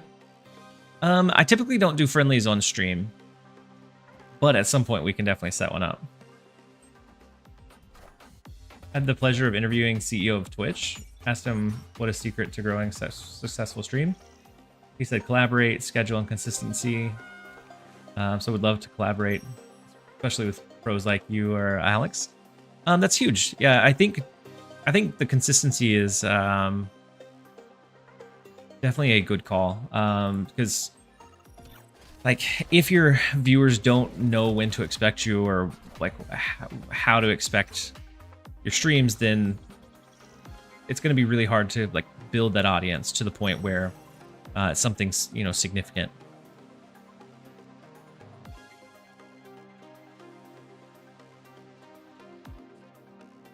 I want to Cassandra Nova in the cloning vats. I'm just going to Gladiator. We know that whatever we pull, we're going to kill.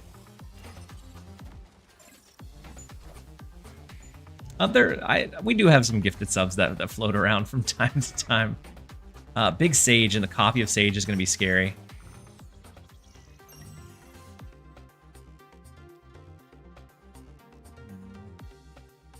We don't have priority, so Negasonic doesn't do much for us. We're also just going to hold down the Sage lane.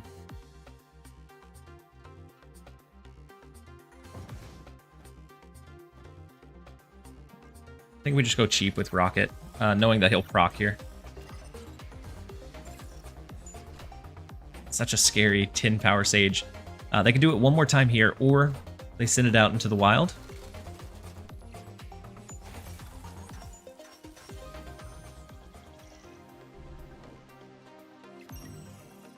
Still having trouble grabbing priority, or I guess maintaining priority.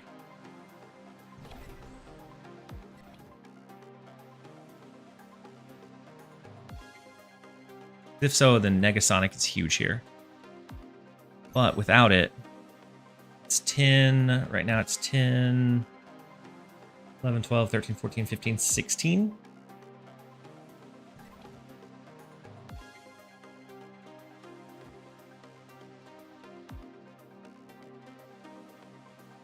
And then whatever else they play on top of it.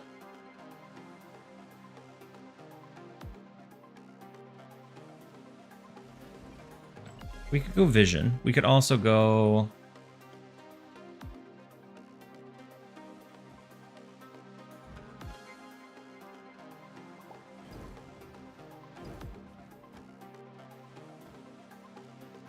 something like this. We leave the Vision out. And then Chris, thank you so much for the 1 community gifted. Absolutely love the positivity. Hopefully you're having a great one. Yeah, with the 16 power Sage, we're not. Actually, we tie the right lane. No, we don't. After Jotunheim procs, we're down by 1. Whoa.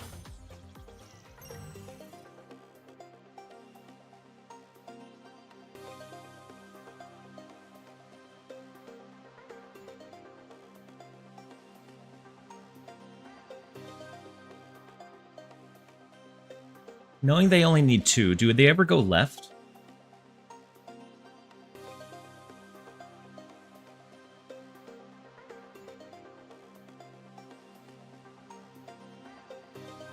Problem is, we don't really have a good additional.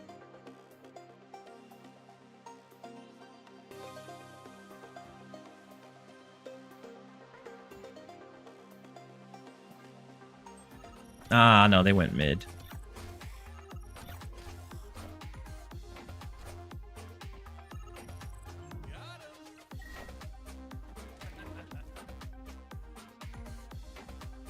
Before you even sub. I appreciate it, Chris. I'm glad you found the stream and that you're enjoying it. Haven't played Snap or watched in a while. A new haircut? Yes. It's grown out a couple of weeks. It did look awful whenever we first got it.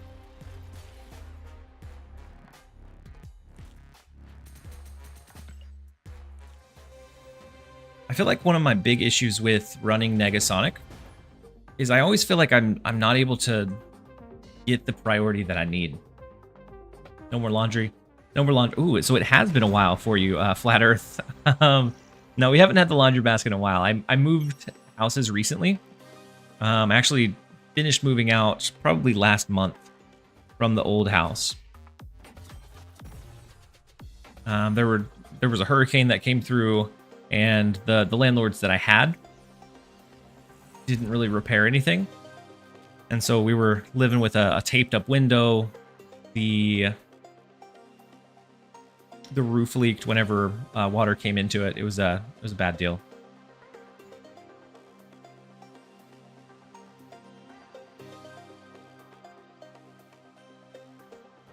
And so we moved out and found something better.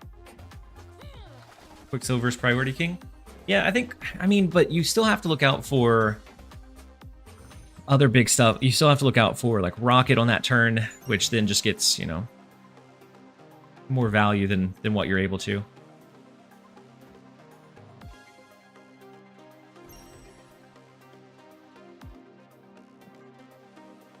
Shanna, Snow Guard. Eesh. We'll try and win with a Maximus, and then we can drop a Galacta next turn.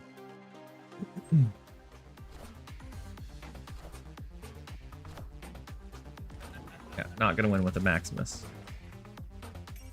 They actually clean sweep us.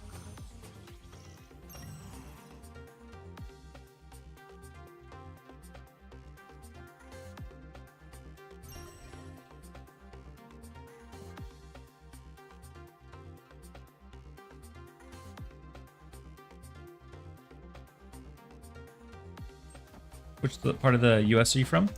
I'm from the Texas area, specifically around the Houston area. Jeez. Probably gonna abandon this deck. We are just getting handled. Yeah, as long as they snap, they win. Hydro Bob pops over there.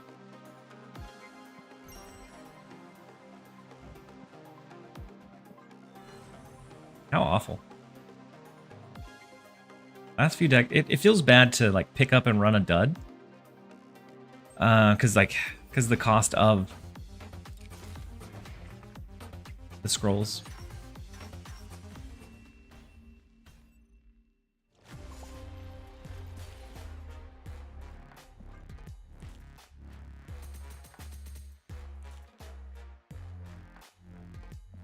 We could also go with this for priority, or trying for priority king.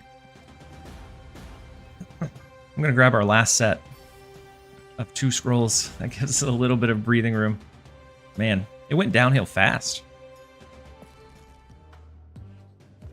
I feel like I had a pretty good grip on what the meta looked like, and then just can't quite keep up enough. All right. We'll find one.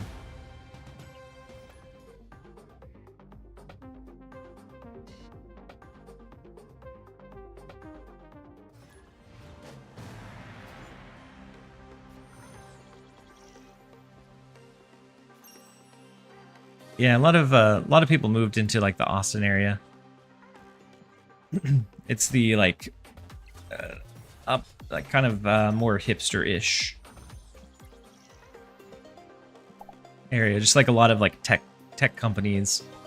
So a lot of like big business that's going on around there. So Ebony Maw can help us win on turn number 3. I'm gonna give up mid. Just a feeling.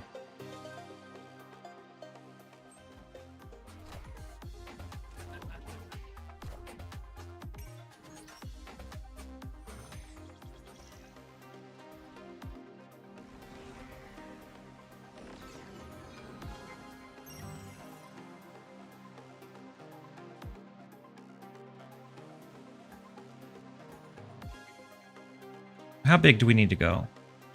Would 6 over there be enough? We'll double down on it. Just came back. Why is Austin coming up? That's where I am. I live in the Houston area, and somebody mentioned that a lot of like actors and other celebrities moved from like LA to Texas during COVID.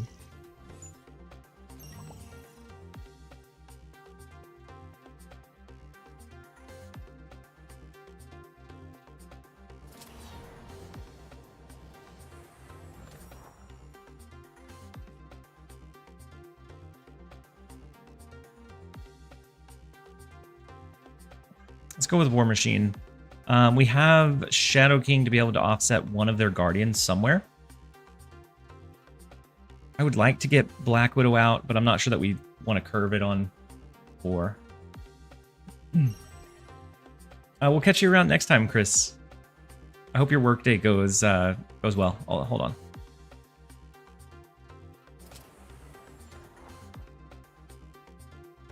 Do we give up? Let's give up left. I have a feeling we see like Rocket plus... Ooh, Gladiator. Big one. Not big enough, but... Pulled out Crossbones. It could have pulled out Infinite, which would have been hilarious.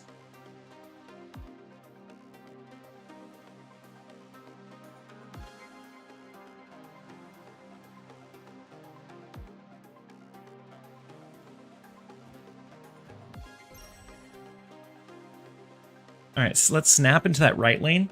Knowing they have at least a few Guardians, we can offset their Groot, maybe offset whatever they scaled this turn, and try to fight for it that way. We also have Luke Cage. We can throw Infinite down next turn to win wherever the Sanctum goes to. Is the deck I'm running good? I don't know yet. This is our first game with it. My neighbor has a dozen of them. Not actors or celebrities, but just LA transplant. Yeah. Still haven't gone to Houston? Ooh, Baron Zemo pulls our Lizard, which isn't huge for him. And then as long as we win the Sanctum lane, we're good. We do have priority.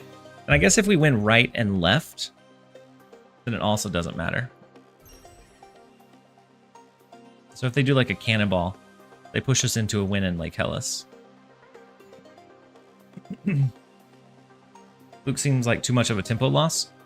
I think Luke on like a last turn, once you have your Typhoid Mary down and pulling him back, or against the Affliction, against Scream stuff, I think in most cases he's just a big tempo loss. I think in some cases he can be value added. Instead of Luke, I probably should have went Black Widow though, to try to stop their draw.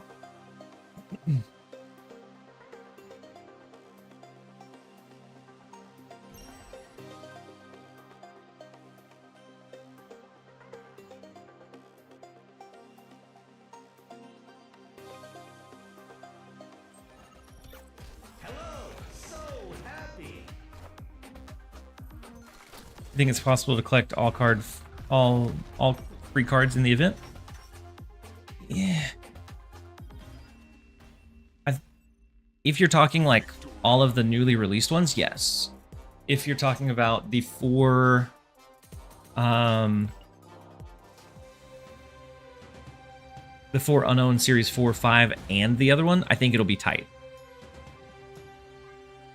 I think there's a chance you can do it, but I do think it'll be kind of tough.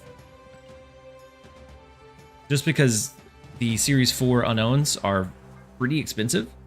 Coming in at 2,000, that's a lot of grinding. Like your first few, like the first maybe 2, are helped a lot with just this advanced track, giving you like those bonuses. And same thing with like the Twitch drops. You get a really big early surge. But after that, it's 20-ish a game, like 16 to 20 a game. Sometimes a little bit lower, sometimes a tiny bit higher.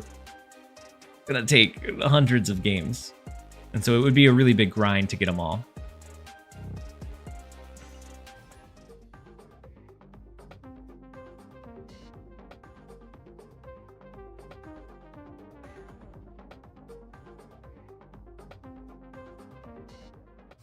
Yeah, jumping straight to 2 out of 3 cards after the Twitch drops is really nice. For my free for my free to play account, I'm looking forward. I have the drops going on that Twitch account right now, and so I'm looking forward to deciding what I want to pull. The priority should be the new cards. It depends on your collection level. I would say if you have most like key pieces in S4, S5, then yeah, I would focus pretty heavily on like the new cards. That's what I did, but I'm also only missing 2 cards. Ebony Maw is big. Choosing Gladiator.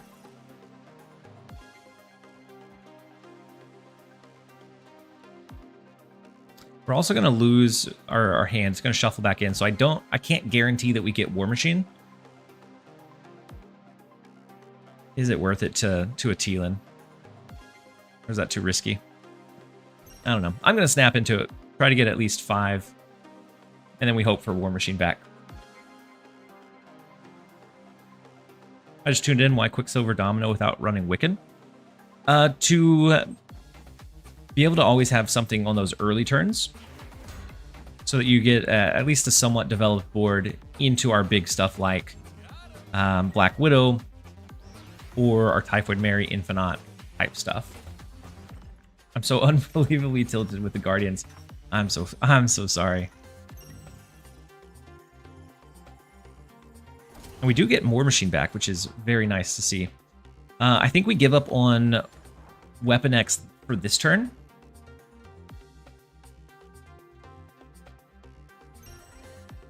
And we just go left.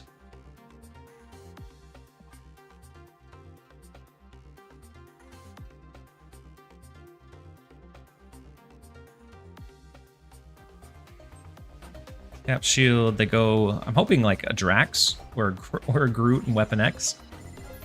Yeah. And so you have to give up some pretty big points, but making them miss their Guardians is like such a huge hit to them.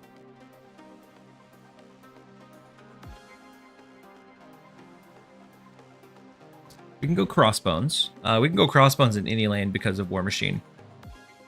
I think we go Crossbones left and a snap. If they hit Gamora, it's going to be 12-13. We beat that. And then we're just looking at the Infinite next turn.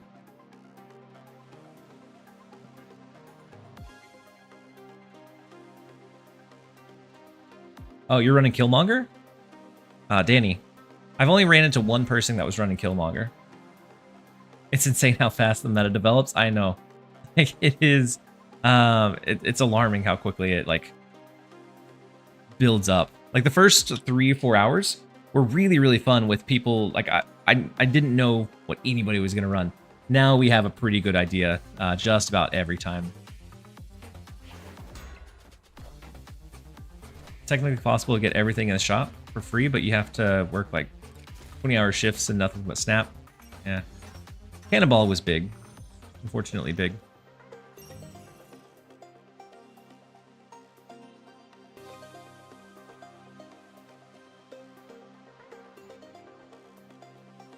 Do we want to waste our Infinite?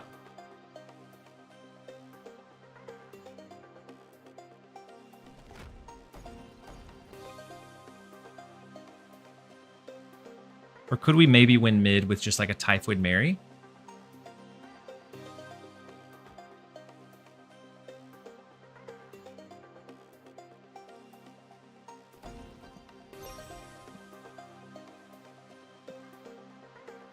How's the deck going? So this is our second game with it. I mean, the first one we won, so, but we also were able to pull like the War Machine Ebony Maw Infinite combo, which I think helps out a lot. Ah, rough Negasonic. We still win mid though, because Hydro Bob pops out.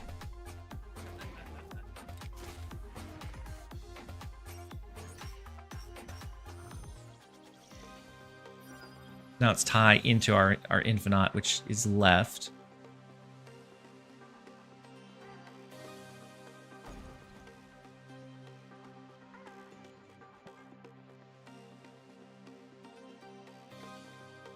I think if they don't snap, they're silly.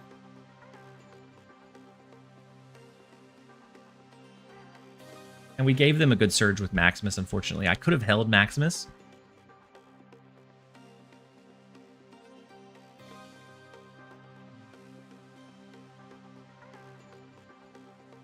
I'm tired of playing around Guardians. Yeah, yeah, me too.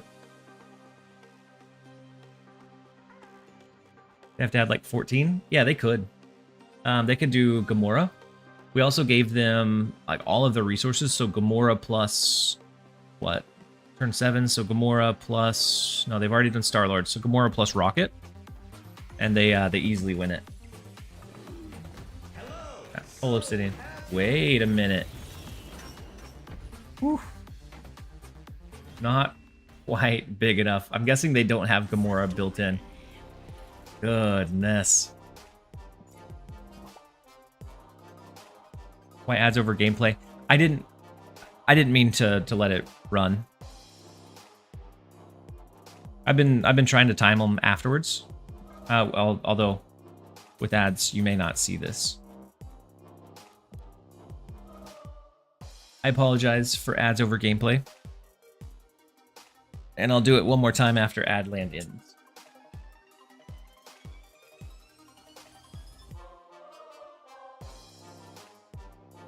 So you guys coming back from ad land, I apologize. The ads auto ran, and I missed the trigger. I tried my best to make sure I manage it. That one got away from me. So I left the board state up in case you guys wanted to look at it. We were able to win left just barely because they didn't have a Gamora built into their deck. But Full Obsidian Rocket almost was enough for them.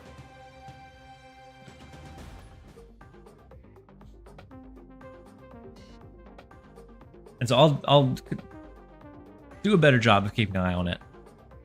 As it gets later, sometimes my attentiveness drops a little bit. And I plan to stream for another like 5.5, maybe 6 hours.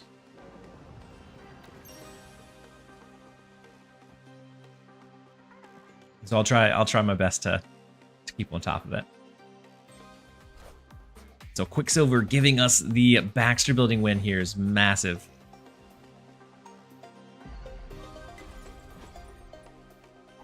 We just need to be able to keep the Baxter building win. So it's not a lot of power, but it's a little bit of power. We can continue to add bit by bit here. Although if they have a Guardian, it'd be bad. But they did not.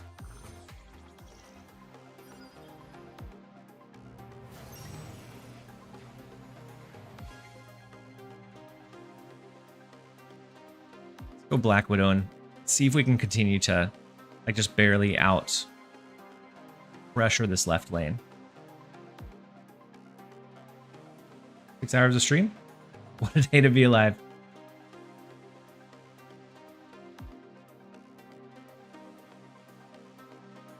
So we're not getting emote or nothing because it's not enough time with 2 months. I mean, it depends on how much you're grinding it and what you prioritize.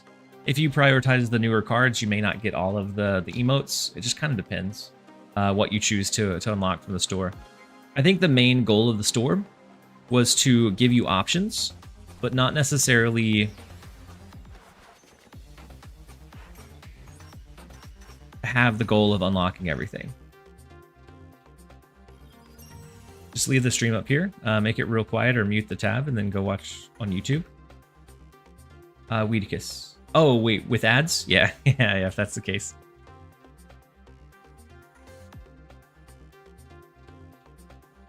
So the big one's left. We can't really pressure left all that much. I think we're going to go War Machine here. And we'll go ahead and go Black Widow. I assume that they just play something in a Teelan.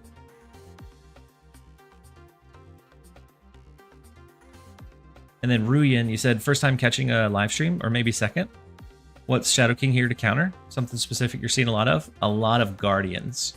Shadow King without priority can offset Gamora, Drax, Groot, the whole 9. And then otherwise just things that scale. So like Scream, and the likes. Wait, why did they play it that way? That lost them all of the points. What?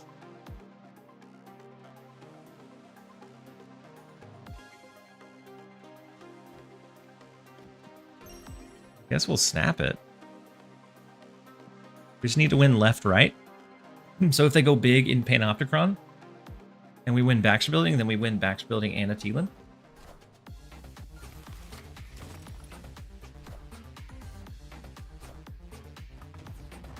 Big cannonball. But unfortunately for them, it pushes us into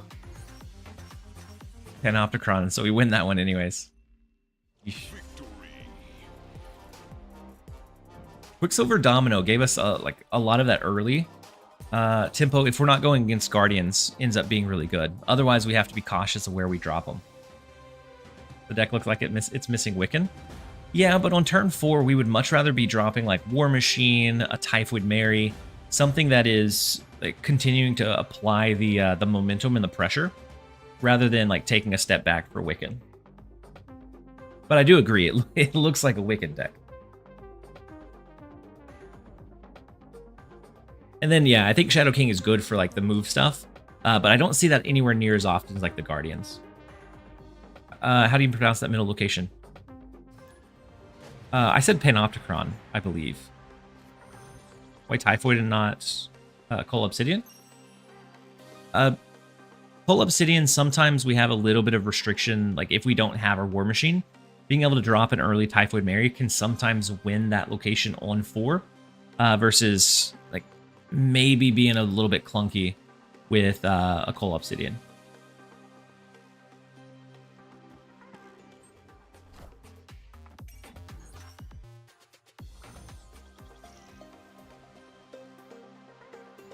Right on time.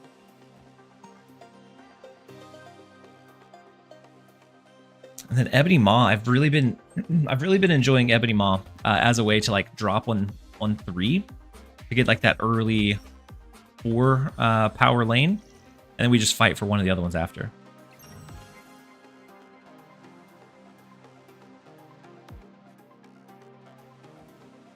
I mean, we're giving them a lot of cards, but this is big.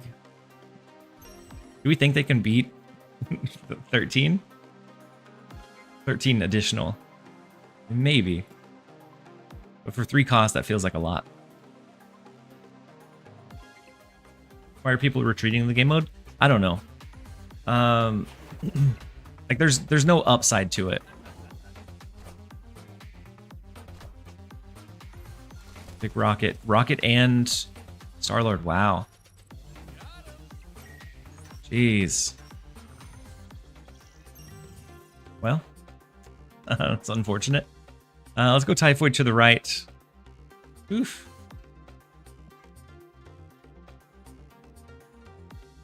What should I go for as a new player? As a new player, depending on like how early your collection is, of course. As a free-to-play, I'm just recently into Series 3. I'm holding off to do a lot of this unowned Series 4 or 5 cards. But I'm waiting until... I'm waiting until March 4th when the series drop happens. That way I don't accidentally pull something that's going to be a Series 3 soon. I'm going to grind and get like the tokens and the charms now, and then I'll just save them and hoard them until the 4th. But I think it depends on how like deep your collection is and like how many big pieces you're missing.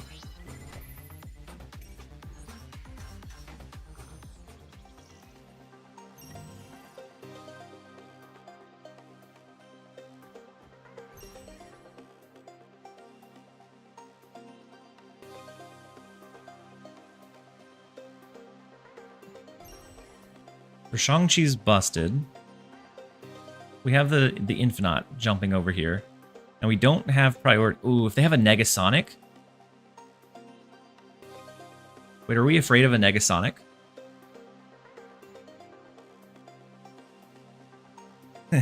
If we got hit with a Negasonic in our Infinite, I'd be so sad.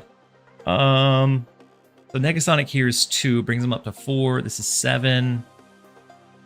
Yeah, they'd win off of that. Yeah, I think we're... Man.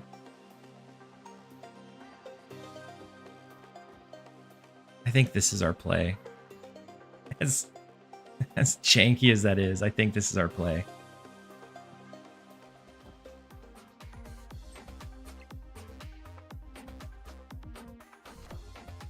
Yeah, Negasonic. Oh, Negasonic and Groot. Yeah, they win.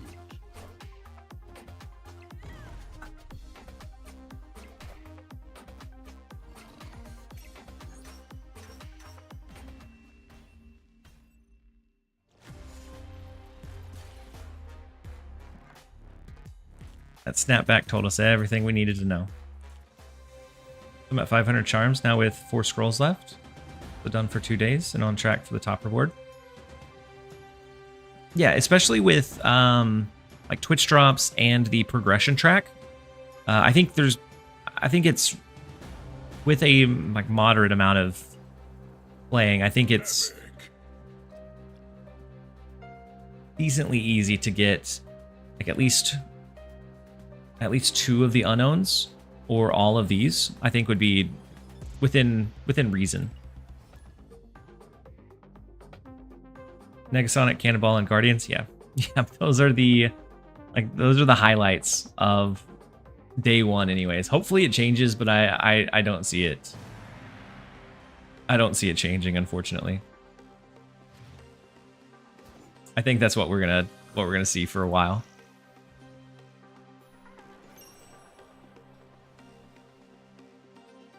How will it change?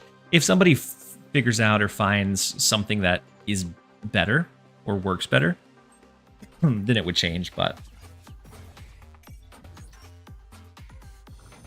don't know if I'd call a 2 to 3 hour a day moderate. Okay, yeah, that's true. That's true, backflip. And then Norman B, good night. Hopefully you have a great night. And hopefully we catch you again sometime very soon. If we play into the feast lane, we could play War Machine next turn.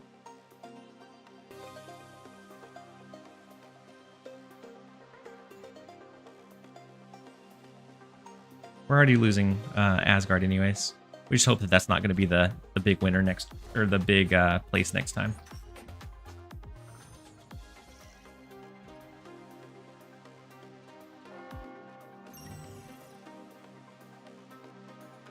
I got wrecked by a werewolf by midnight deck. Yeah, like if it gets set up, werewolf by night, midnight, could be incredibly scary. I think we go War Machine. I think they're gonna play in Camartage, and we just give them it this time. But I think it's a Groot, a Drax, Star-Lord. The bad thing about these guys being so commonly ran is sometimes you have to like make plays like you're just completely unaware. Got him. We got him with the Typhoid Mary too. Ooh, and the crossbones. Rough. All right, so we're sitting on Shadow King. We're looking for Luke Cage now to help bounce this one back when we need to. But for now,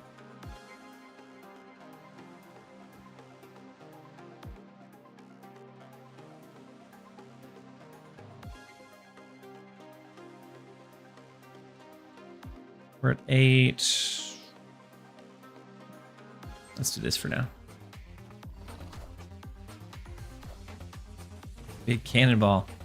Pushing our lizard, unfortunately. But we know that Cannonball is out of the mix now.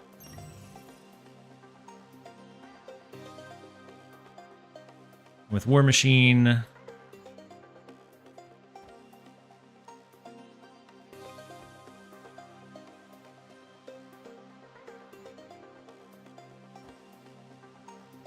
think we're doing something like this. Oh, hold on. Before we play our Maximus, let's hit him with the Black Widow, and then we'll play Maximus.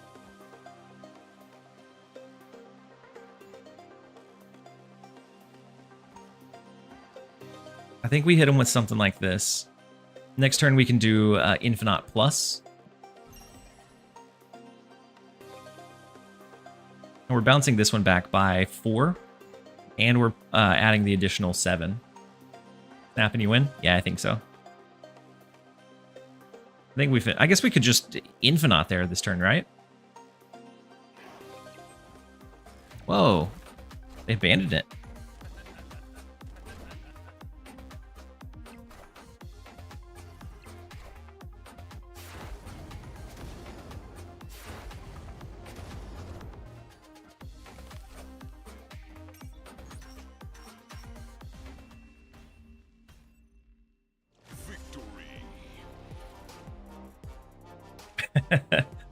Black Widow in a deck too.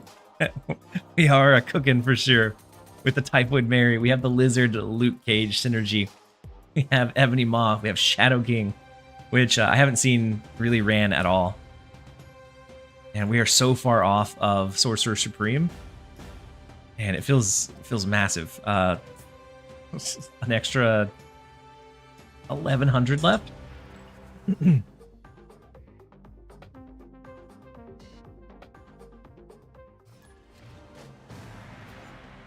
Can you share the deck code? Yeah. Right now we're 4-1 with the deck. Well, I'll share the. Oh my gosh, that is not what I wanted to share.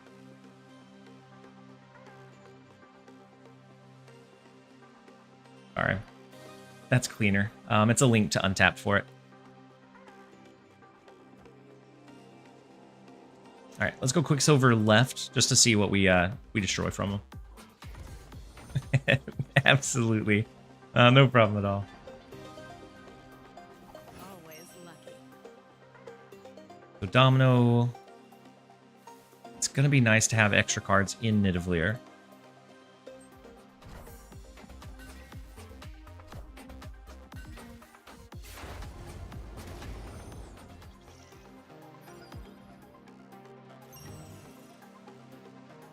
Big left.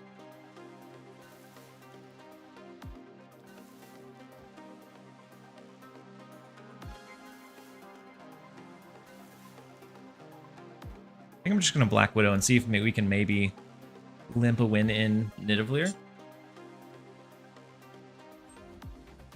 Yeah, I'm 1 rank away from Sorcerer Supreme. To be fair, I did get all of the Twitch drops, so I got all 6 hours worth, which gives you a pretty good boost. I don't know that it's that crazy of a pile.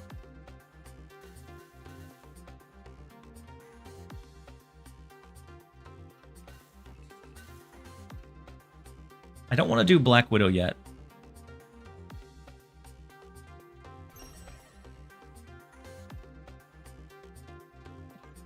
Because then we're just giving them a free 4-power card into a lane. I need a deck. I keep losing. I shifted around quite a bit. It felt like whatever I was doing was wrong, but I'm hoping this is the. Oh no, it's a Scream. Friendly neighborhood Spider-Man here. Okay, can handle that. We offset the negative affliction from Scream. Offset the Scream ramp up. One of the rockets scaling as well. We are 1 off of winning the right Nidavellir lane. Oof, how truly unfortunate.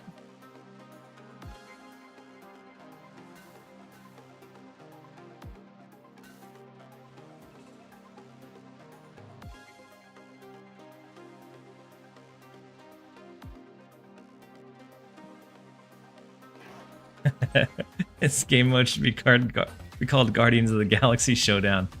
I mean, you're not Wong. Nebula's big. Miles is big. Yeah, that should be. Sheesh. Almost game.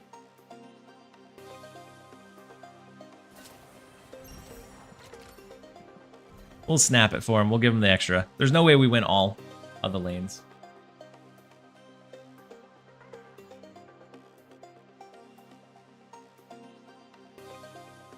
I was thinking the game mode should be Cannonball's Paradise, but your name is good too.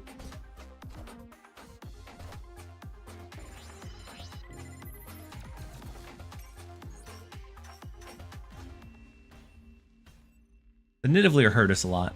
We're not able to flood as many cards around. They were able to like make full use of the Nidavellir lane. Got a massive 2 charms off of that. Thank goodness.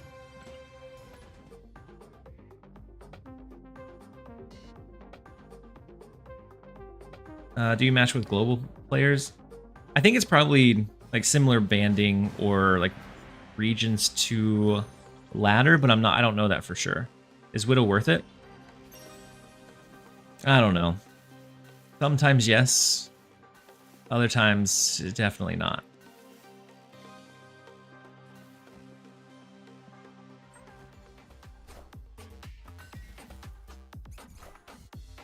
I never thought I'd hate Guardian so much. I know. They're such a like. What are the odds? They're such a like a simple deck that's typically not good. So it's interesting that they're in a like super annoying composition now. I haven't seen a yes time yet. We held them down to 2 cards. It was like 2 games ago though. Yeah, we lose the collapse mine. Thanks to Squirrel Girl. One of those situationals. Like Squirrel Girl's early sometimes can be rough. This time, really, really helpful.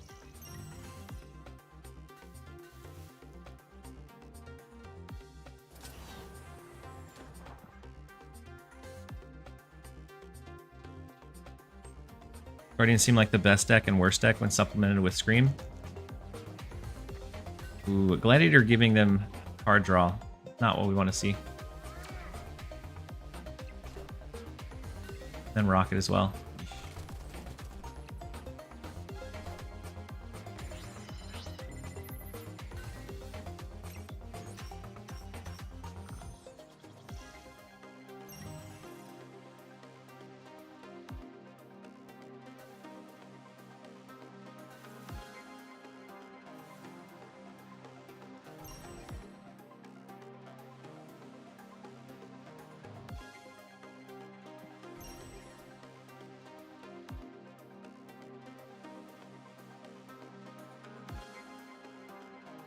I think we always lose this. Even if we win the right lane this turn, the fact that they're getting 2 more brings them to 15. We could also just... No, we have to heavy fight for right. But I don't think it's going to be enough. You guys want a card that no one is playing in this mode? It's Kang. Very true.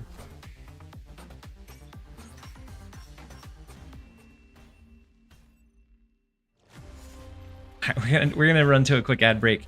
It's about 30 seconds from auto triggering, so we're gonna run to a quick break. I'm gonna switch off of this deck. It worked for a couple of games, absolutely got demolished the next couple, and so I'm gonna pivot or jump over into 2 minutes, and then we'll be back with more.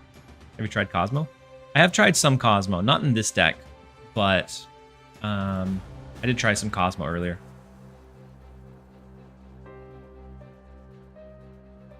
I went from 4-1 to 4-3 very quickly, which in general is fine. You have your variance, but in this one in particular, it feels really, really bad.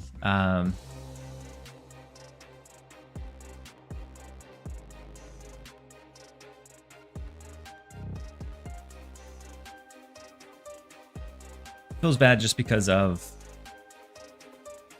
the limitation on your scrolls.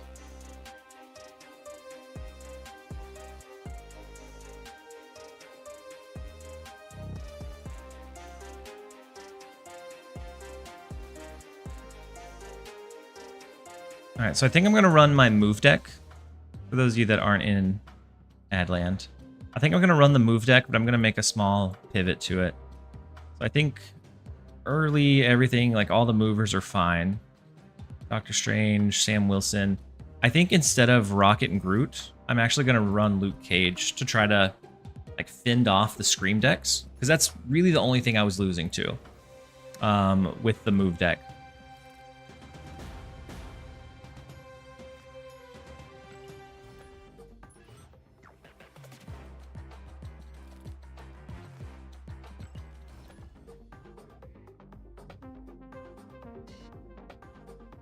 I should open for new card and got Uncle Ben. Ah, we all. It's a canon event. We all end up pulling Uncle Ben. Personally, I wouldn't be so stressed if there was no scrolls. If there were no scrolls, then I think we run into win trading, where like people just go in intentionally like throwing the game. More like a cannonball event. I see what you did there. Ah, Aunt May's. What a beautiful location that would have been. Oh well. For the early Human Torch.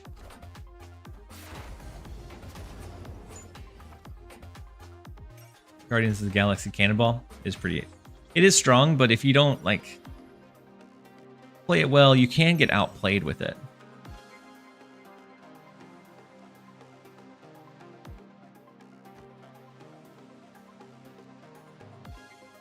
How hard are we pushing left lane? Like, is it ever worth it to do Doctor Strange over there too? Or do we take this as, like, a way to potentially pull it back into Sakaar?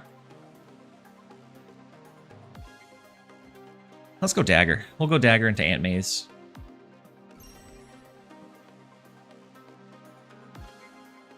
I guess maybe we shouldn't have snapped. Hydro Bob's gonna hop.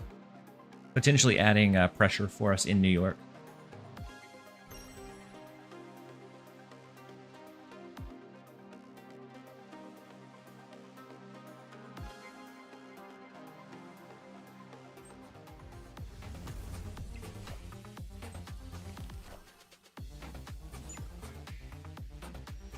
It's not awful. Also, we win left because of... wait, maybe not.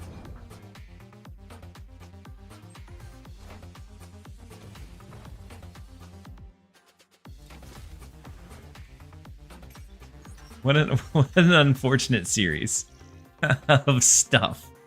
Okay, you can't. What are you gonna do against that?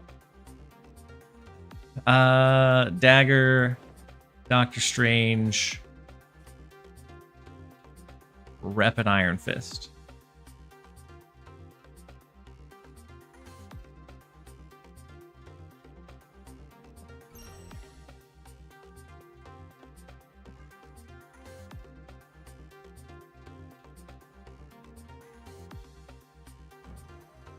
Oh, the blink was from Iron Patriot too. Craziness.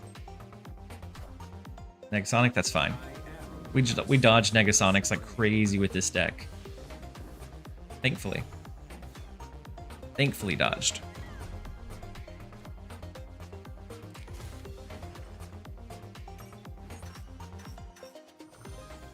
Hopefully it pops here. No, it's left. Okay.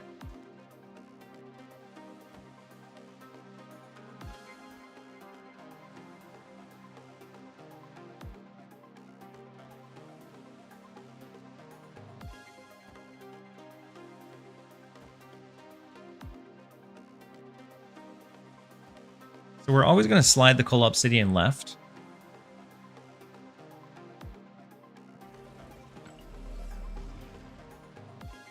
Because of our Iron Fist. So I think we move Dagger here and just try to bank on the 10 in New York, getting us the win there.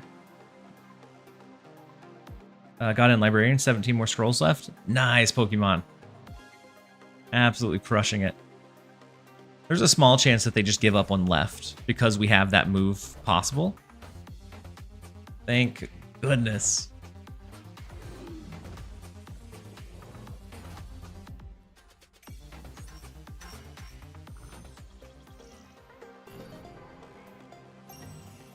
Now the big one being here.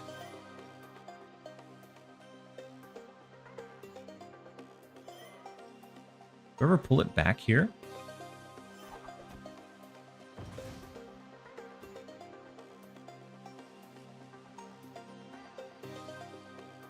Or just call the 27 enough?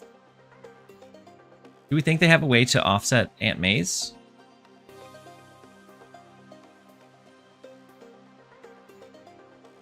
Shang-Chi.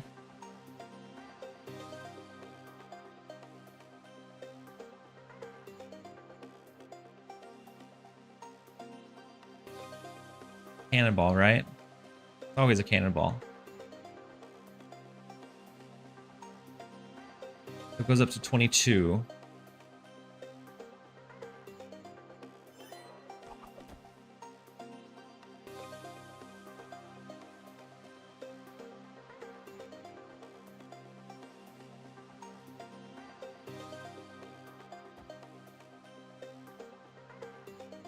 With Cannonball, let's make sure it goes right.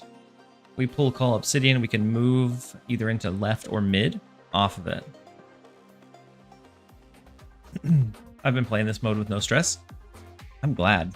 I'm enjoying it, but it does feel like every move can be important. And so we got the Cannonball call right. We have the left lane. Wait. No, I threw pulling the Call Obsidian. Oh, never mind. That would have been 16 anyways. My math's bad. Couldn't have done anything to the Cannonball.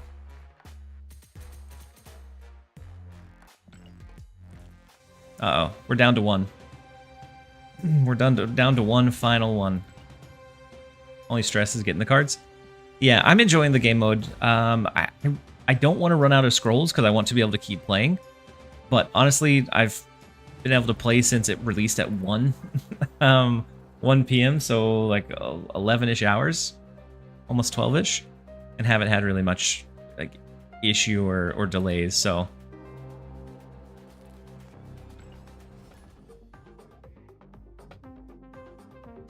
yeah, whenever it gives you a lot of scrolls, it gets you a lot of the tokens or credits or charms, all of which are very, very nice.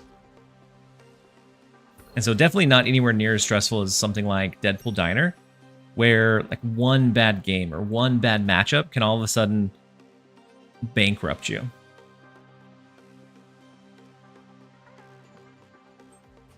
It's wild that Juggernaut's not banned. I agree. That Juggernaut's banned and Cannonball's not.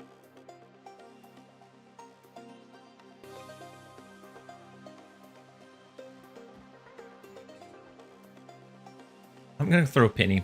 We can always use her as a merge onto a move card.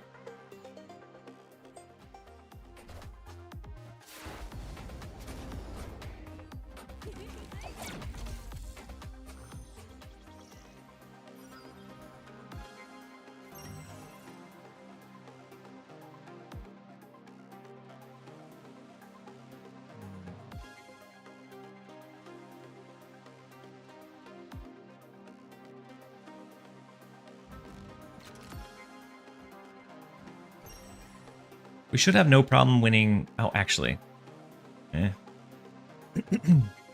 Hacker's not going to be all that big.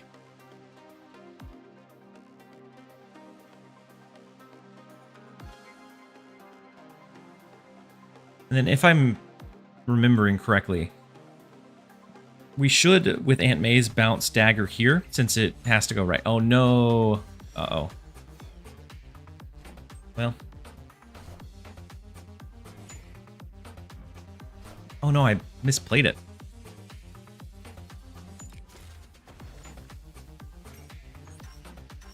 And they still got the Hydra Bob jump. Oof.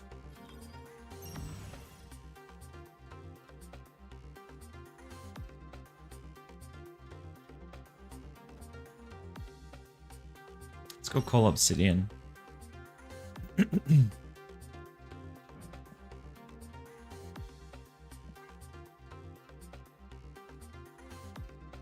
And we're hoping their Hydra Bob goes over into Aunt May's and not the hub. The 7-power roving resource is crazy strong.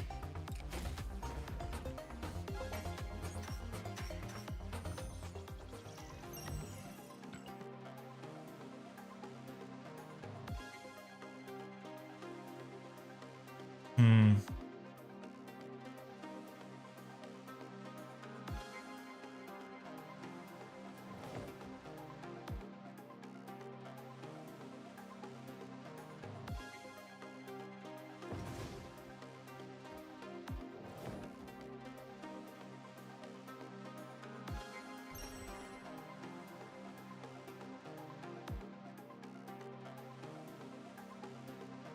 Bob can be either really good or really bad. And so if he hops like here and then the location goes here, like all of a sudden he's behind the pacing. But in this case where he's hopping where he needs to go, so strong.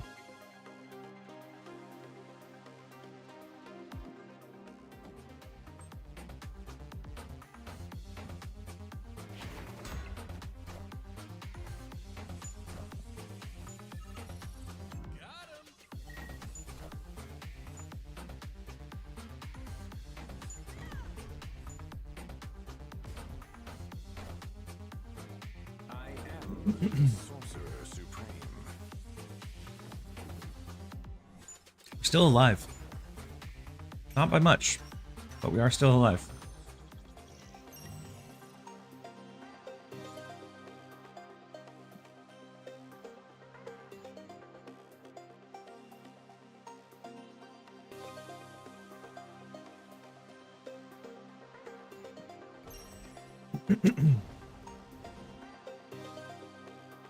So we snap their Hydra Bomb away. We drop a Cannonball. They get 1. We get 5, 6 this turn.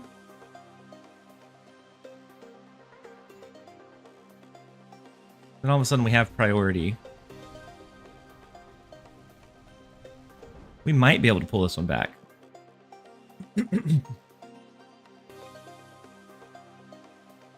This is when retreating is okay. You're not really going to get many points. Honestly, we have a shot. I could see a realm where if we get lucky and Sanctum location is mid next turn, where we win. Oh, I guess never mind. They can move the Sam Wilson shield, can't they? In that case, it becomes a lot tougher.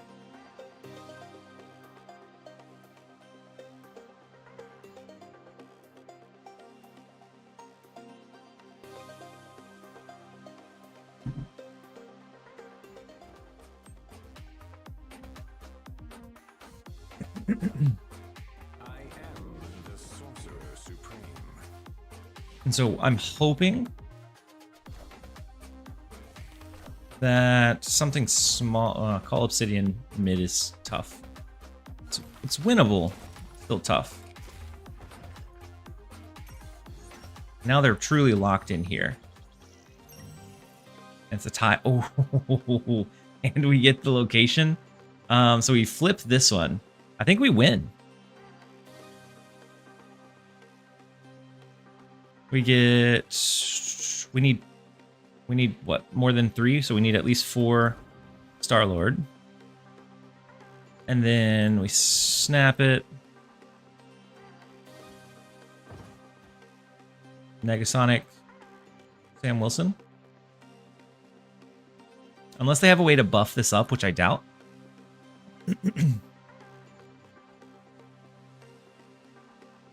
Does the Twitch drops charms count towards your ranking? It does. How does priority work? Priority works based on the number of Sanctum points that you have.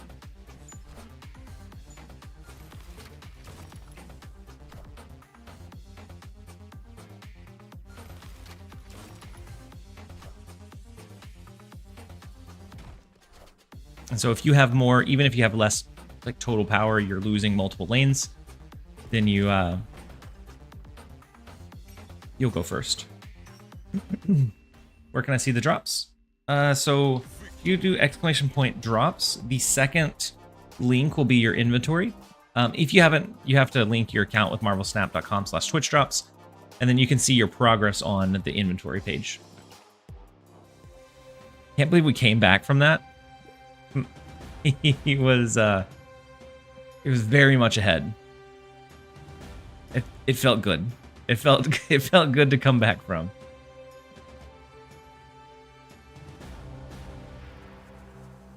Words get so clogged. I agree. Very beautiful comeback. And there's been several times like that with this mode, or with this game mode. I don't have the Deadpool emote. Oh no. In this one, I feel like Cannonball is very, very important. Like, there are some decks that you can build that he's not in, but in this one, he can essentially win you like a high priority lane whenever it counts. So sometimes it's as the game winner. I feel like it's really tough to not have Cannonball in like the movement deck shell. Yeah, Werewolf I think is also pretty good. I haven't cracked a deck, and I ended up spending like 2 or 3 scrolls when I was trying, and so then I stopped. But we're gonna run to a quick ad break. I'm gonna run to the restroom, and then we'll jump back in. We'll see how long we can make this one scroll last. We'll be back, you guys. I can always buy more in the shop. That'll like 6 more should get us through another few hours easily. At least enough for the 2 from reset. And so we're gonna jump over in 2 minutes real fast of ads, and then we'll be back, you guys.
Does Sam Wilson do a lot for the deck? He offers a little bit of flexibility in movement, a little bit of early potential like board presence, but like other than that, he's not like monumental necessarily.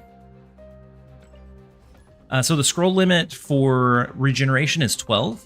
As far as what you can hold, I've heard upwards of like 99.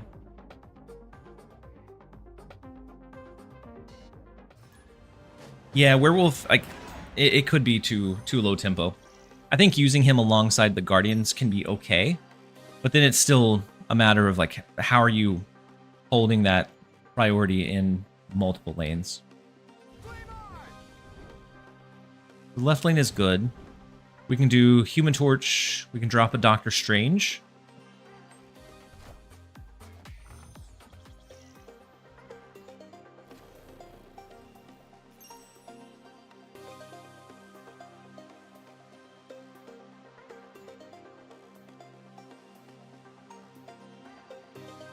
I don't know that we want to drop a Doctor Strange, though. I feel like saving it might be better.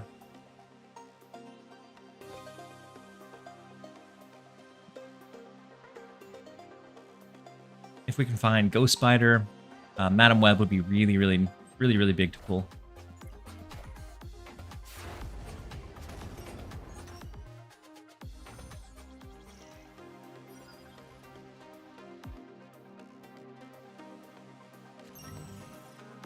Speaking of Madam Web, do we give up the Danger Room? We could do Doctor Strange, pull them over into mid, but then we can't really Madam Web unless we just get very lucky. How important do we think it is to hold down Danger Room and keep their Iron Patriot from discounting? I'm going to say pretty big.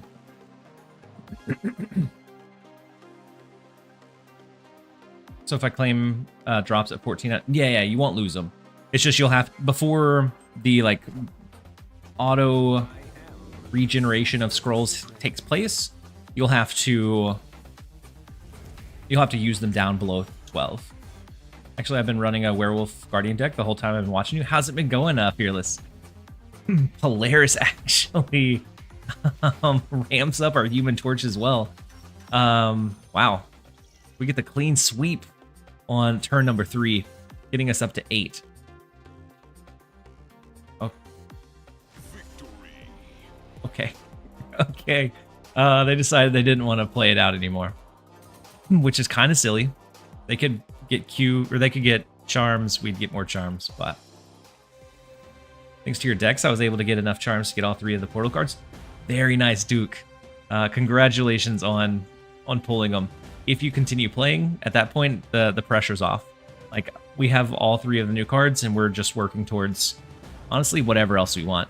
Like, I like the emotes, but really, I don't emote all that often. And so I almost would rather use it for, like, progression in Unknown Series 4 or 5, but I don't know.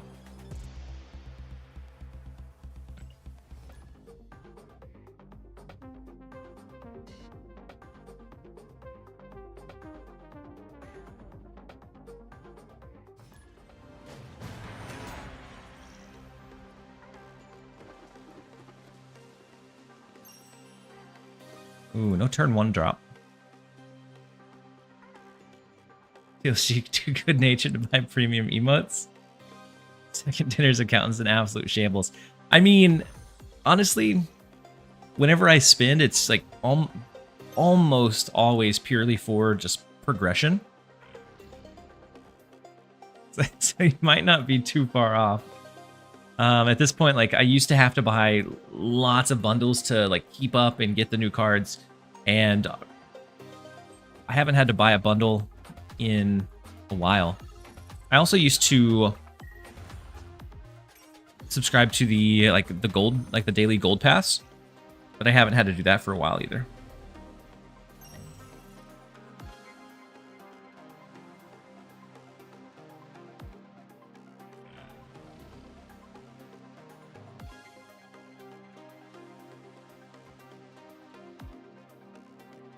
Let's go Vulture here. I think they play into Nor Dimension.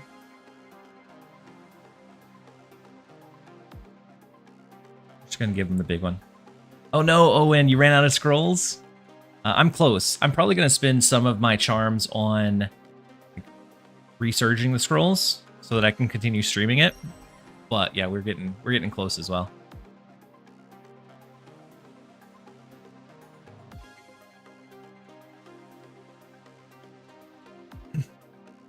I really like the snap. Ooh, pull Gladiator for me, please. Would have been beautiful.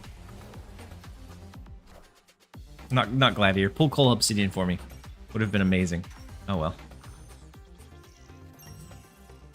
We're back over here, so it's gonna be a Vulture move. Doctor Strange, pull it back into maybe an Aranya.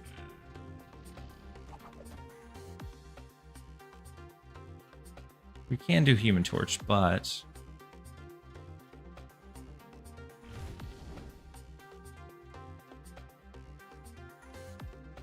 I'd rather save it for use with the Aranya. Go big Drax, maybe? Maybe big Negasonic? Cosmo. Cosmo would hurt us a lot. They could also go, what? Groot plus Rocket? Or Rocket and Groot. It's an option as well. I am the Sorcerer Supreme.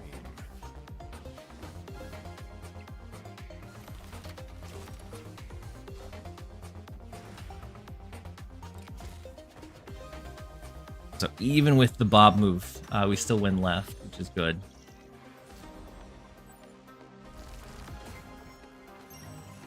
Okay.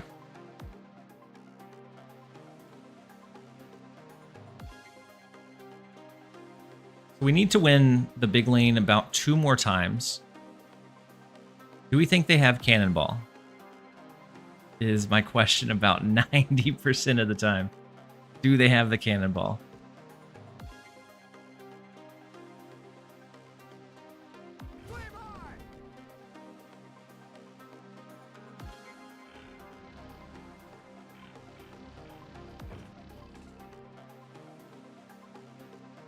I'm going to hope and vote for no. If they do, then it's going to push us back to the left.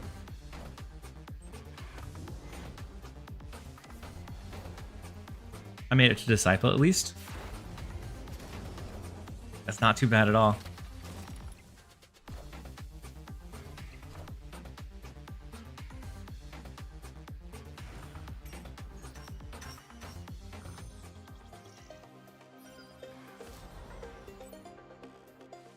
Okay, so where's it gonna hop to this time? Left.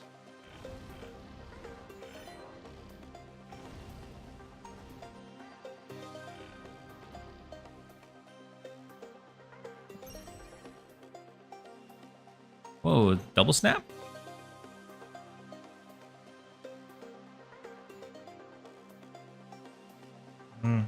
They could have hit us with a cannonball of their own, couldn't they?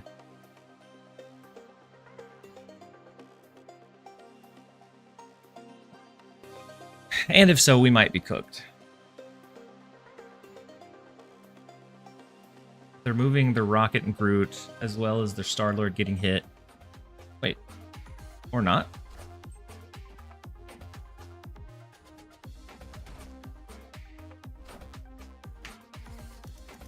Doc Ock is fine. Why'd they snap back on it?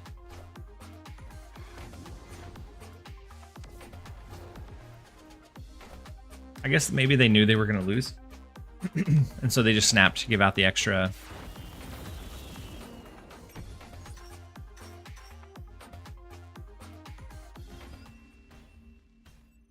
The extra charm.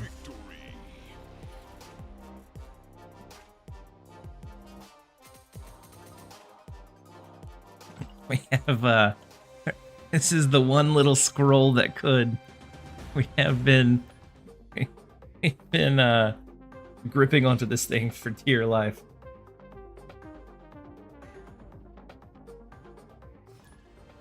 Cream cannonball combo? Yeah. Yeah, I agree. Oh, next is Stefan. Gonna be a tough one. It's the last scroll indeed. Well, we get a pity win in Sakaar.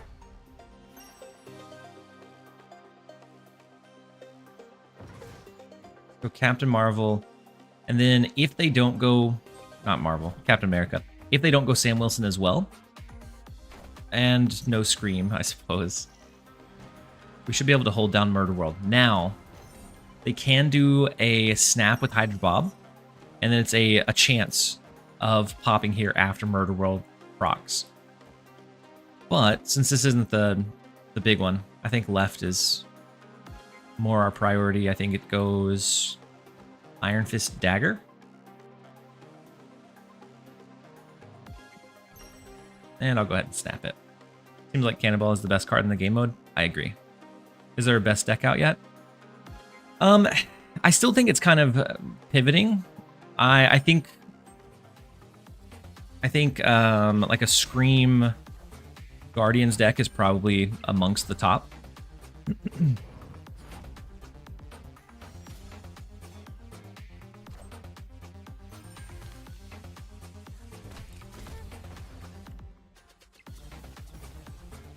Ooh, big Makari.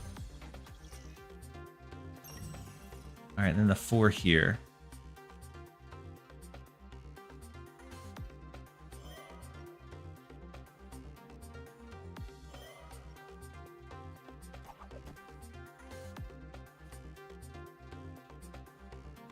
Just in case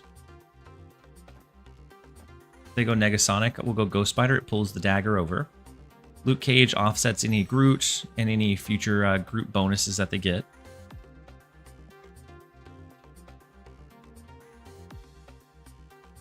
And then if they just go like Drax or Groot, I think we can outpace that potentially. Using my own cooks that aren't cooking, that is almost, that's the only piece of like this that feels a bit stressful, is that you don't want to take a chance on running a bad deck.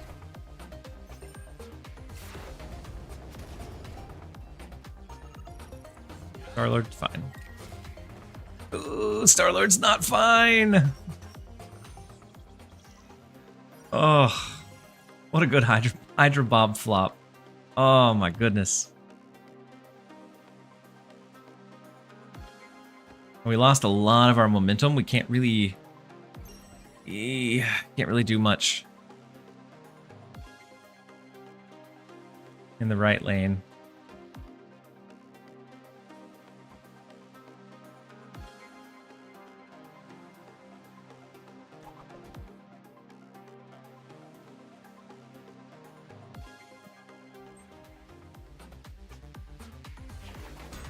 We're hoping for like a Gamora. Ooh, Negasonic. Interesting. It wasn't all that high powered.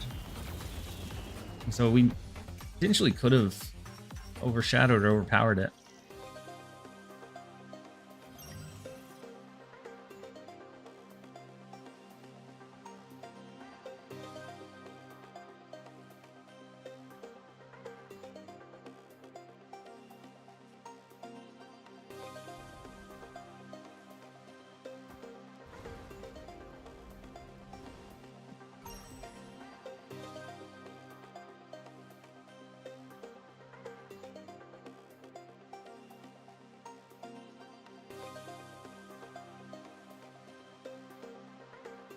We're going to hope Cannonball does what he needs to do here and locks them out of a key or pivotal lane.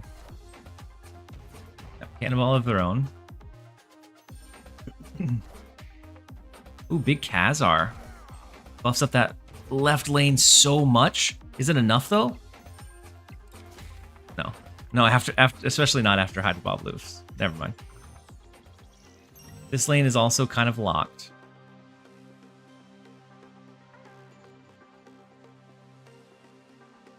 This one. So, if we Aranya, Human Torch, because it moves over to the right. We win here. We should win the game, I think.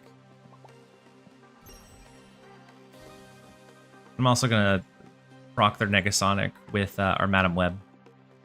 The game's gonna end regardless, but as well.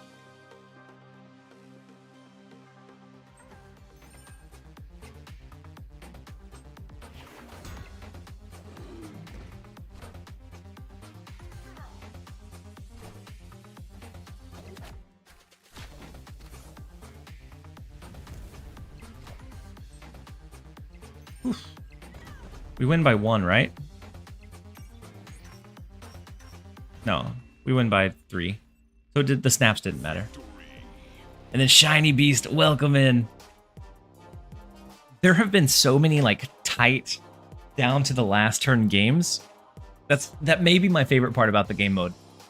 Is like there's been so many situations where it was like a very like razor thin margin of like either you win or lose.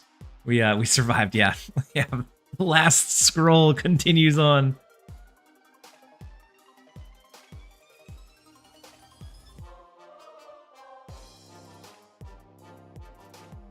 The Aranya animation always surprises you when it pushes. How does web push? I guess that's fair. It's more of like a grab and yank most of the time. Unless they're already in the air, then maybe it can like hit and what? I don't know. Wiser people than me.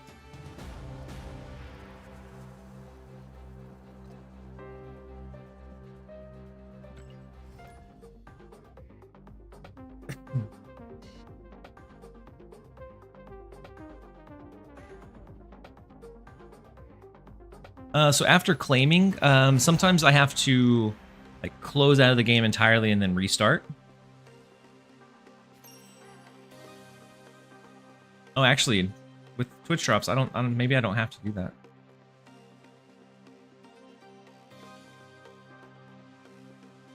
I'm gonna wait a turn before doing Iron Fist. And then what are the best Series 5 cards? There are a lot of really good like Series 5. And I think a lot of them come as like package deals. Doom 2099 is one of the most versatile. Galacta, Gwynpool all kind of fit into like... So if you have like Wiccan and you're looking for like good energy output, Galacta, Gwynpool are kind of unmatched.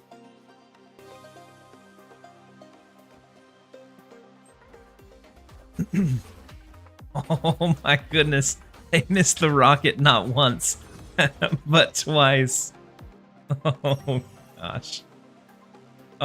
Crimson Cosmos. Unfortunate.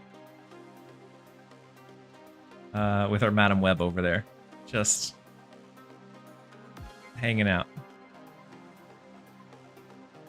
But that means we auto win Crimson Cosmos lane this turn, right?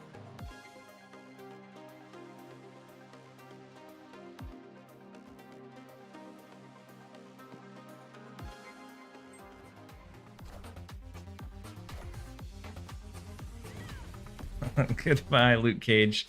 That's okay. Luke Cage is almost entirely here because of Scream, and this doesn't look like a Scream deck.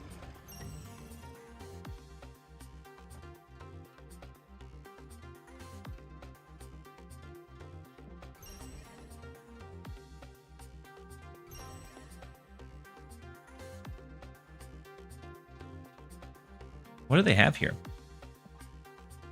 Drax could do it, I guess.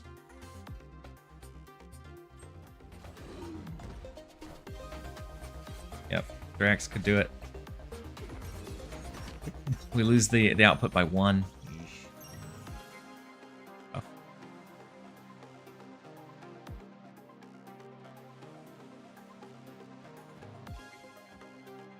I think we try and get by without Cannonball for now, so that we can set up a bigger Cannonball later. Ah, what are we doing? We knew that they were running the Guardians. We triggered it for them. Well, it looks like our our Scroll's life has finally met its limitations.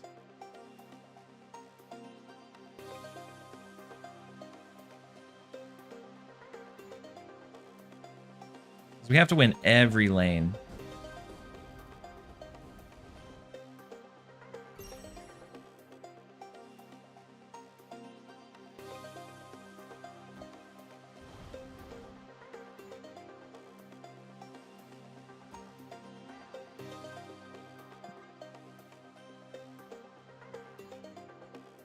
I guess if we Cannonball here and it pushes to the right, we lose. How do you beat Guardians decks? A lot of times you are playing your cards in lanes that aren't the primary. So like, for example, if it was mid, a lot of times we're playing our movement cards here, and so they can't proc their Guardians. With the locational restrictions, that's really kind of put a damper on it for us this turn. Are you asking like how with this deck that I'm running currently we do, or just in general? It's a guaranteed pop to the right. Oh, no, it's not. Still went to the right, though. And we didn't even win Warrior Fall. Does the drop charms or count towards your ranking? It does. Gives you a pretty good boost. Especially through like the early, so then you kind of blast past what around up to like Disciple or so, and so you get past a lot of the early stuff, and you get a lot of scrolls, a lot of the charms, very very quickly, just from doing the drops. All right, set of 3 scrolls. We're buying back in, doubling down, continuing with move.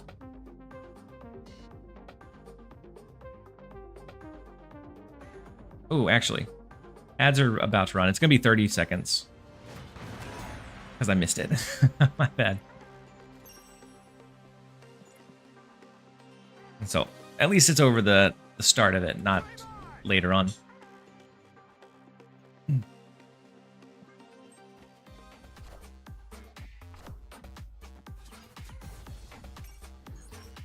Often feels like they've built an insurmountable lead.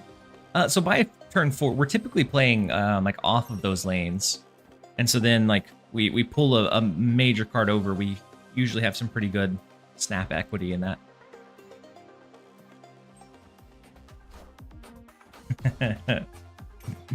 I love making them with the Guardians.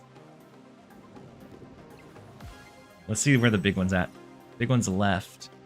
So we go here, here. Oh no, wait. Madam Web's our last card played. In that case, this doesn't work at all.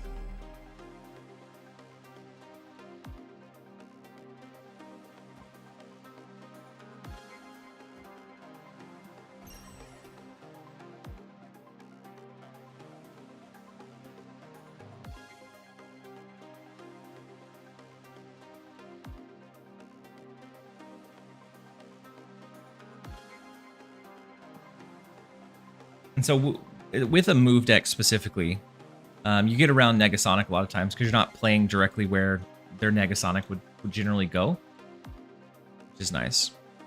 We could also have done like Dagger Ghost Spider to get a movement on Dagger, but I kind of want to wait to use Dagger later on. Could be Negasonic. Right, no, it's Rocket and Groot, right. Knowing that we're fighting for Atlantis. Hydra Bob pops over there as well. Take the 5. There 2. Then big output in the vault. And it's going to be locked. I guess it's 2 turns.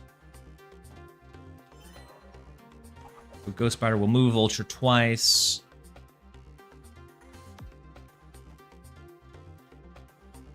Then I'm going to go ahead and drop Luke Cage just to stop Rocket and Groot from kind of dominating here.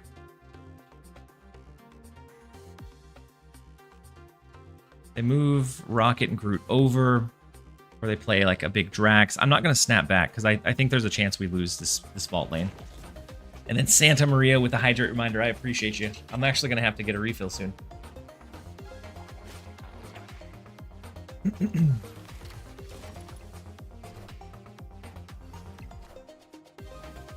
Ooh, big Gladiator. Oh, it pulled our Call Obsidian. Super unfortunate for Vlad the villain. We have you locked in here. And then it's even better because now we get a free win in Titan off of the Doctor Strange Vulture pull. And then next turn, we should get a free win off of the Cannonball proc. And so it just kind of snowballs. What a good pull from the Gladiator. My goodness.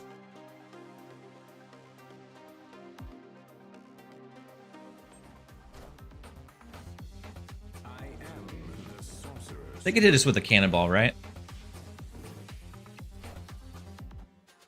If so, it's fine. Not big Negasonic, that's okay. Without priority, Negasonic ends up taking just... It becomes almost useless. Not entirely, but almost. Dagger move into mid gets us an instant win.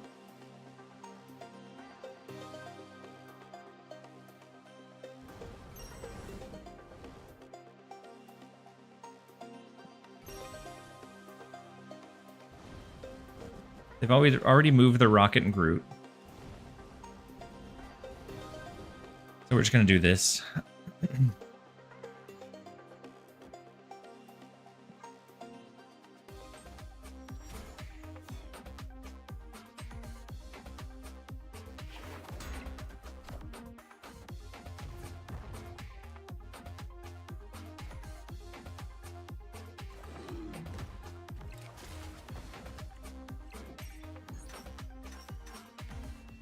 Gladly take it.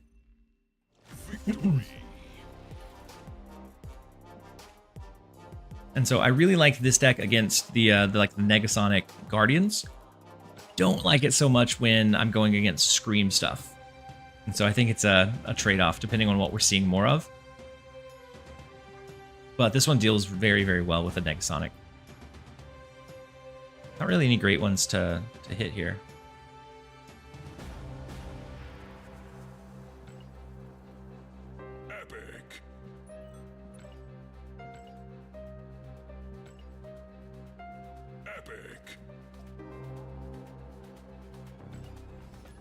Hey TLSG, what deck do you suggest to play in the new mode?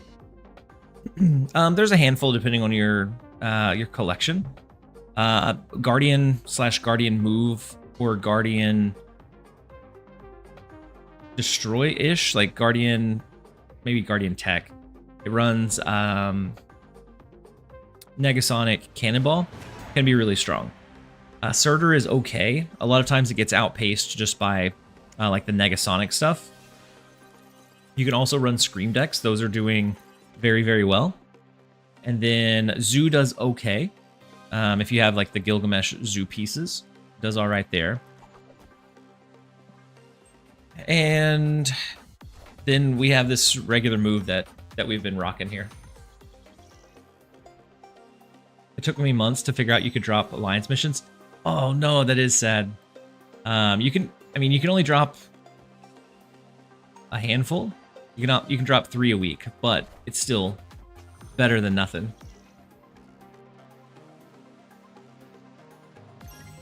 We know that they have a Gamora. They're running Guardian-esque stuff. Big 4 power here. I think we're gonna activate Aranya Vulture and not let their Guardian trigger in mid. Yes, it'll let their Nebula scale, but I think that's fine. I think we're okay with that.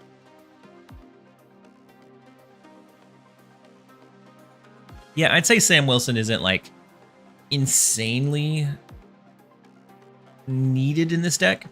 It just helps you with a little bit of like anti-clutter, being able to move it around, like and position it where you need to.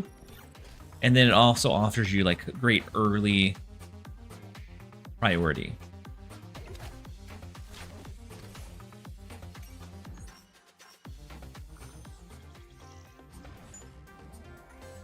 Oh, they get our Gamora, and we get our Cull Obsidian back? No, we get another Gamora. That's right. So 4 power right lane. We'll go ahead and go Vulture move to the right. We could always pull it back if we wanted. And I'm gonna go Cull Obsidian left.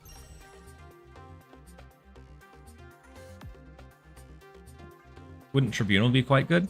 I don't think so. We don't typically get high enough, and like that Tribunal turn is going to be a low output turn in general versus like one additional move.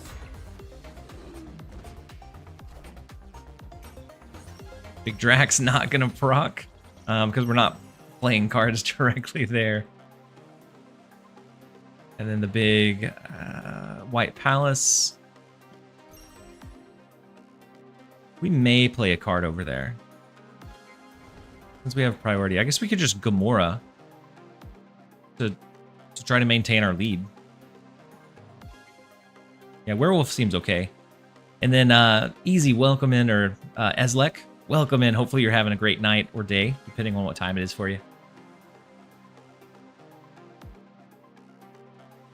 Yeah, with missing Cannonball, you're gonna, like most movement type stuff, Cannonball really feels like he should have been a ban.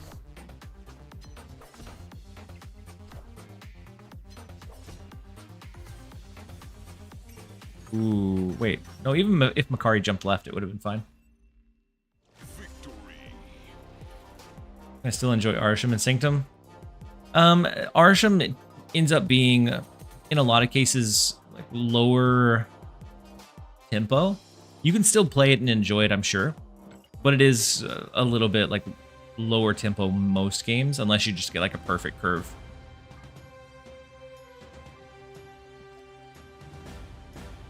We'll get to Sanctum Sanctorum eventually, or Sorcerer Supreme eventually. 1,000 more. Is that 50 games? If we get 20 every single game?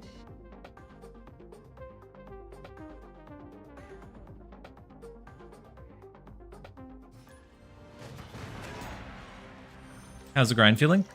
I'm enjoying it. I mean, at this point, I've played it for too long.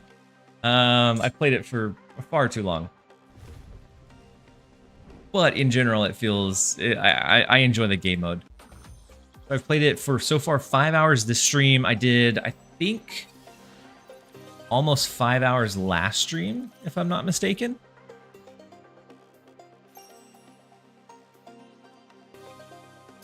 Big Madam Web.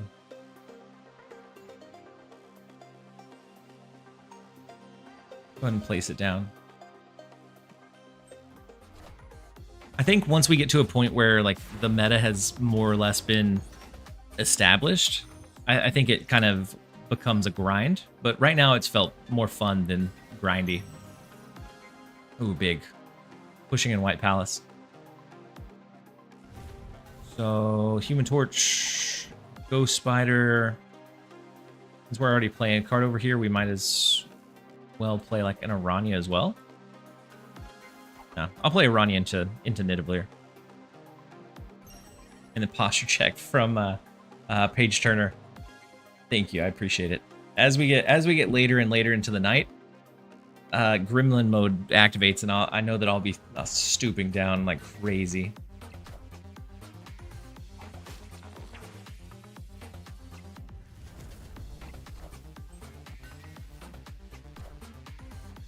Big Surtur. But early enough wins gives us 7 to his 1. And 4 in this lane, so let's Human Torch. Sam Wilson, dagger mid. I know that we could activate Aranya for the dagger move. I'm not sure if we need to. This goes to 16. The best they could do would be like a 10. Bring this up to 13. I guess unless they have a really good Iron Patriot card, that is.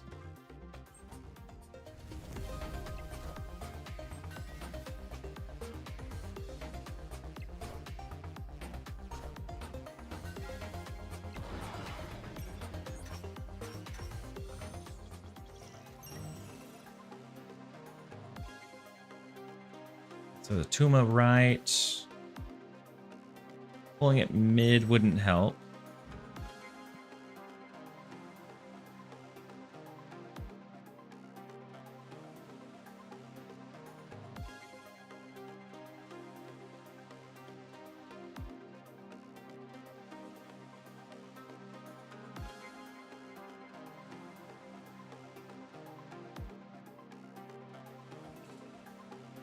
I guess I'm just going to arrow left. We'll give him the White Palace lane this turn. And then if we win left, we win right. We just need 1 point on the final turn, and we'll be good. Ooh, big Spider Woman. Must be the Iron Patriot card.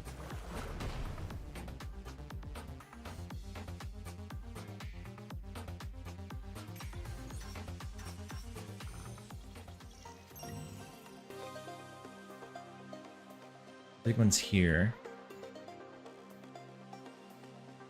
I think it's dagger left, Iron Fist, Aranya, dagger here. The Iron Fist will go left, Aranya will pull it back right. We get the double movement on Vulture. We get the big shift in the left. Call it a day. Is it even viable playing a move deck without Madam Web? Most of the time, I mean, unless you're like really early collection, most of the time, no.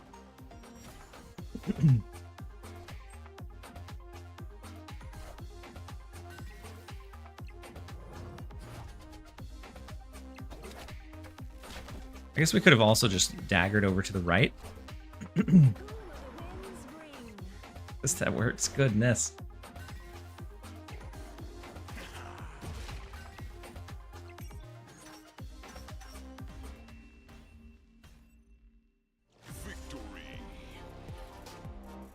I think even the dagger move over here wouldn't quite have been enough.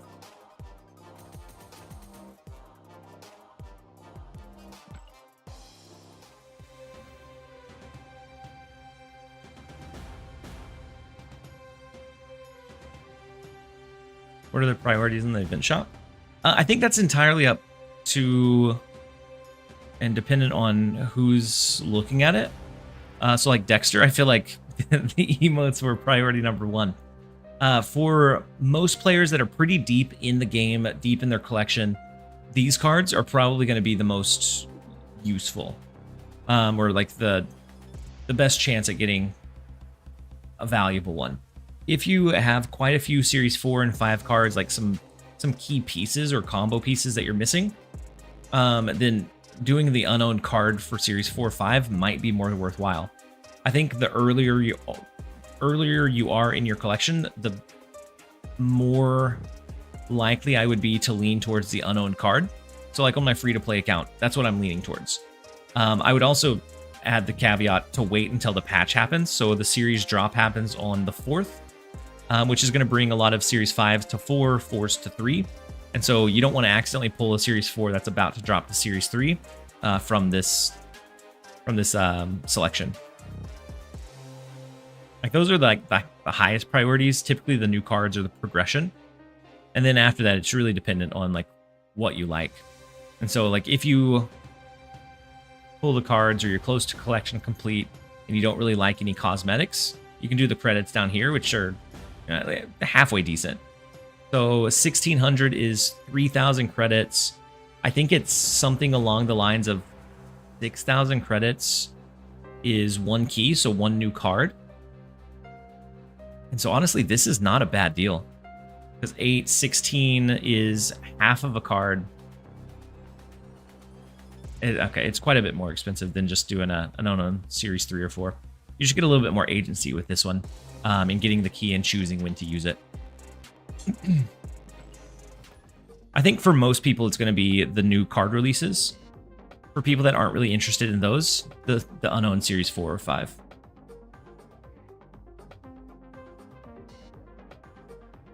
And then yeah, the number next to it means that you can pull it 4 times.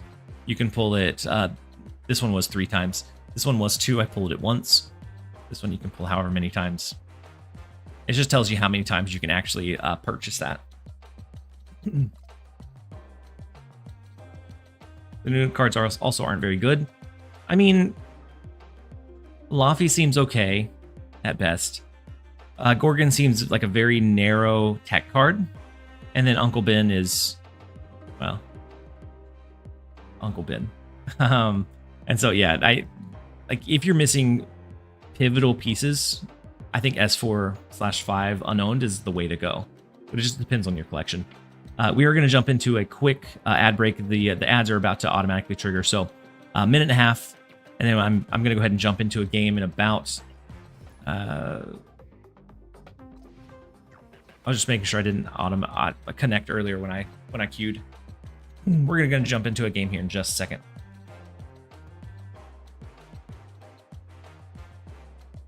Yeah, they could always be useful later. It just depends on like if you're missing cards that you're really looking out for, then Gorgonzola. I mean, it's hard to turn down a good Gorgonzola. That's for sure, Carlo.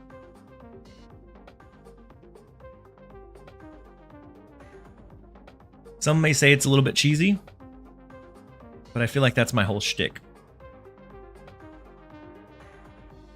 You're getting insurance ads?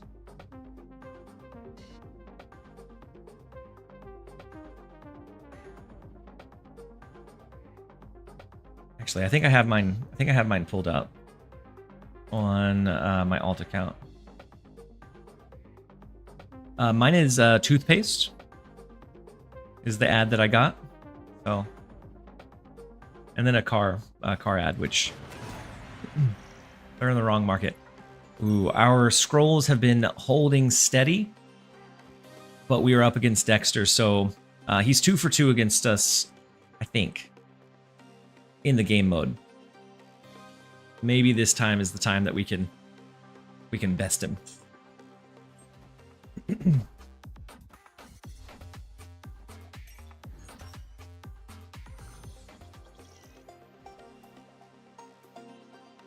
So a zoo style deck. We played Iron Fist. Yeah. I'll wait to drop. Typically, I don't like to drop Iron Fist on 1. unless I have a very specific reason to. I was distracted. Maybe a little bit sleepy.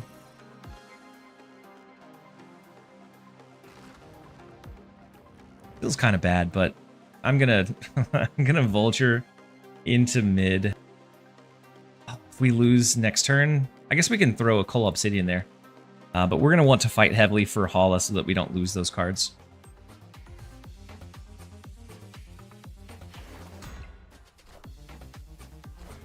Whoa, must be an Uncle Ben deck? Running rice. A rice deck.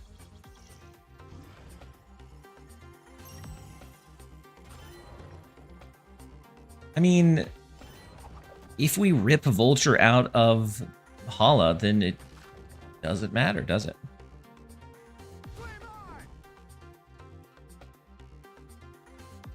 We can Ghost Spider, pull the Vulture, get the extra 4 or 5 in this lane.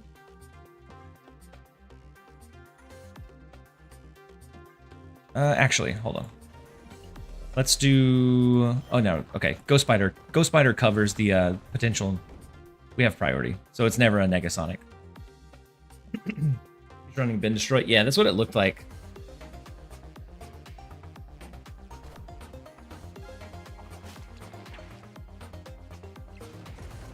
Whenever I saw the Bucky Barnes, I assumed he was running a bin deck.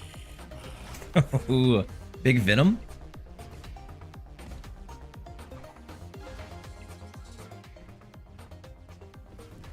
He definitely won Hala. We didn't stand a chance there. But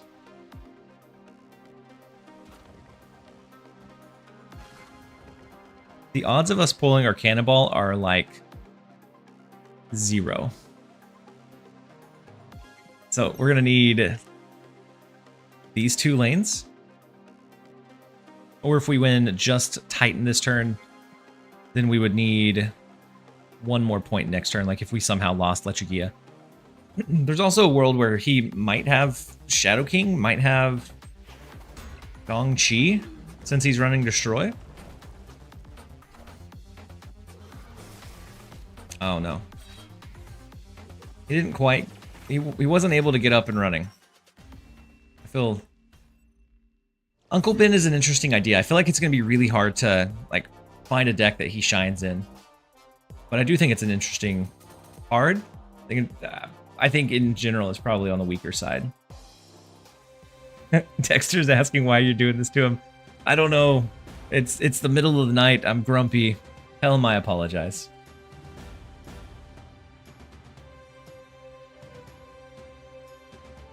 He just wanted to run the new card, and I was rude running movement. They're gonna add Happy Hogan. I mean, they might. In the What If version, he was purple, right? He was one of the Hey, welcome. It took you long enough. one of the like hulked out characters. I don't know if he had a name, but maybe Vin and Surfer with Killmonger. Ooh, that'd be interesting, Danny. And then Scardog59, thank you so much for the Prime sub and support. Very much appreciate having you here. Best replacement is for Sam. I don't have a great one. Like really any just kind of value to cost. You could even do like White Widow or Star-Lord if you wanted to do one of the Guardians, because then you still have that flexibility to move it around. You could do Makari, yeah, you could do Makari too, if you just wanted that value on the board. Sometimes it can bite you in the butt if your lanes are a little congested, but for the most part. I think I'm going to skip here. I know we could get an extra card draw.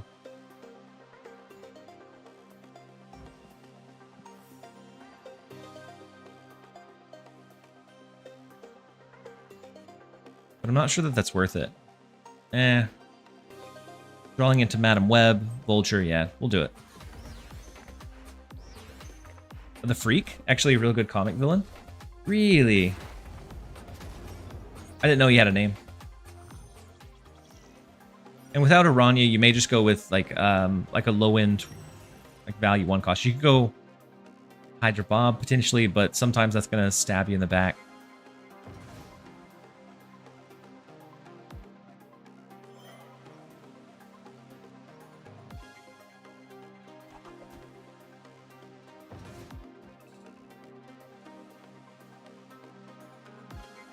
Feels kind of bad to waste the Ghost Spider, but if we can win Baxter Building, that's an 8 power swing in our favor.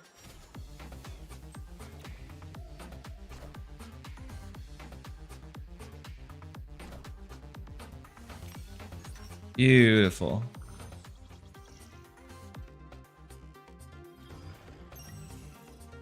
So then the big one over here.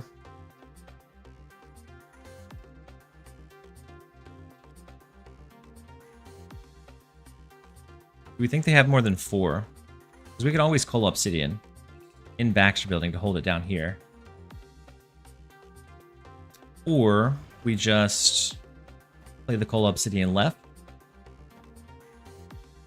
That's what we'll do.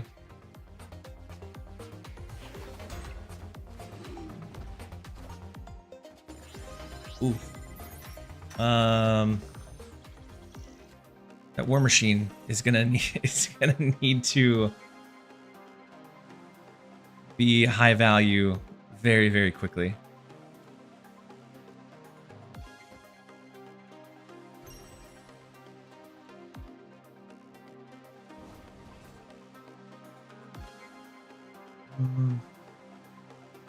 Cannonball is not huge, but it's not awful either. Like an Ebony Mon and something else here. What I imagine happens.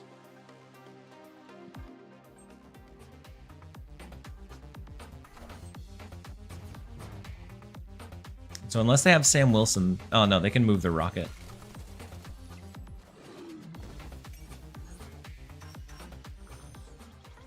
We at least force a tie in the right. And then big here. We only need 2 points.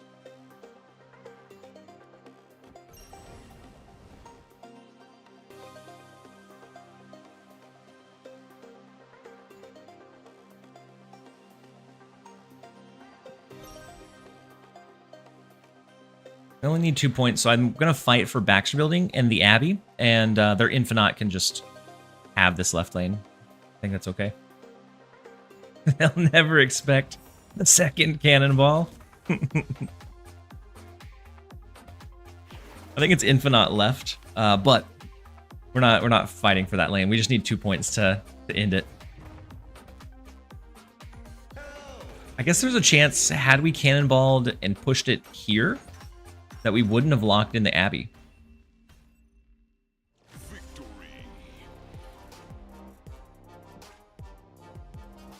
Did you run out of scrolls ever? I bought 3 from the store. So from the shop. I bought 1 set of 3, but otherwise no, I haven't ran out. We're still hanging on to our 3. I was at 1 for about 30 minutes. Went on an absolute tear. And eventually lost it to just some bad locations.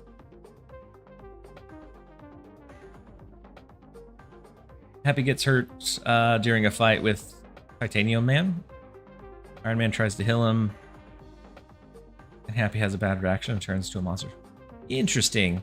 I want to read some more of the comic lines because I've very lightly dabbled in it. Like I've read House of X and a couple of the other like kind of staples. But I do want to read more still. Never expect the Spanish Inquisition. You never do. I haven't seen any enchanters. Do you think a tribunal list would work? I feel like it's probably too slow.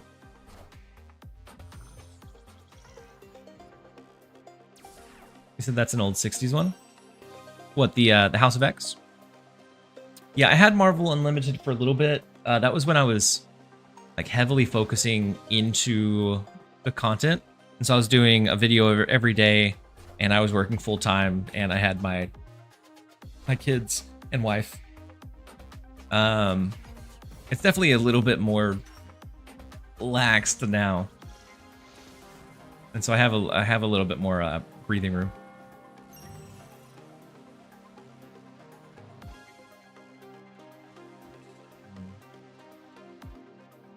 We probably just lose left, don't we?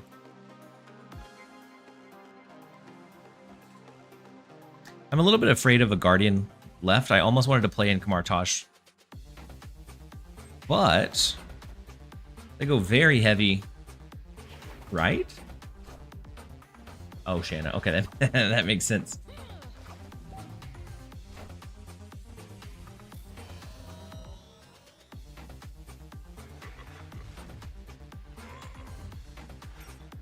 The good thing with our Hulks, though, is we have Doctor Strange. Oh, he can relocate them. It's a little like, whoop, and then all of a sudden, we're locked in. Your deck from this morning has me at 87%. That's huge, Wosi. I almost only want one. Nah, we'll take two.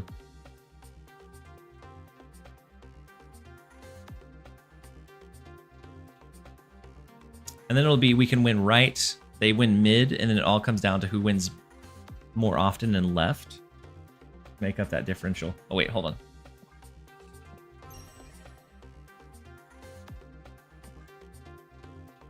I think we definitely snap it. We need to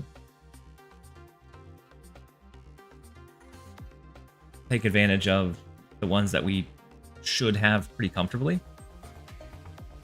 Because they're going to have Gamma Lab as an auto win. I am the Sorcerer Supreme. Oh, the freak. Gotcha. What's been your snapping philosophy? Any different? Yeah. It's been a fair amount different actually. Oh man, they get Gamma Lab.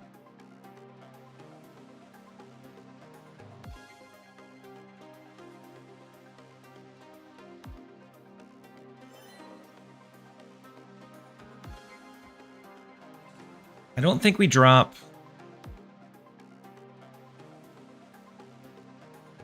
I don't think we drop Cannonball this turn. Because it's not the pivotal, like, key turn.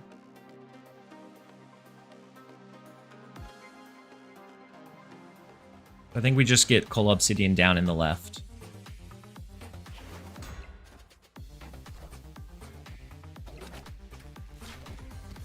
Whoa! What? The Negasonic shift. They'll never see it coming.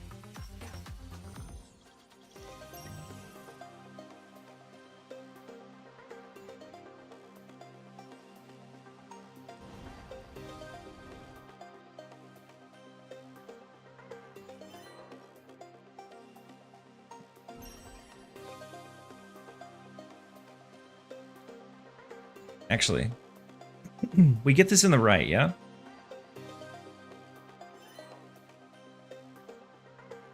Oh, but they can't win two, so we do need to do the Cannonball.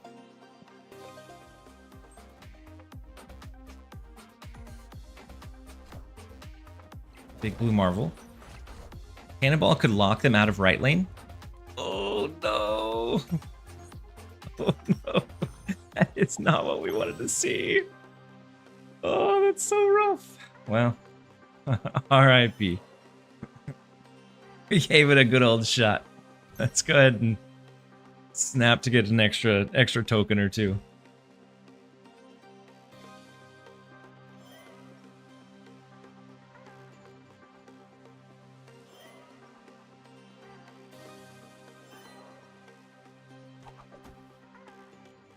Ghost Spider, this would be 10. Dagger move. No, there's no way we can do it.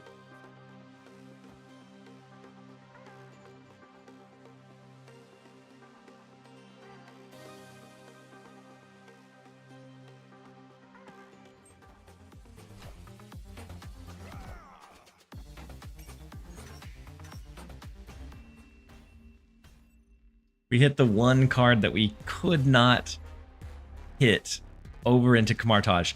I know that this one doesn't look as close as some of the other ones, But had we hit any of these three, especially these two, into Camartage, we would have gotten that 5 last turn, allowing us to win off of the win, or the amount of points that we had left. Came down to a bad cannonball, unfortunately. We lost one of our 3 scrolls. I'm going to try and hold on to them as long as we possibly can. Okay. Oh, yeah, that's right. That's right, Sandville. I'm tired. It's always highest power. That was not random at all. It was a guaranteed loss. Got outplayed, outmaneuvered. We'll rinse and repeat. We'll go back and do better.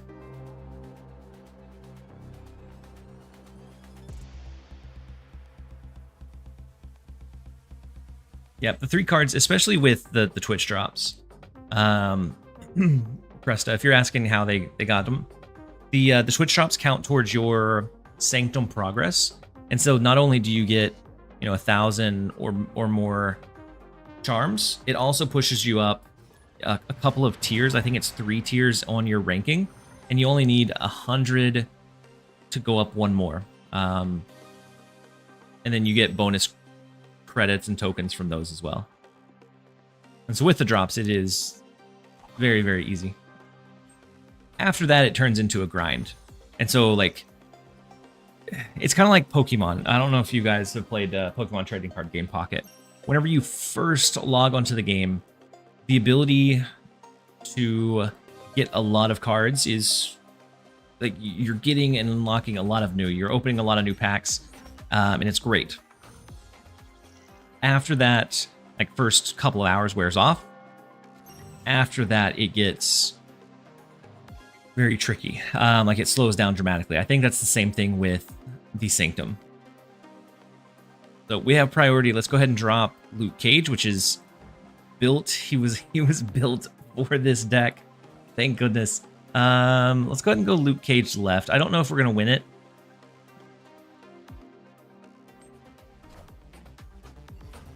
I feel like I can't run on the scrolls. I have more than 20. Polaris pulls us over. Scream, it does nothing, but we still don't win New York, unfortunately. So big one here. We... Aranya, then Ghost Spider. So Aranya to the right. Ghost Spider pulls it back mid. Next turn, we have Doctor Strange to win another 5. And then Cannonball to win another 5 after that. And then the Rocket and Groot doesn't scale because of our Luke Cage. I'm feeling very good about the Luke Cage deck. Scream doesn't scale, Rocket doesn't scale. Absolutely diabolical. Takes all of the wind out of their sails. Which decks have been the most successful? A Scream movement style of the deck. A Guardians and, like, counter style, so like Negasonic Cannonball stuff. We have some Surtur, we have some Zoo. There's been a decent amount of decks that have been pretty viable. Oof, we can't fit here. So do we ever Cannonball this turn? If they Cannonball us, it's not huge. And then we Cannonball in return. I guess Hydra Bob could pop over. And then Oro Tia GTO. Thank you so much for resubbing for 5 months at Tier 1. Very much appreciate having you here. Hopefully you're having a fantastic night or day so far. They come back with a vengeance with the Hydra Bob. At least they're... No, they can win it with the capped shield. Rough.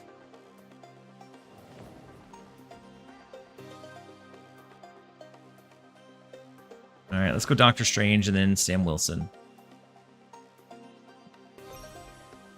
Getting that 5, I was counting on it. Now it becomes tricky because we've already blown our Cannonball, which is such a big piece. And then Hydrate from Pay, I appreciate you.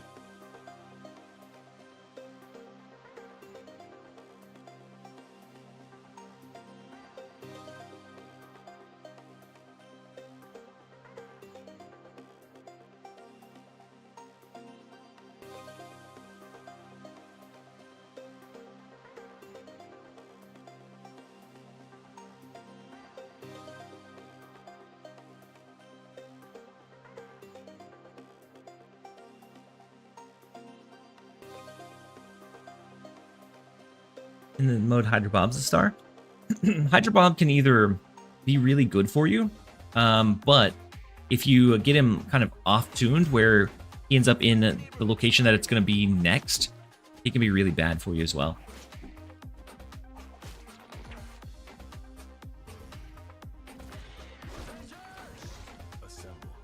All right, so Hydrobob always pops to the right. We're okay with that. They are... Have they moved their... They haven't moved the Rocket and Groot, have they?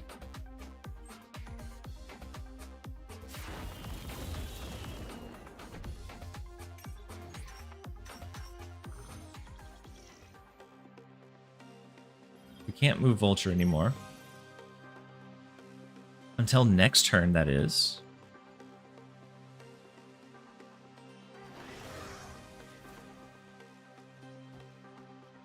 I think we kind of take a bypass turn. We go Madam Web. 4, 5, only brings him to 15. Or not, I guess 14.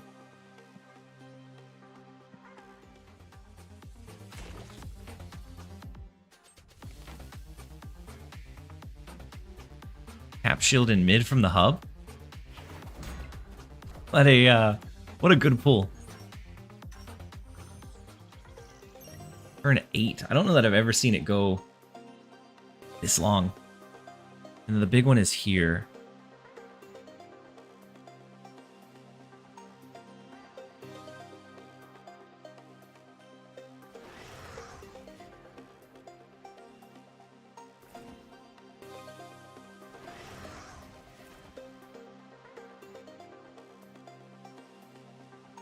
Move Cap shield over. And then Chris, welcome back. Hopefully you're having a great one. They could have a cannonball. If so, then they just win here.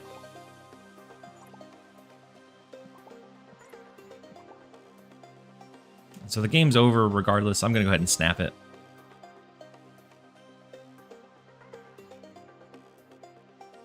And if that's the case, do we ever...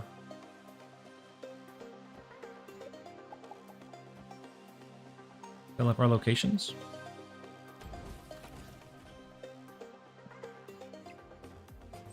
Ooh, the shield move over to the right. The Luke Cage saved us every step of this game.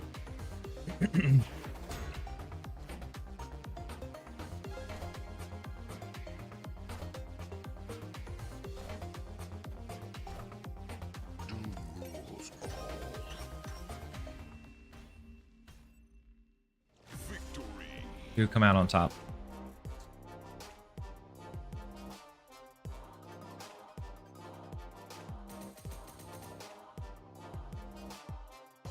I typically, Chris, I typically don't do friendlies while I'm on stream, just because for like most of the time for like large audiences, it's not always. Actually, I don't know if these wins count as snaps. Maybe I shouldn't have picked that up. It's not always like for a wider audience, something that everyone's looking for. I used to, but it felt like the ones that were here for like ladder games or like watching for like different deck strategies didn't necessarily engage with like the friendlies as much. And for some people it definitely works, but they count as snaps. Ooh, okay, good. Pokemon, you bought this you bought the Jeff emote?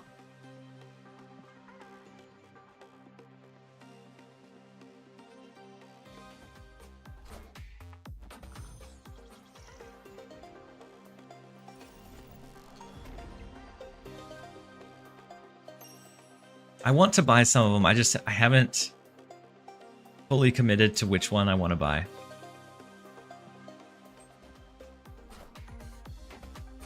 We need to find Luke Cage as soon as possible.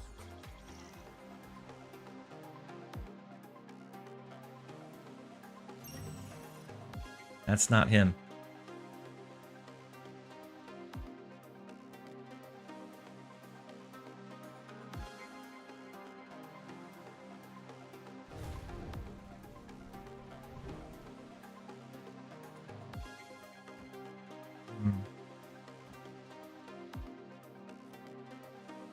I'm gonna go just dagger here.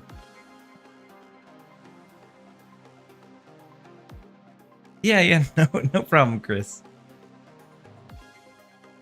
We're gonna give up Sokovia this turn. We're still in search of Luke Cage, which saves us against like the scream stuff.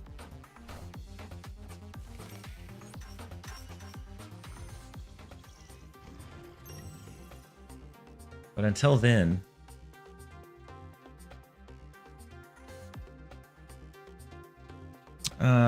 Cap Shield gets the reduction. Iron Fist, Human Torch move, Human Torch pull back. Before we should be able to pull it over into Strange Academy to fight for this lane. The mode's so draining. Even if you win all the time, it still takes forever. Yeah, definitely going to be a grind.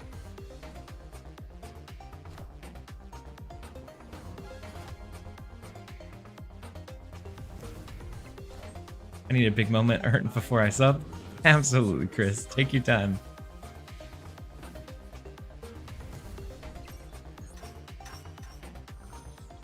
So now that we have our Human Torch scaling, we can move him without as much issue.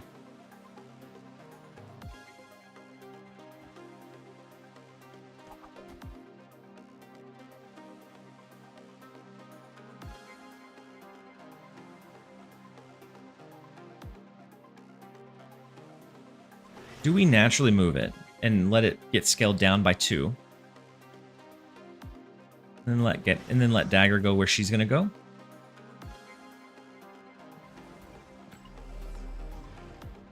We could also do the Coal Obsidian.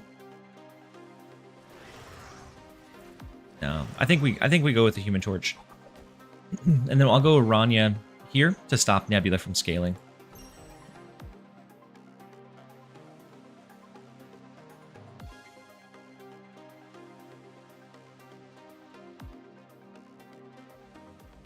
Oh, if it hits and then it later goes up, that yeah, it should. It should offset itself. So I had my last scroll and tied a game, got the points but lost the scroll. Yeah. Yeah, unfortunately the ties end up taking it from both players.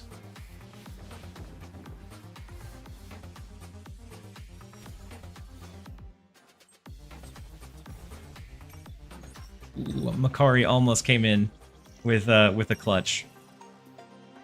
And we do get Luke Cage. So dagger move, Luke Cage. Snap it. We get power back on this. I think we get power back on Scream as well. Or on Human Torch. I think he goes up to 16, maybe?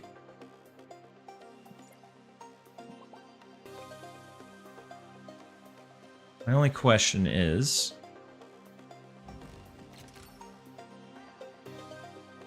Wait, they have Cannonball, don't they? Yeah, I think he'll have Cannonball here.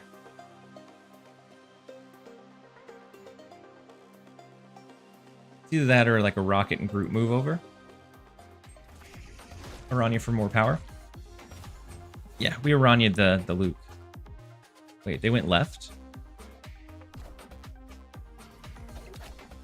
Yep, it went up to 16.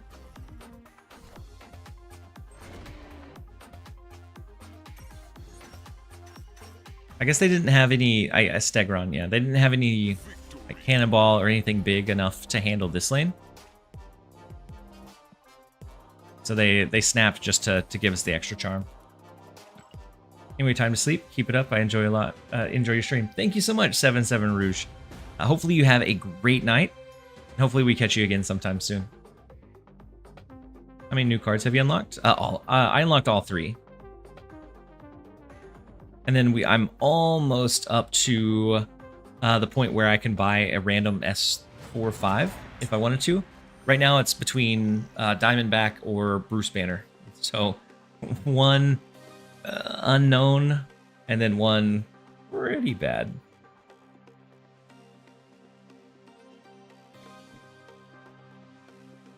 kind of want to save Iron Fists and the Human Torch.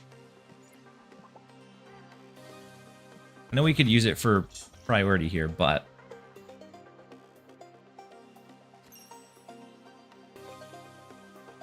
Ronnie ends up being really, really potentially good. Let's go Sam Wilson. Ah, we gave them their Star-Lord proc.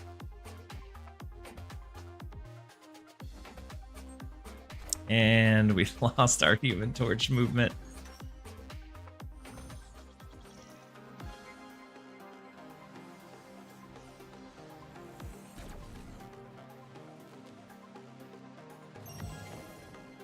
Doesn't even pull from Doctor Strange because of the Sam Wilson.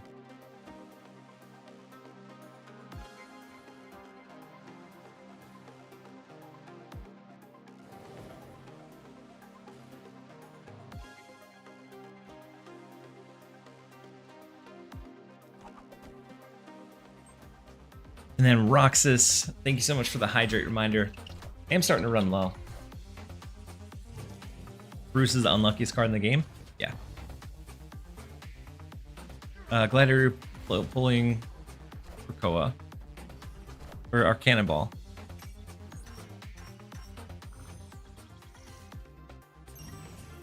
Oof.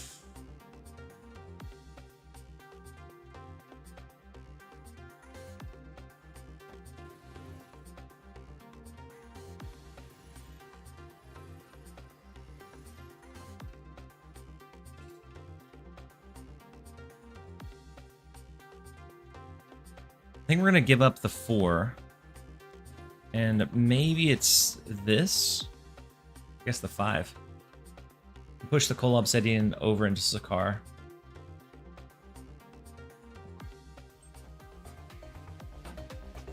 And then after that, we're going to need to like really be on our game. Although I don't know that we ever beat them in Tinker's Workshop. I guess we could get a really big dagger. It's going to be scaled up by 11, right?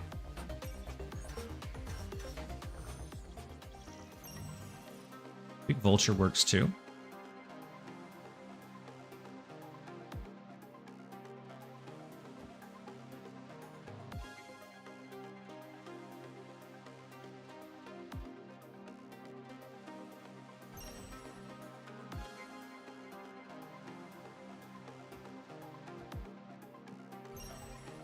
We have to win mid, and then what I'm hoping is that it shifts over here, and we can use a Doctor Strange to pull the Vulture to the left to win that one as well.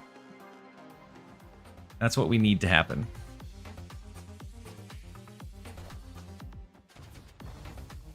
Ooh, big Cannonball. So now we can't Doctor Strange pull the Vulture. I mean, we win mid.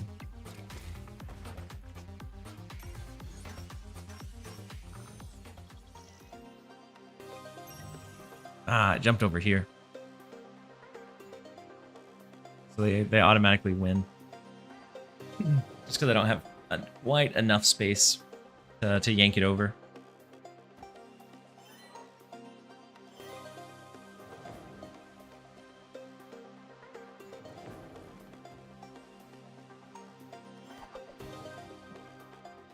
Does a copied Bruce hit at the same time as its clones? I actually don't know if it's like one specific instance or if it's multiple. And then Interrobang with the 110 person raid. Thank you so much for the raid. Hopefully you had a fantastic stream. I imagine you were checking out the new mode. You being a conquest devotee, how did you enjoy the new mode? Let's get you a shout out as well.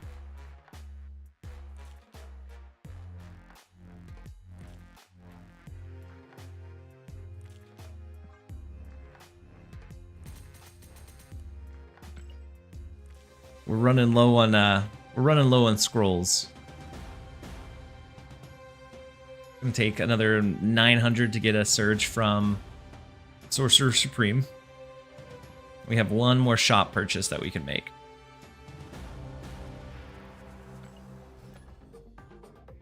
Pretty awesome. He min-maxed it already. Got the 3 cards. Kind of concerned about the next grind though. Yeah. Yep. So the first set of cards, or the 3 cards, was very heavily helped by the Twitch drops and then that progression track. After that, it's been much more slow go, and I've noticed that like I don't really have unlimited scrolls anymore, whereas before it felt very much like I did almost.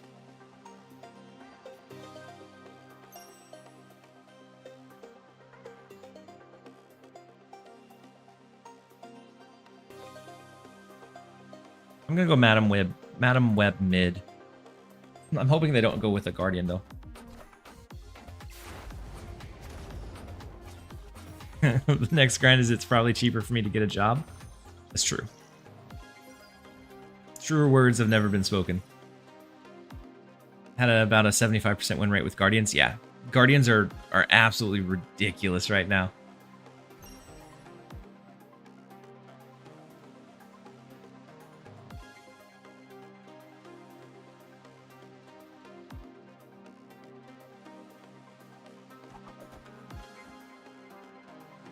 I'm going to go ahead and give them this first round. Unfortunately, that also gives them a discounted Iron Patriot card.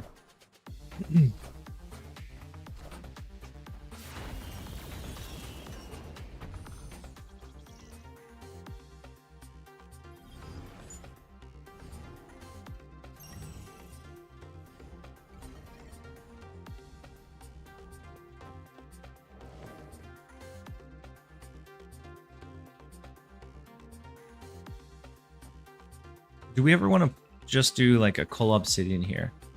We could also Ghost Spider, pull it back.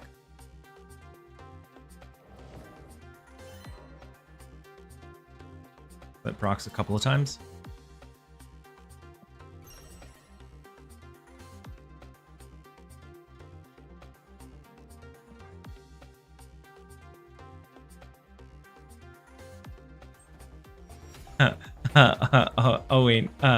Onin, I'm gonna patch your message through.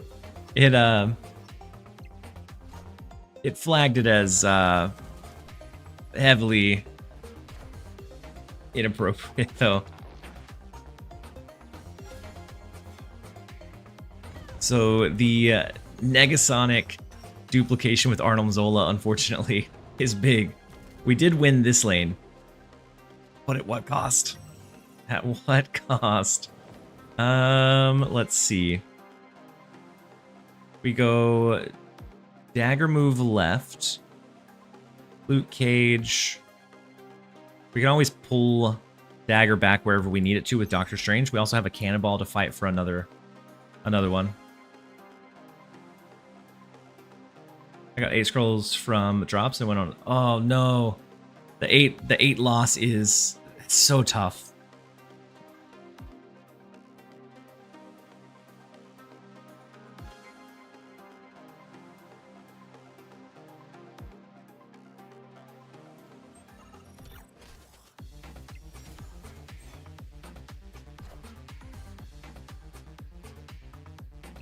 So we hold down left. We just need the location one more time to be able to win. So over here, let's go Doctor Strange.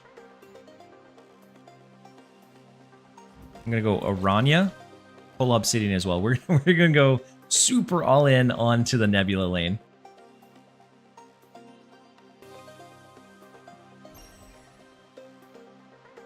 Now, if they have a cannonball, we might be in trouble. But otherwise, I think we're okay. It was a very sneaky Arnim Zola play that they did.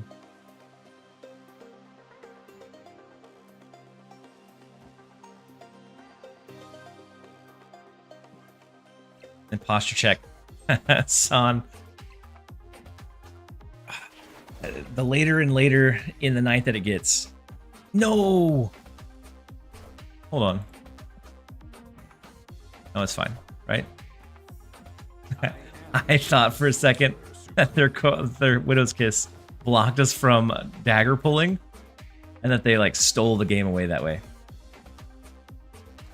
I was very disappointed for a couple of seconds.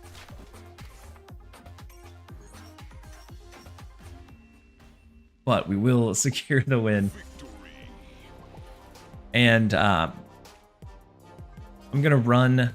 It's almost time for ads to run, so I'm gonna run to the restroom, get a refill and water. And so I'm gonna do a quick 2.5 minutes before we continue our grind. We have just the lone scroll left. The last time we had that, it lasted for about 30 minutes. And so if we can do that again, then we'll be very close to getting the new surge of them. And so we'll be right back, you guys.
All right, we're back. Go ahead and jump in.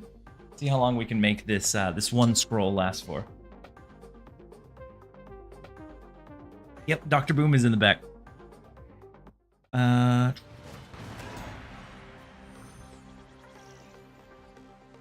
We have Vi. We have Baldur's Gate 3, Tracer from Overwatch. We have Sylvanas, Dr. Boom, and then the Lich King.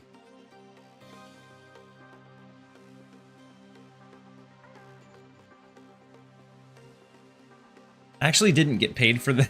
I had a sponsorship with them a few months ago on a YouTube video, and I actually didn't get paid for the sponsorship. Like there was some forms that I didn't have access to, or I'm not familiar with because they're out of country, and I'm honestly I'm not that upset because I enjoyed the displays that much.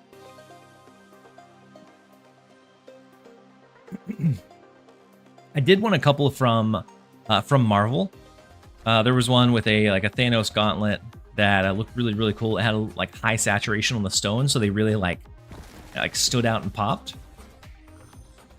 And then a Mjolnir that had like the lightning sparking off of it that looked really good.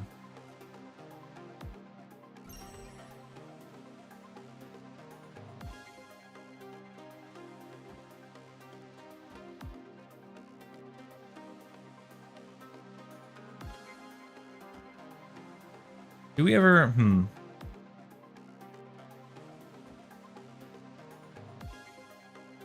Let's do Iron Fist. We're just going to give up the left. They snapped into it. They may be doing Guardians. And if so, we're just going to let those Guardians fail.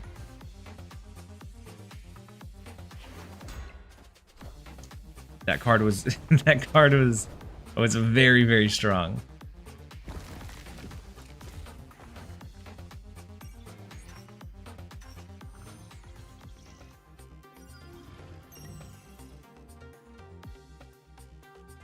So the 4 is now here. How full commitment do we want to go? We can do this. Make sure that we win mid. And then nowhere becomes really challenging. Just because we can't activate Doctor Strange to pull the Vulture over. But we can win Wakanda Embassy or Yggdrasil. Yggdrasil? Drawing a blank on how to properly say it.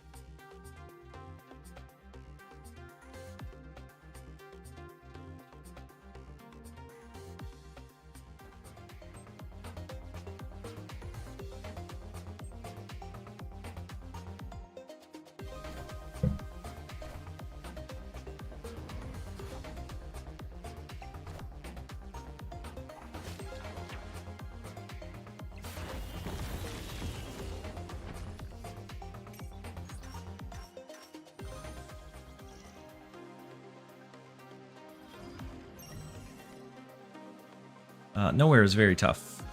Very challenging. We can do that.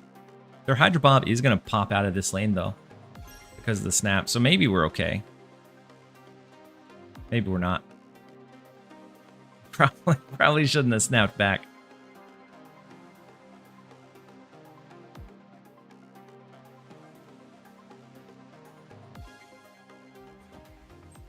Is it better to wait? I would say yes. If you're doing the unowned 4 or 5s, depending on what you're missing, of course, then most likely yes. Oh yeah, we lost. Goodness, we lost.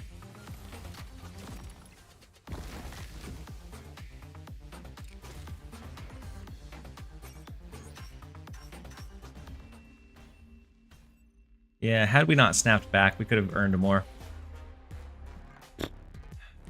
Our last scroll. Now gone.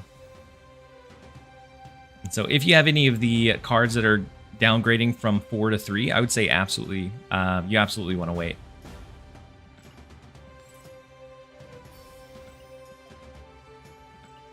Wait. There we go.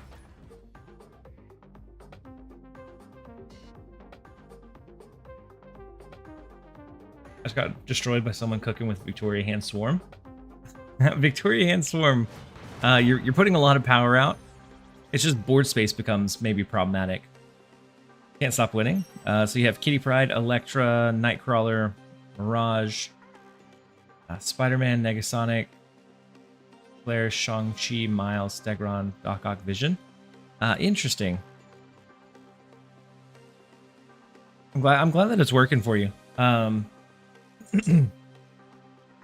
Does it grab priority pretty well?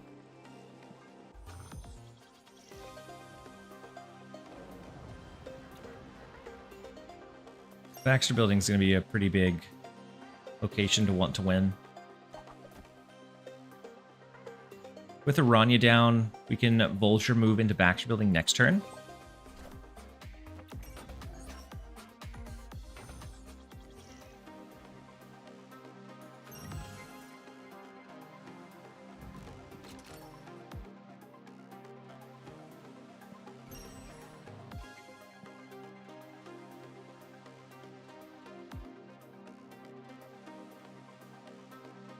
Sniping rocket. Yeah, I'd say if it procs though. I feel like the Guardians are typically easy enough to dodge. Unless they're not, and in that case you're getting steamrolled anyways. Ooh, the Nexus.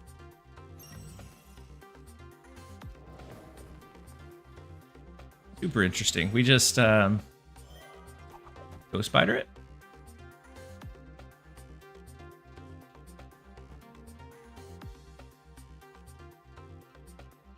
We want to keep it open enough in case they ever hit us with a cannonball. We could return fire with like a Doctor Strange pull. Although I don't think they're going to hang on long enough for that to be an issue.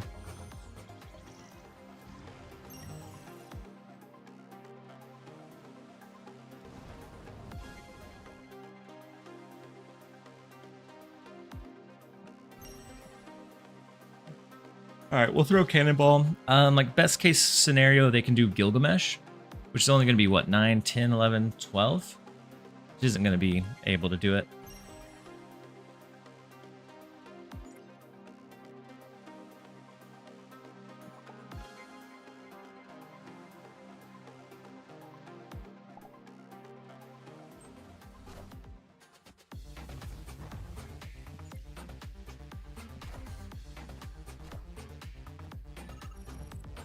I don't know that I've seen this Mockingbird. A fashion. Is there another? Oh, that's a newer one. Oh man, I forgot that this. Is this the one that just came out? If so, they've been spending some good money.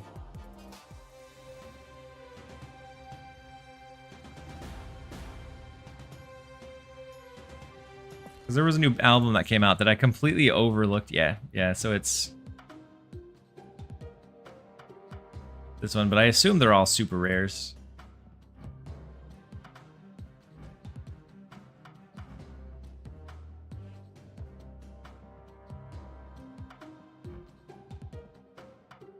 I mean, they effectively timed when this comes out, because until today, I don't know that anybody intentionally threw Star-Lord into any decks. And then Mockingbird rose up with like Zoo, Marvel Boy as well. We had Sage for like the lower end stuff. Some of these four aren't as often, but Copycatted I think is like fine. It's a fine enough card to run. But some of those do look really, really good. I'm not sure I would ever pay that much gold for them.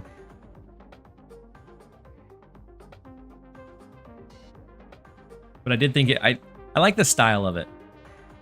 I don't think it's one that I would personally run, but I can appreciate the unique approach that they took to it, turning it into like a fashion show or fashion magazine shoot. I think is really cool. Cool idea.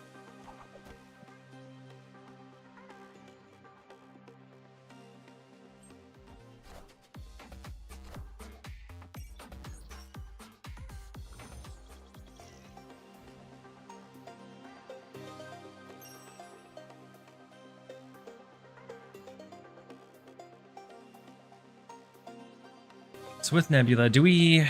Yeah, let's go ahead and go Iron Fist. Just to stop the Nebula from scaling.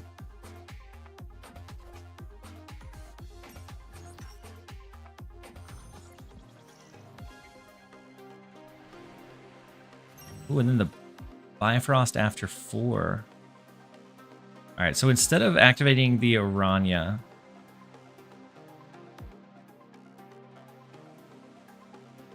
Although we could. I guess we still can. We can activate the Aranya. No. We're going to do just Human Torch. Iron Fist will push to the left, and then we'll have our Madam Web here.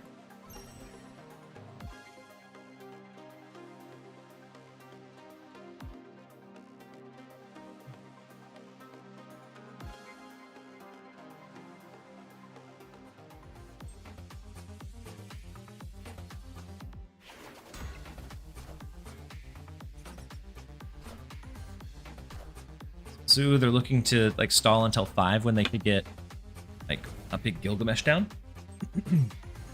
Ideally, we put enough pressure on that they're not able to do that.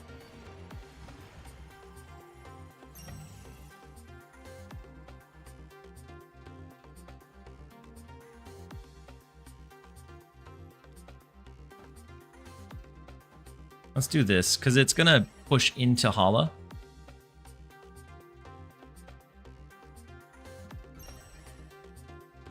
Before Hala calculates. And if we if we lose, I'd be very sad. We'll have an 8, 18. Big power output. Although, well, actually, it goes before everything. It's just the Sanctum points calculate after everything. Yeah, Hollow first, then Bifrost because of the order. Good catch, Sandville.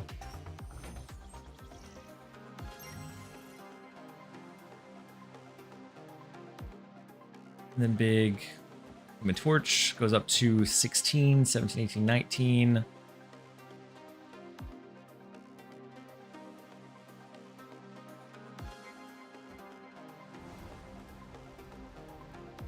Or we take out their 7. Yeah, let's finish it off. We can do this, and then we can Doctor Strange pull the Human Torch out of right next turn. I like deep fried dumplings. I don't know that I've had deep fried dumplings. Sounds good.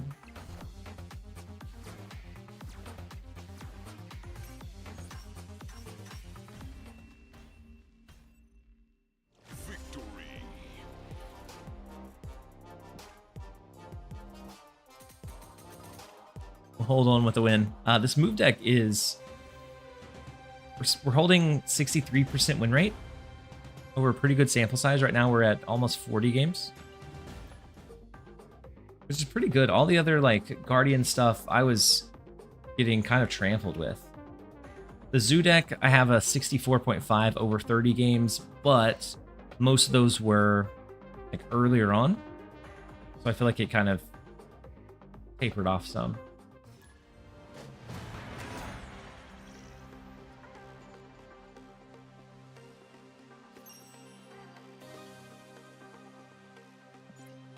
All right, next up is Brim. The first location, Clintar. Go ahead and skip on 1.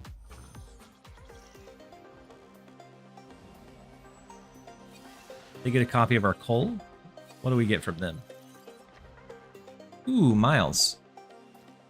Nice.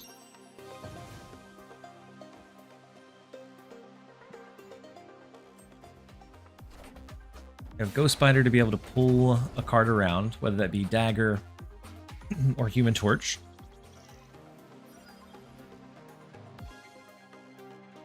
Oh. Savage Lance is rough here. I mean, we win this lane. Oof. Super rough.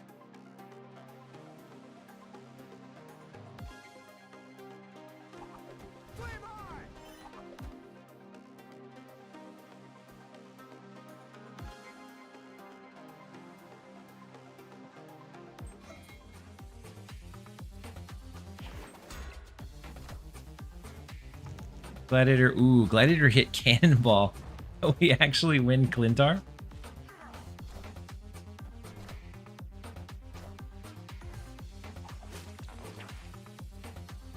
Although, a little bit too much power in Clintar.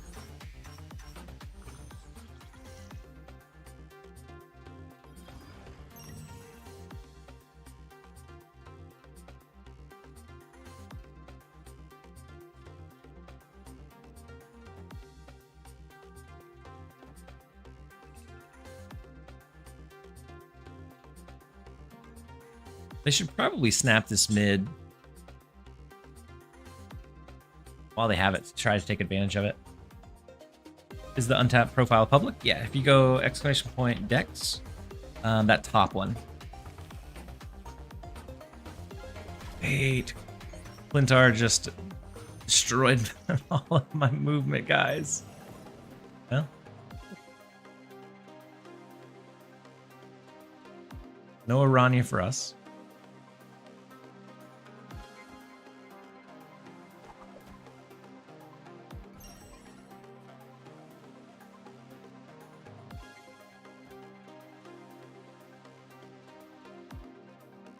We have Doctor Strange to compete for the White Palace whenever we need to.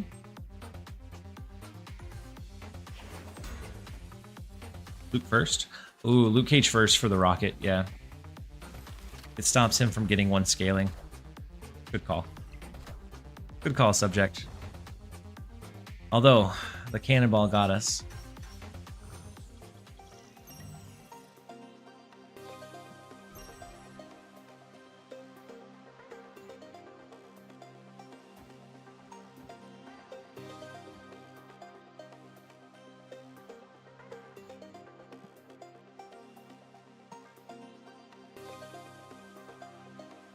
They're just waiting and hoping for Sam Wilson to open up Savage Land. People retreat so much, even when they've got points to gain still. I haven't ran into it, but I have heard a lot of people kind of bringing it up or mentioning it. Yeah, so the series drops are going to happen during the second week of the showdown. And so on the 4th, we'll still have 7 days when that patch goes live.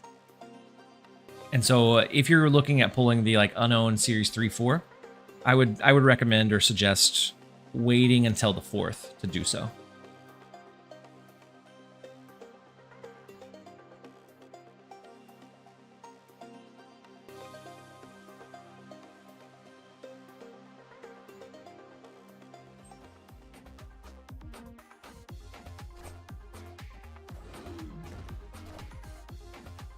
Nebula, Cole, huge left lane.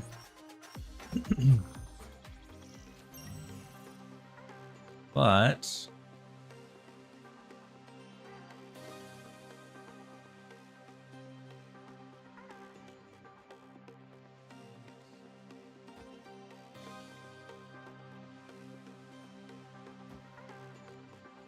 $16, $17, $18, $24 just in this. So then if we play a card here, we stop Nebula from scaling.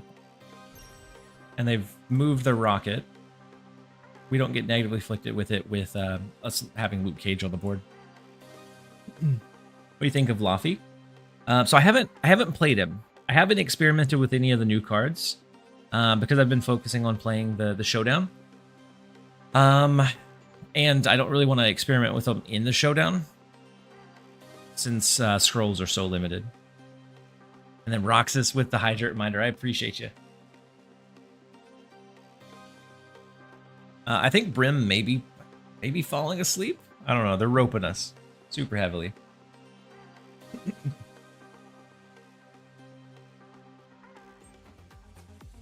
There we go.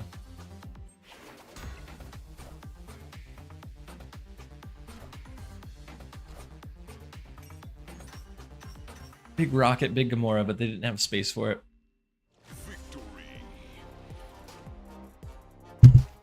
Ooh.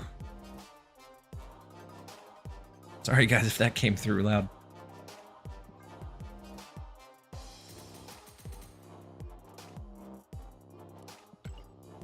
All right, we're gonna jump into a minute and a half. I'm not going anywhere. I'll queue up for another game in about 30 seconds. But that way that it doesn't automatically trigger towards the end. We're gonna jump into a minute and a half of the ads, and then we'll be right back. You guys got me curious which ones I got now. I didn't get one this time. Oh, there, yeah, I did.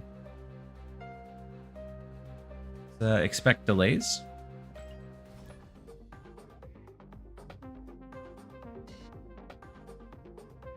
Turbo tax.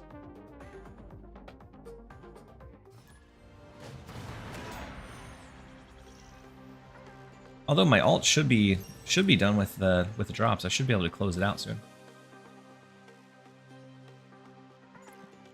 Next up is Warm. Get Aranya. With Madam Web, we have a decent shot of continuing to pressure nowhere. Although Nebula's gonna be able to scale quite a bit.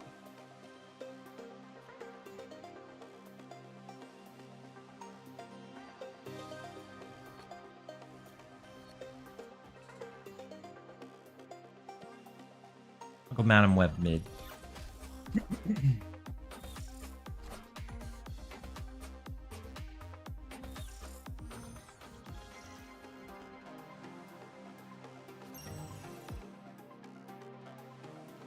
With the big one being here.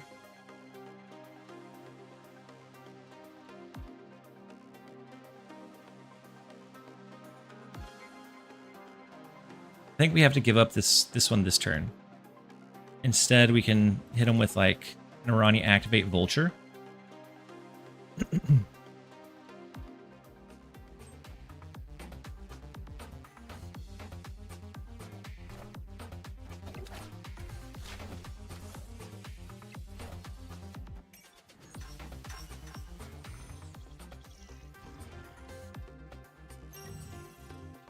And then big power in Quantum Realm. I think we keep it that way.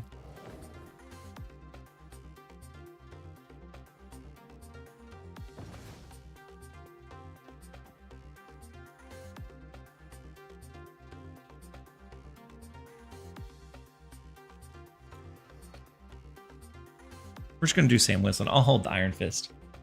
And then, yo, Danny, welcome in. My night has been pretty good. We haven't had to spend any kind of gold or anything on scrolls.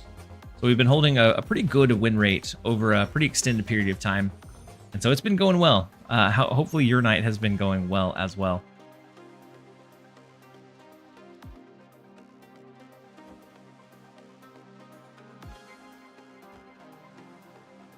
How heavily do we go in the right lane? Like, we can full commit over here.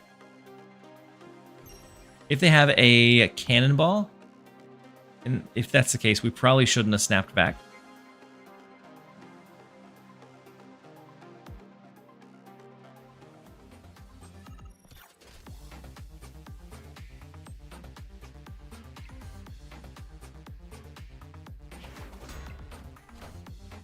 You have cannonball. Yeah, the snapback is unfortunate. And Hydra Bob popped where they needed it to. Vulture mid, no problem, but we need like an Iron Fist. Did it ever Iron Fist dagger here into like Vulture move left?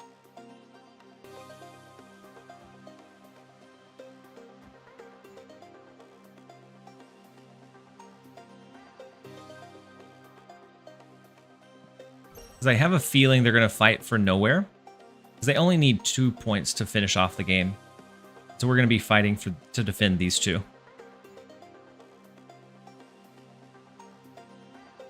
I just grinded to the second highest rank on the new Burnout. Yeah, I've been playing it. I played it when it launched for about 4 hours. Took maybe a 3-hour break, but I dabbled in like playing it and like testing out a couple of ideas during that downtime while I was hanging out with my family.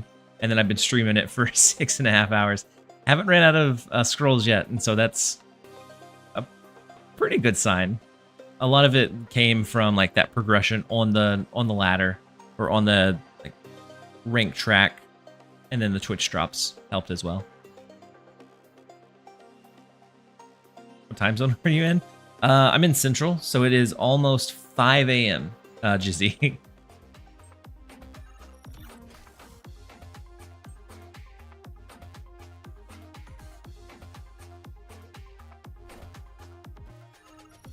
Yeah, it's a lot slower after that initial burst for sure. Oh no, the Star-Lord and the rocket. Oh no, we should have kept our Vulture there. We're gonna lose the big one. Yeesh.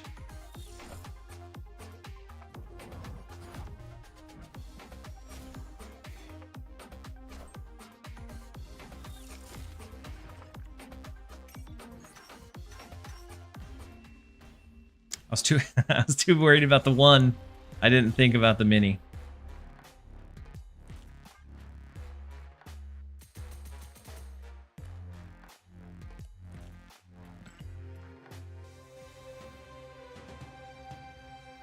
That's always a mind twister when I go to bed seeing you stream and then wake up and still seeing you stream in Irish time. Yeah, my bad. I don't do it all that often, but for the new game mode, I was really excited to do some like long streams that I thought it was worth messing up my sleep schedule. And so since we're already at 5 a.m. my time almost, I don't know. I kind of want to try to push through until it's time to get my kids up for school. It's another almost 3 hours. I'm gonna do my best.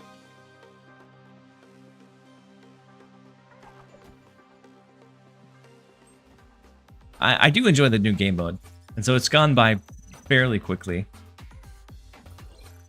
But it does seem like it's kind of boiling down to just a handful of decks that are doing well.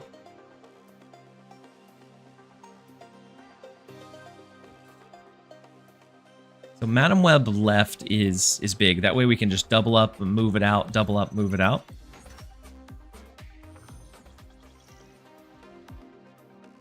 Yeah, I probably wouldn't pay for more scrolls either.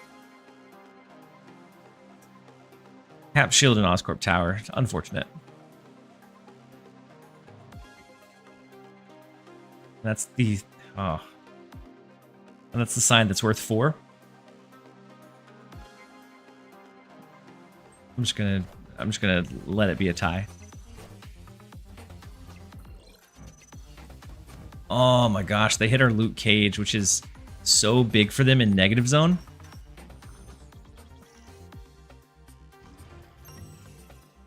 I saw someone try to Black Panther symbiote Arnhem. You said try, but did it work well? I feel like probably no.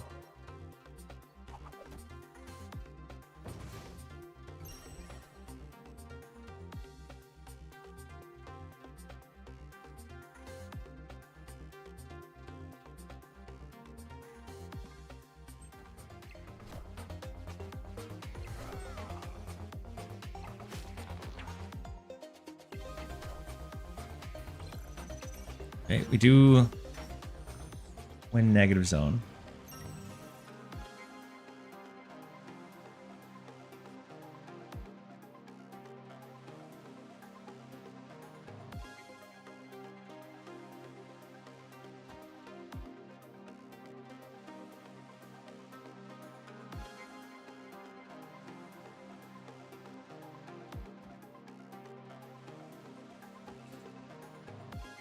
I think I'm going to give up the 4 in Oscorp Tower to be able to put in place a big Cull Obsidian.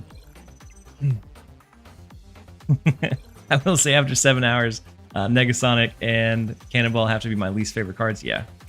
No kidding. We won the right lane. Poor Star-Lord. Poor Star-Lord.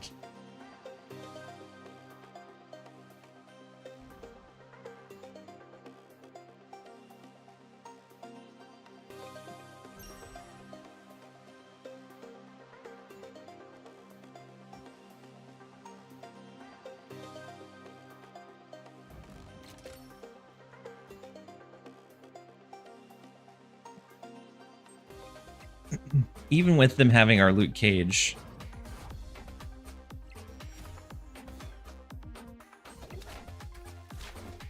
we're doing all right in the negative zone.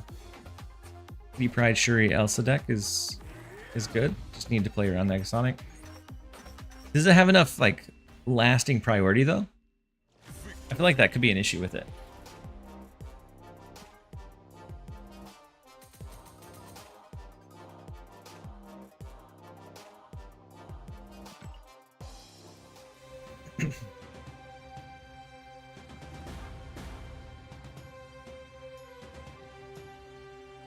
Do I want a cool emote?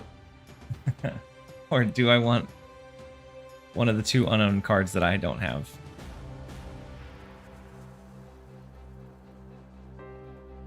Probably this so I can keep caught up. It's either Bruce Banner or it's the new card for this week. Oh, rip. The one card I was okay not owning. Now, if we build back up to another one, the last one should be a guarantee for the diamond card. I had to get the Jeff emote. Yeah, the Jeff emote is good. I may break down and once I hit Sorcerer Supreme, may use those 1500 on it. I don't know. I guess it just depends on how long it takes.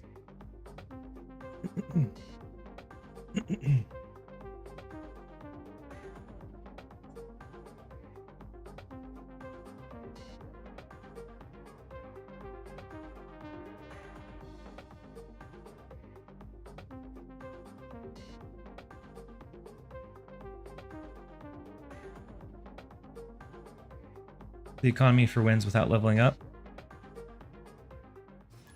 Like once you stop being able to level up, yeah. Yeah, it's gonna be a really long grind to like get anything once you're like at the max track and once you've got your Twitch drops.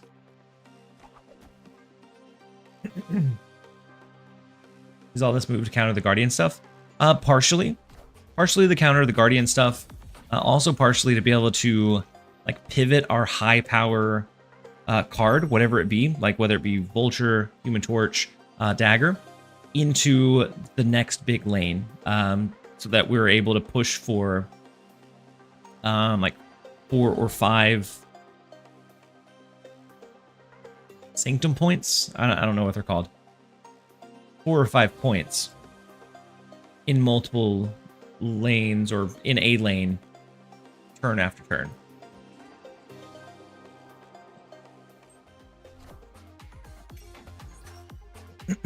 And it dodges all like the Negasonic stuff most of the time. We'd be susceptible to it here though.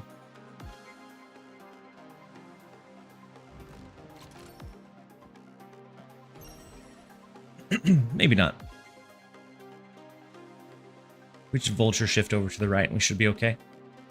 Yeah, Fist Tower is a little bit sad, but that's okay. Like Vulture scales more than Fist Tower. So if it gets hit there once, it's fine. But it also counters the Guardian stuff very effectively.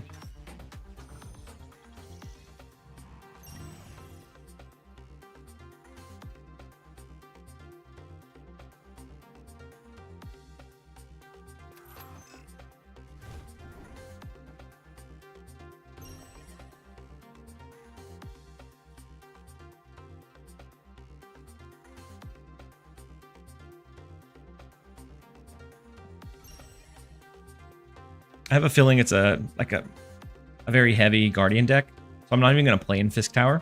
We're going to have 12 power there, which is really hard for them to like match unless they hit some kind of big trigger, whether that be a Rocket, Sam Wilson, Star-Lord, completely ruins their day. Greetings from Germany. Stop Snap since January. Wanted to go back in the game, but I have to get some new cards. I feel like right now is a really good time to jump back in. So we need big here, but we have to play in this lane. I mean, we win, right? Finish off the game here.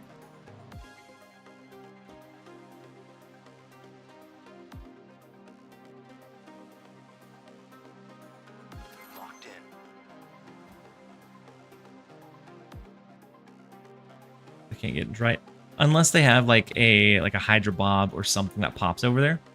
I'm actually going to leave everything alone in the right lane.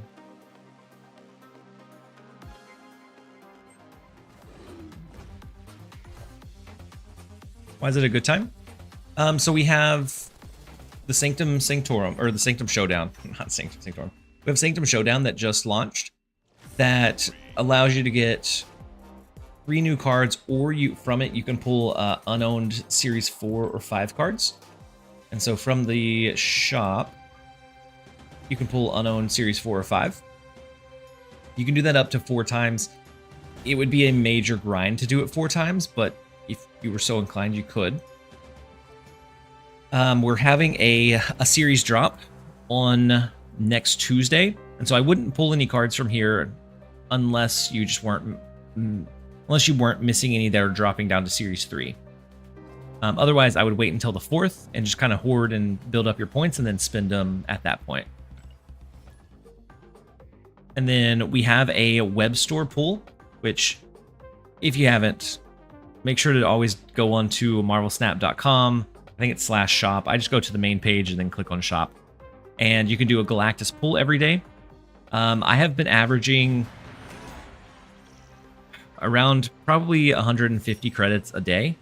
You can either hit 100, 200, 500, 2 options for borders or a premium mystery variant. Most of the time, I'm able to land on credits, which gives you a pretty good surge in your progress if you do it each day as well. You have 10 copper borders. Oh no.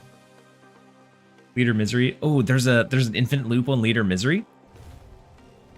Where's that? That's on marvelsnap.com. Let me. So if you go to marvelsnap.com, it'll do a pop-up. It'll do a pop-up that'll say like it has Galactus and it's like, click here. You can click there and then it's the shop page. Does it cost something? No. And so it's a free pull that you can do every day at the daily reset or anytime within there. You can do it once a day essentially. But it doesn't cost anything to do. Yeah, you do need your Snap ID to log in, that's true. But you get that from your Snap profile. And then if you were, playing a decent amount, you could join an alliance, which gives you up to 500 credits every week, and then you get some other stuff, whether it be mystery variants or borders. But as far as progress, it's 500 credits. If both you and your guild max out those rewards.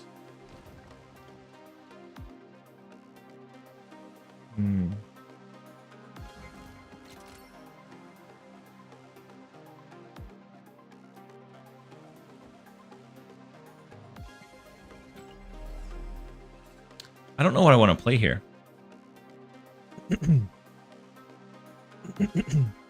I almost don't want to play. I almost don't want to play anything.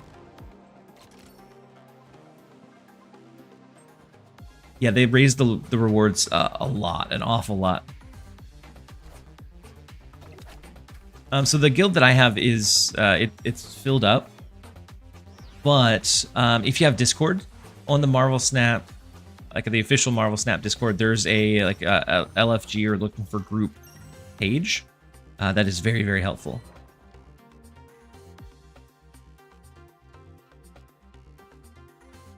Let's do Madam Web.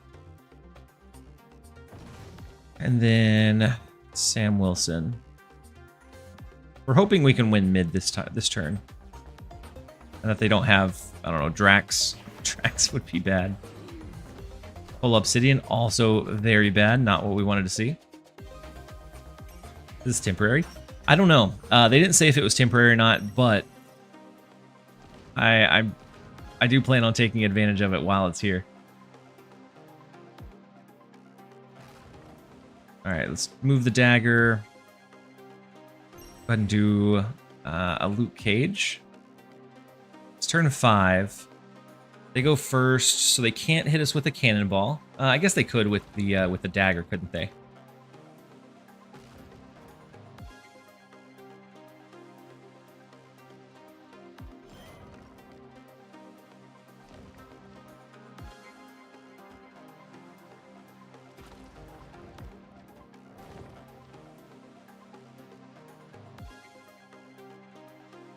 All right, we're gonna make sure that it lands in the right. So even if they have a cannonball, we're gonna move the dagger and then yank it over with Doctor Strange. What do I recommend you buy in the store? It depends on your collection. If you're interested in any of the new cards at all, definitely recommend those. But otherwise, I would, on my newer account, I'm leaning towards the S4 and the S5 unowned. Largely because there's so many resources there and like missing big important Series 4 or Series 5 cards that I don't own currently, that I'm just that I'm waiting for. So I would rather have a chance at pulling those to have a better chance at pulling in like an impactful deck a little bit earlier on.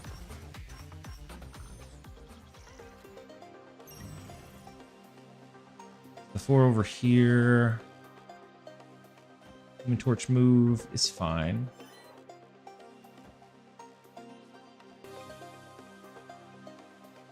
Pull Obsidian. I feel like they spent their big turn last turn.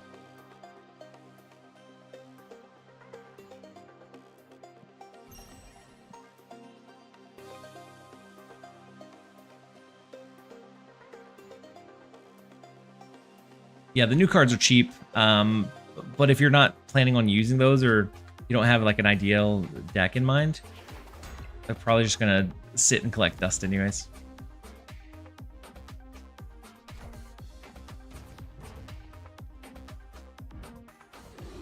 No, by 2. Cannonball strikes again. Had we had a cannonball of our own, maybe. No, maybe not.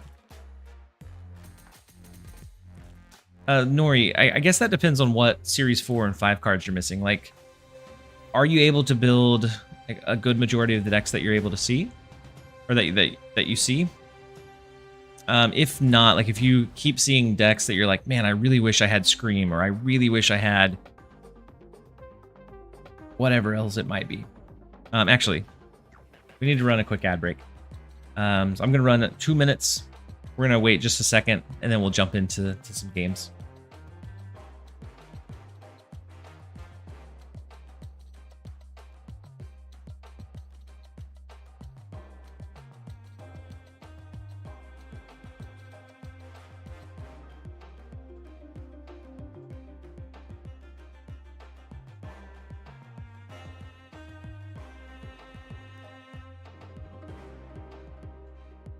Well, let's look to see if there's any other like new decks that popped up.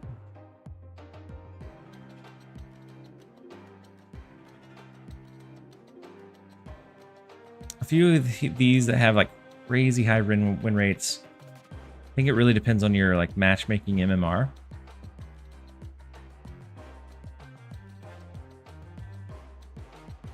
right, let's go ahead and jump into the next one. You're still up? Yeah, we're absolutely grinding it out tonight. We're kind of at the breaking point or the pushing point that kind of want to try to stay up until my kids get up for school.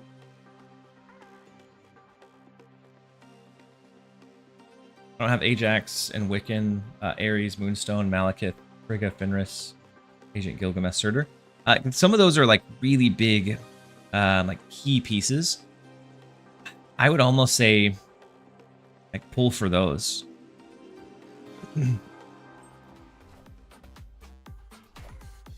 But I think it just kind of depends. If you see one of the newer cards, they're cheaper, so you can get 3 instead of, like, maybe only unlocking 2 of the unowned cards. And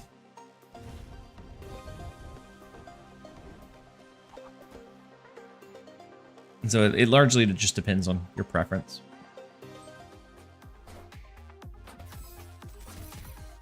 Yep, I agree. Getting the new cards and having so much progress from the Twitch drops is so very nice. Versus like Deadpool Diner, where I'm grinding it out for like 3 days, 4 days, 5 days, trying to get to the point where I unlock it.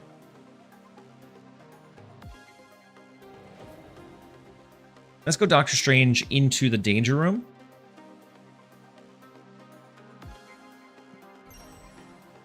We always have Aranya into Dagger, so if Savage Land is the location that gets the Sanctum bonus, then we can always just shove over that way. High Voltage had the best system. High Voltage, I think with the missions, it was very much like grindable over time for sure.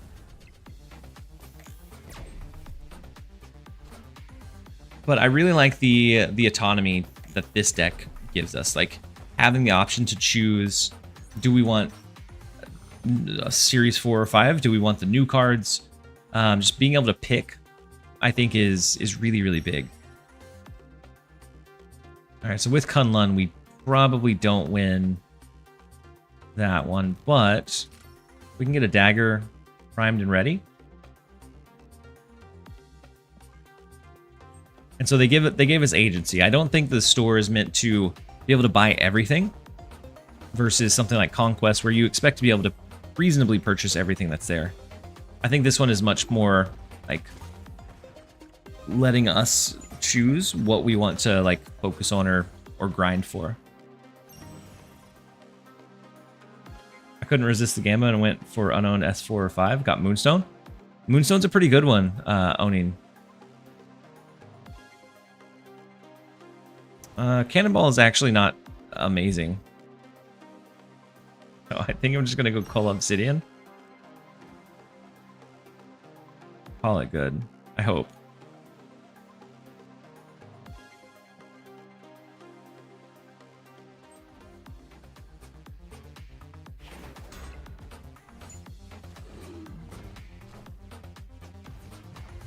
Hit us with the cannonball. He does give us the lead in the left.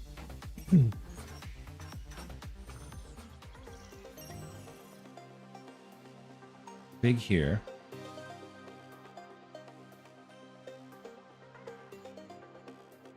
If they don't snap, I think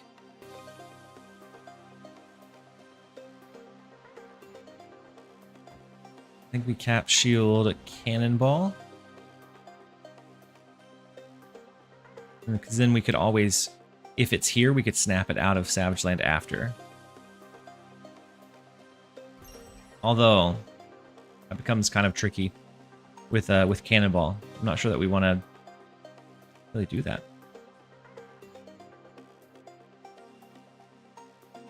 Oh well. We're potentially sending the power into the danger room, which could make it hard for us to win that one.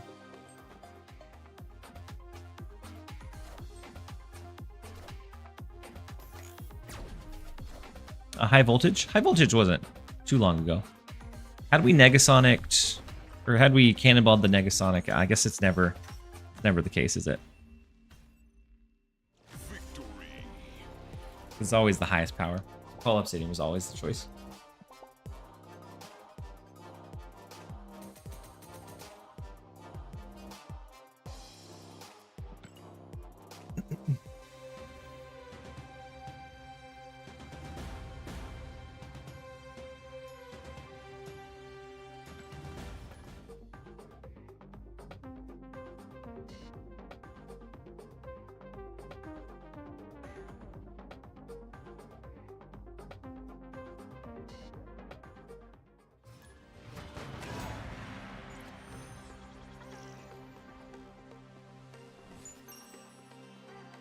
All right, next up we have Kavorka.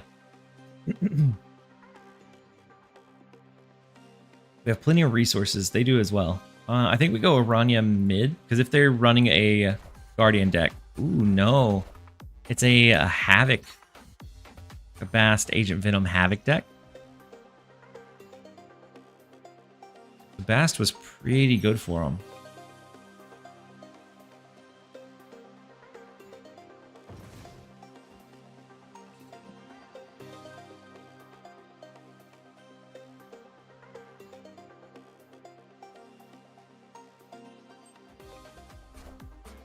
Every deck in this mode is exactly the same. I wouldn't say it's all exactly the same. Have you been playing a while? Yeah, I've been running this one for a while. Right now, we're at 45 games, 64.4% win rate. Not quite as high as I'd like, but still good.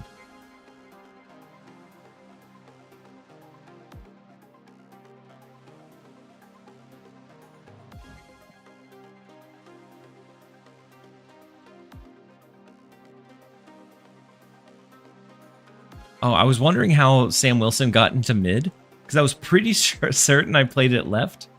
And I was trying very, very hard to figure it out. But I know what happened. The Sakara pulled our Doctor Strange out, which is unfortunate, but...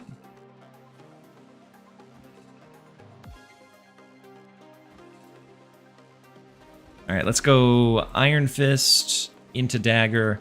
We're going to sacrifice the Iron Fist into Vormir in case they're running like guardian of some sort.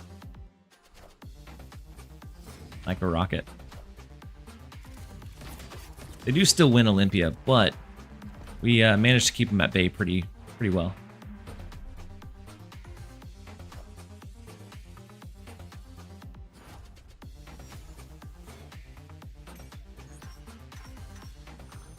Won it by 1.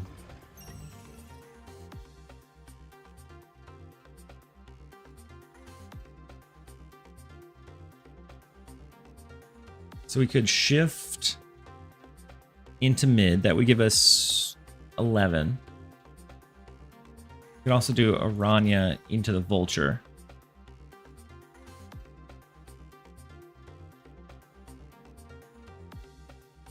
The issue is getting Madam Web down. Like, I'd like to do Coal Obsidian next turn.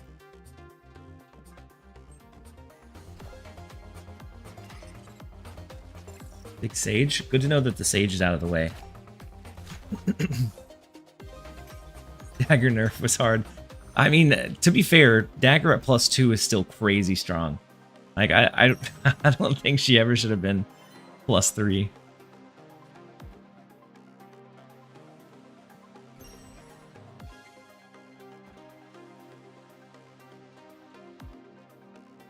Alright, so we're going to Ghost Spider the Vulture. We have Madam Web to shift it. And then Cap Shield. I'll go ahead and move over there just for the extra +1.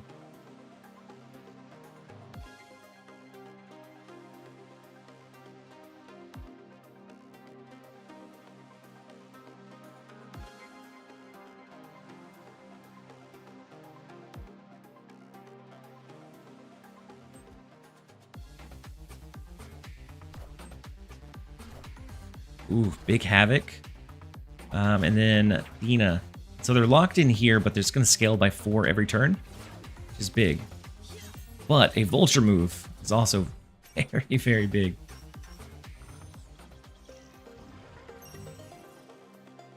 Going into mid.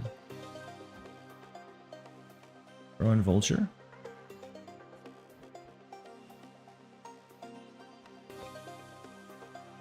Throw in Coal Obsidian.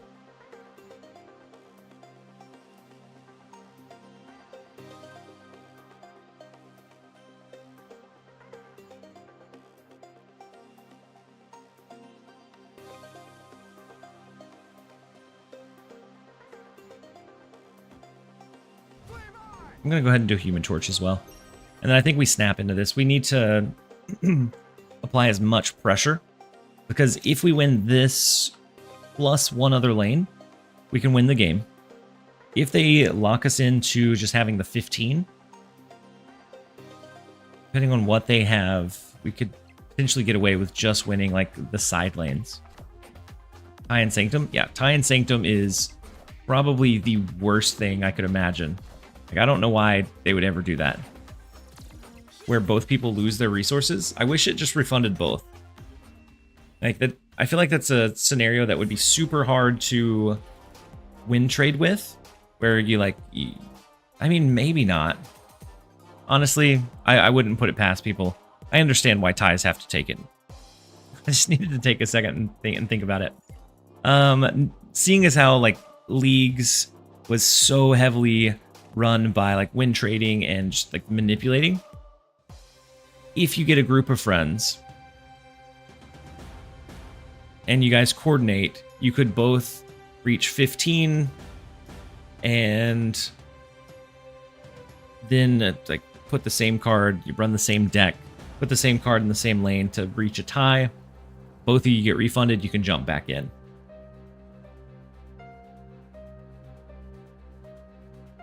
And so it's a measure to make sure that nobody's win trading, is I imagine. Do you think this mode can theoretically serve as a permanent mode? I would say no. It's really hard to balance for, and it definitely favors towards certain decks, similar to High Voltage, where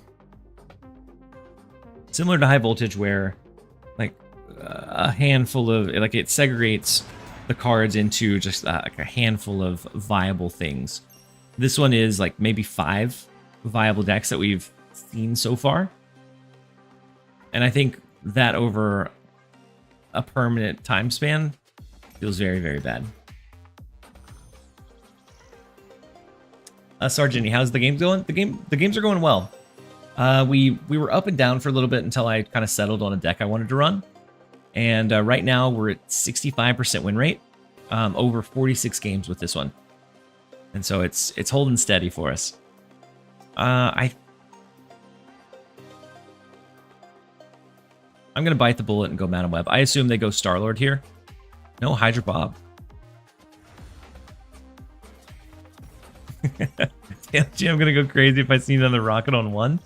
I mean, I always get super satisfied whenever they're locked in at their base power, because then they're very, like, very unimpactful at that point. And so I always get a little kick out of it.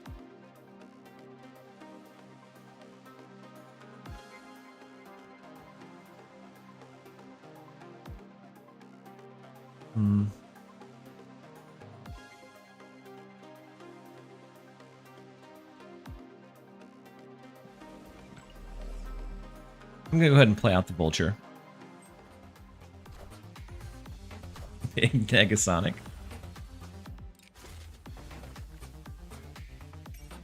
And so they're getting the early points, but we're able to like dodge their traps. So a Vulture. Oh, we can't move both.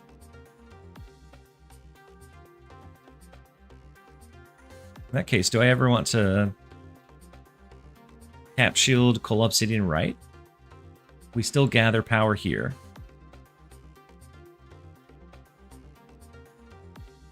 Or they could do a Drax. Drax would be kind of tough to match against.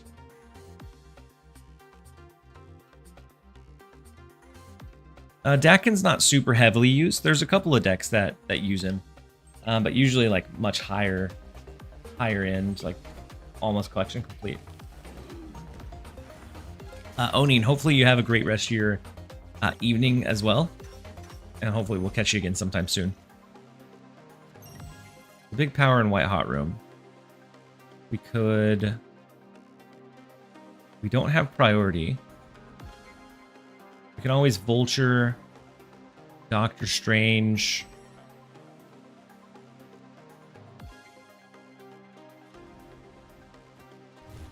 Negasonic Iron Fist.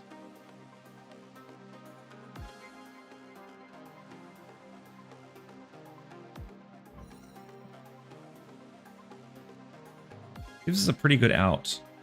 And they're not going to be able to hit us with Cannonball. Gamora. Yeah, I'll go ahead and push it. If they win mid now, they finish off the game. So maybe we shouldn't have snapped back just to play it safe, but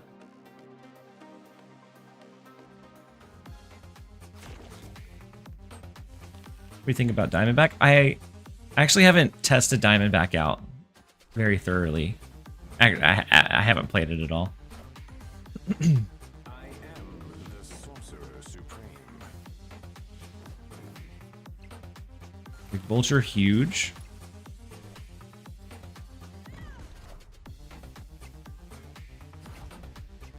And then now we have Cannonball to help us secure and lock in whatever other one.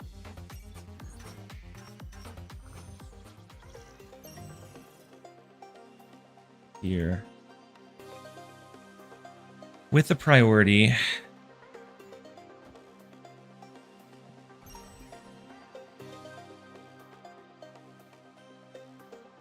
guess we have to look out for Cannonball. That could that could ruin us.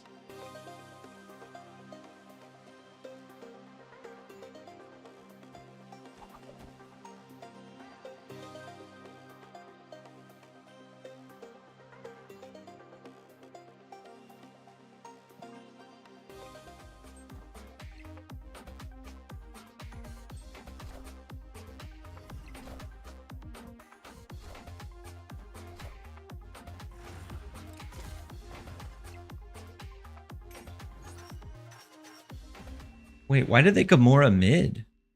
Victory.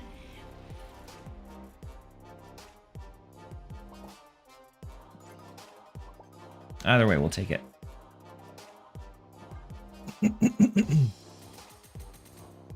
Sorry, my voice is starting to feel very raspy.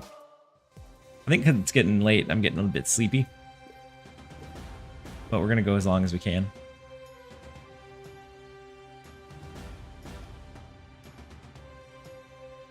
Yeah, they may not have thought they could win. And then,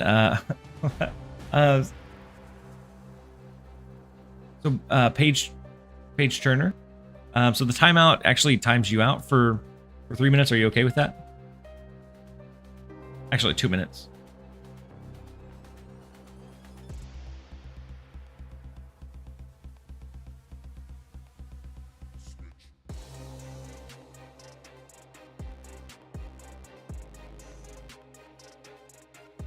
Oh, hold on.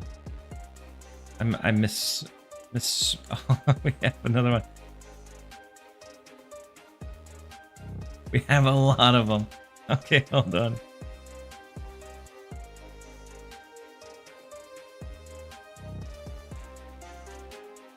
And then Sergeant with the hydrate reminders. You guys are crazy. Double hydrate, I appreciate you. And then, let's see. We hit Page. We now have Shandorf. See you in just a moment.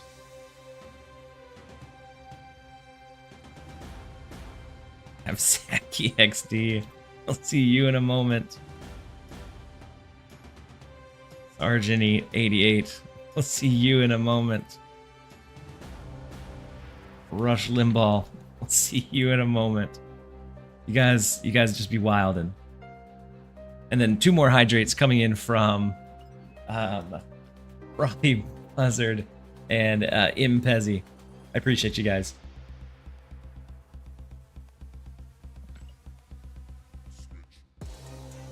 And then double AM. You definitely caught me slouching. Let's do the 1 cost card. We go ahead and do spend energy.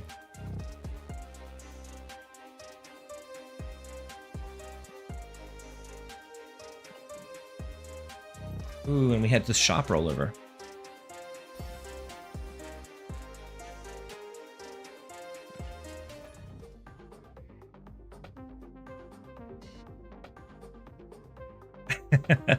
Fell asleep and woke up to a wide awake TLSG. Wide awake may be a stretch. If we're being entirely honest, wide awake may be a stretch. We're still going strong. We haven't spent any gold on scrolls, so that's good. I didn't know how long we'd be able to last. But right now we're holding down a 66% win rate over 47 games with our move deck.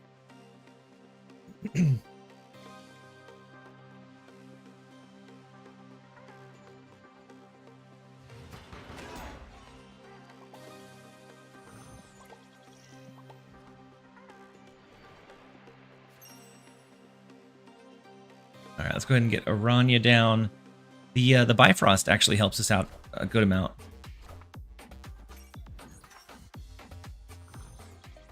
Ooh, running Uncle Ben. Could be maybe a Killmonger, or just like a standard destroy, I guess. Could be either or.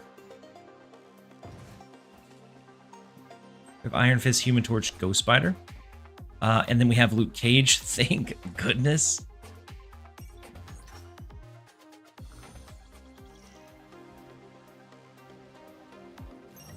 Also with Jotunheim. Very nice.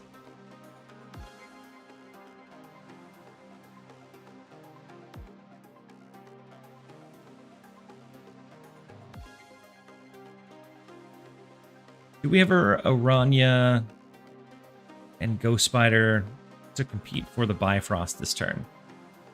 I feel like Luke Cage is probably more important to drop now.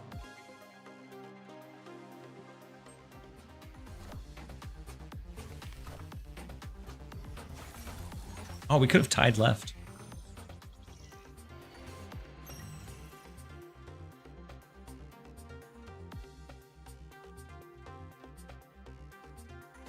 The big one's here. We do Iron Fist. Actually, we do Aranya. Human Torch moves here. Ghost Spider pulls it here. Madam Web. It all pushes into Nova Roma. And we get to call it a day. If they have Red Guardian, we have the shield over here in the right lane. Protect from that. Yeah, I don't think we can lose this one. A Scream deck that gets hit by a Luke Cage is just so nasty.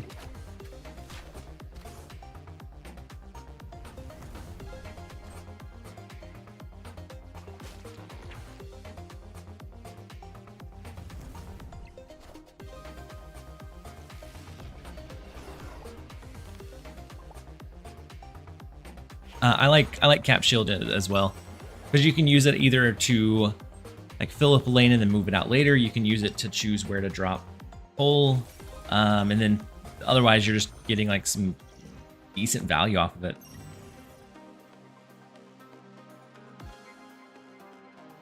Big power here. They can move their shield.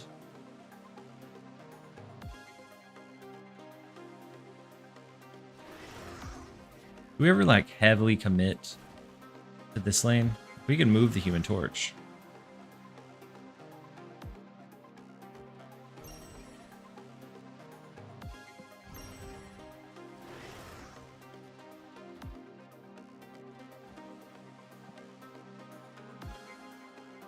Babu's still alive? He is. We still I play against him from time to time.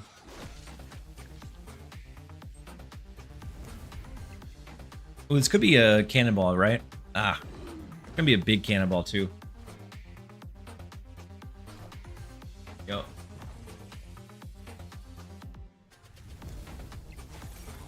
I mean, that's a big Human Torch.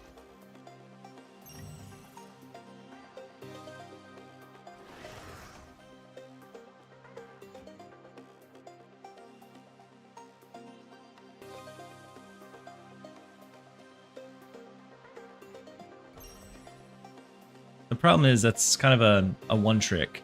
If they have a Killmonger to go alongside the Uncle Ben, it could be scary.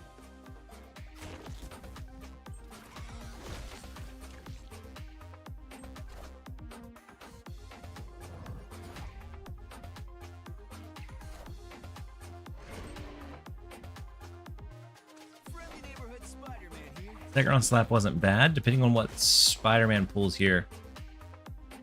All right, it's all good.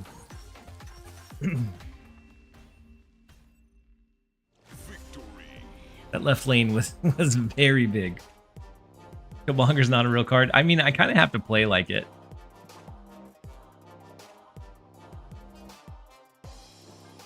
I got Laffy as my first pull. I think Uncle Ben is going to be like, maybe he finds his way into like some kind of Killmonger heavy build that kind of gets a kick out of having Spider-Man.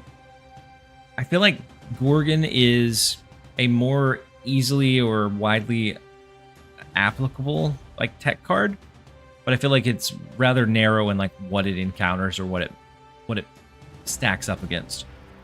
So like Thanos absolutely shuts it down. Agamotto coming out should be pretty good against Agamotto. Arisham, it keeps all of those things in check so that they don't get too popular. Infinite Ultron, and I think there was one other that I think it should theoretically do really well against. Uncle Ben is going to be a sleeper card in null decks? Wait, why? Uncle Ben dying over and over in game is traumatizing, right? We can go Iron Fist, push him over.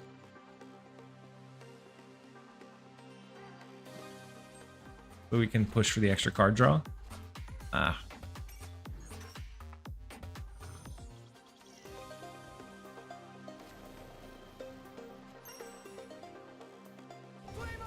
Ooh.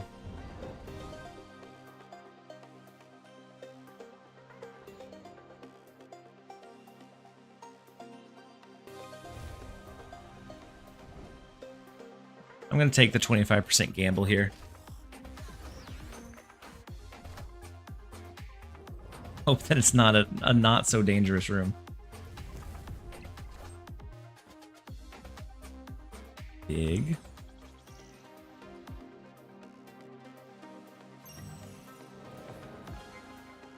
All right. Do we give them a free turn of the 4 energy? I think we do. Go ahead and get Madam Web down. If they can get anything into Danger Room, great. I guess they could always do Cap Shield. But after that, we kind of take control with Human Torch. We're not gonna shuffle in. The Human Torch will have Doctor Strange to pull it back wherever we need to go. Drain got Ben. I don't think Ben is an awful card. Star-Lord and Miles. I'm getting the Wong variant. The Wong variant, I do like the Wong variant. And so I like that it's very much a choosing game of like, what do you want to unlock. Turn 4, we don't have to worry about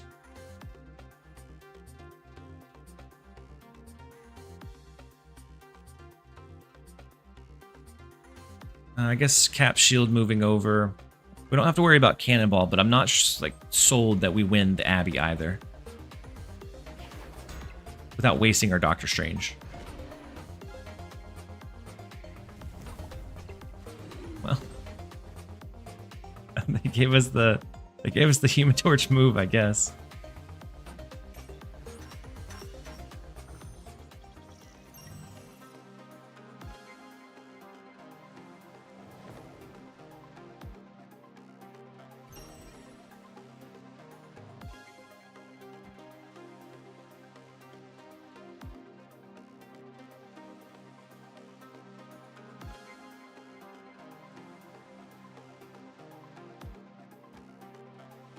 They have a Cannonball, right?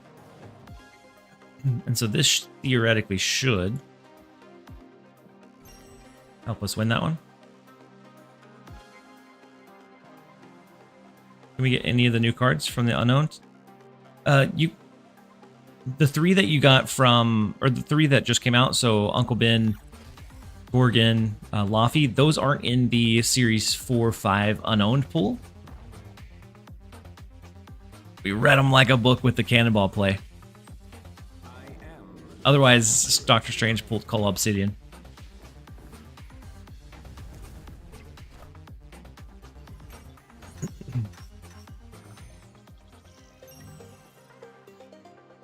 Oof.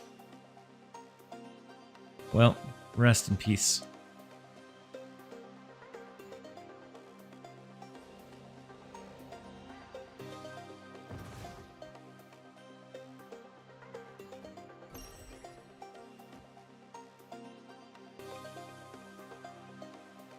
Yeah, if they win that one now, then they win the game.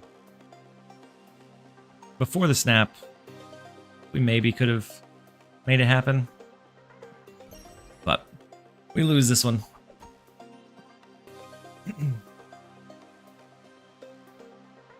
For cards, is the best thing to get new cards, wait for a series drop, then random S4. Yeah, if that's like if you're wanting to grind it pretty heavily, you can get the new ones, wait for the drop, and then like all in on the unknown. Now, if you are only missing cards that aren't going to drop that low, then you might as well.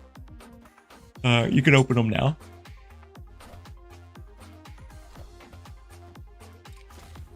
But the game is going to get much grindier once you get all of your levels of progression kind of knocked out and out of the way. And then Cal9001, thank you so much for the Prime sub and support. Very much appreciate having you here. Hopefully you're having a great one so far. So unfortunately, we just weren't quite able to match with that one.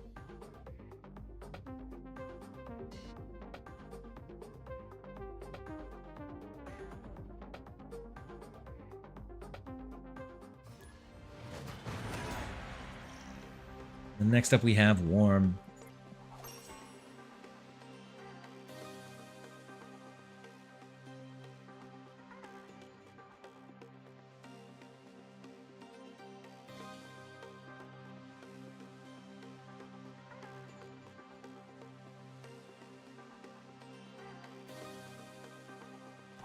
Let's go Rania. I was looking at the Twitch page to see who was still on. And it looks like Dexter jumped over to Marvel Rivals, which is oh wow. It's a sponsored stream with Marvel Rivals, which is awesome. I was wondering why he jumped on the day of the new game mode. Play Destroy? Me? I don't know. The scrolls are limited, and so I don't know that I'd want to potentially waste it. Someone did the math, and if you use all possible scrolls, maintain a 50+% win rate, you get all new cards, 2 of the unknown S4 or 5, and a variant with a leftover 1000.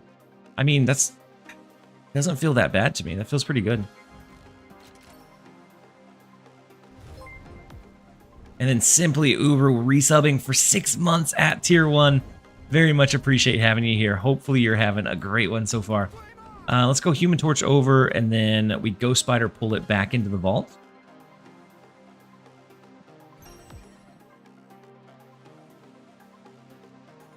First portal, Uncle Ben. I mean, it's your sign. You got to play some Destroy.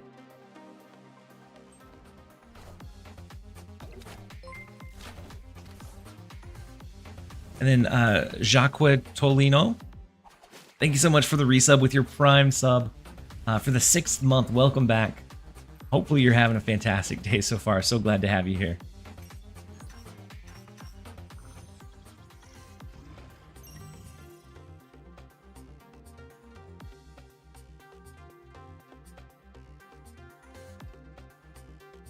All right, so we're up 9-0.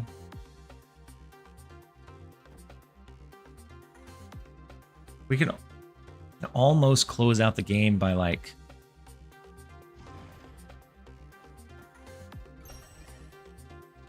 doing one of these.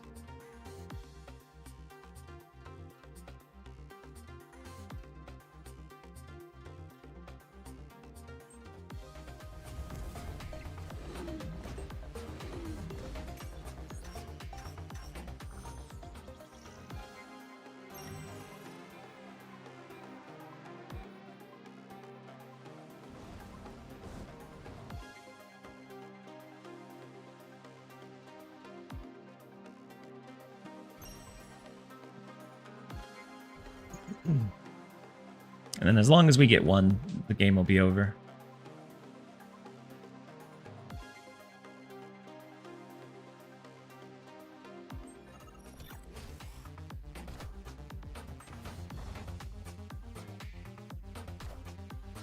Ooh, big return fire cannonball. Not quite gonna be enough, but we'll take the 22. And then I do need to run to the restroom really quickly. So I'm going to run ads so that we can push them off from later on. And then we will be right back, you guys.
I'm suffering from success. I I have 12 scrolls. I need to lose one so the timer starts. And the deck keeps winning. I mean, it's the burden of success. Are you running the move deck? If so, big.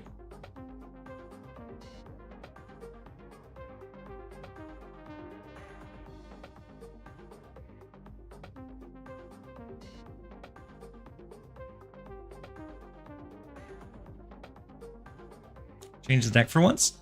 It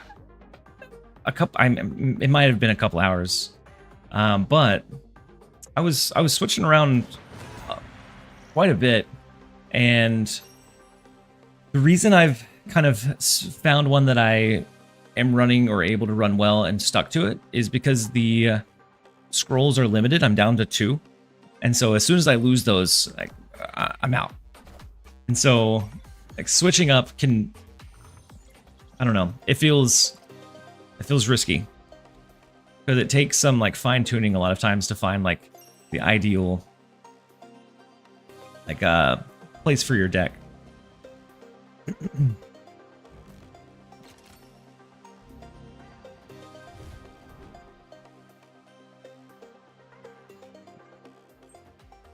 One scroll's only 50. Yeah, but with a bad deck, you can go on pretty big loss streaks.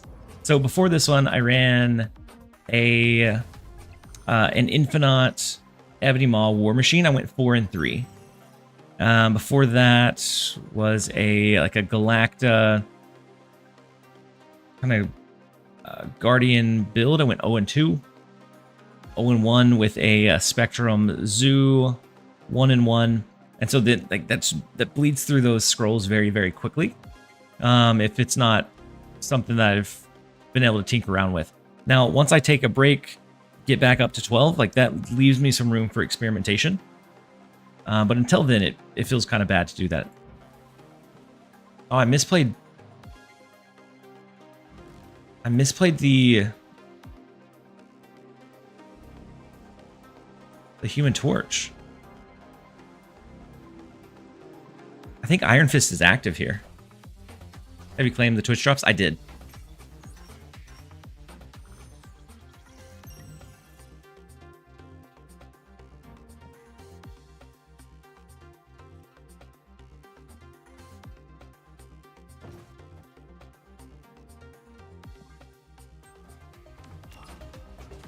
Aranya before Fist. Well. Whoops. I'll chalk that up to being sleepy.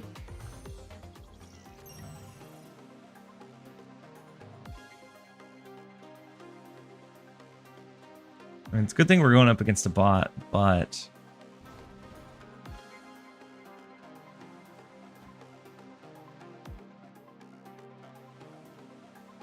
push out whatever card it is. I think we're good in this right lane. I think this is the first bot that I've ran into.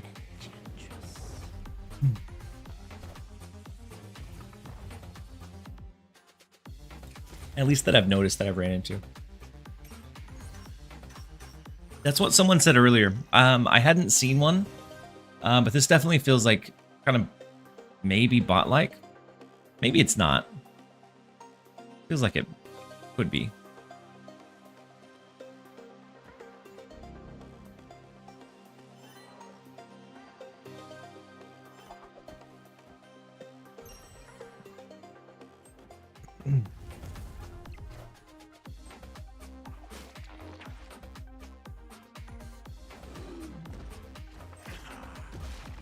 Ran into 1 or 2 in my first places. Ooh, nice, Sergeant.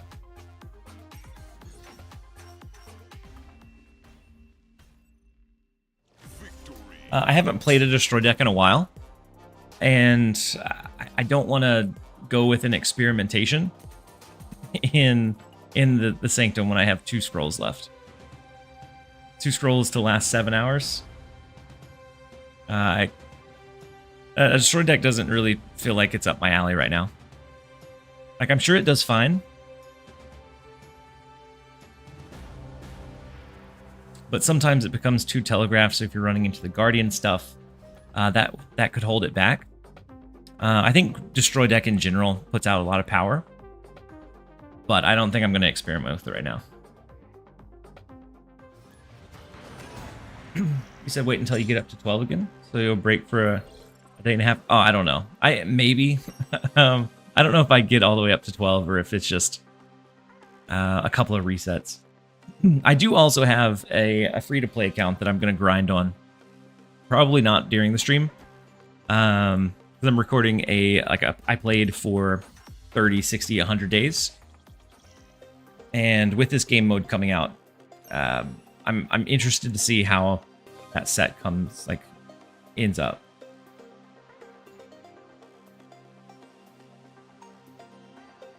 And so the posture check, I appreciate you. So we have the Aranya. I think we wait until next turn. We can go ahead and play the Iron Fist.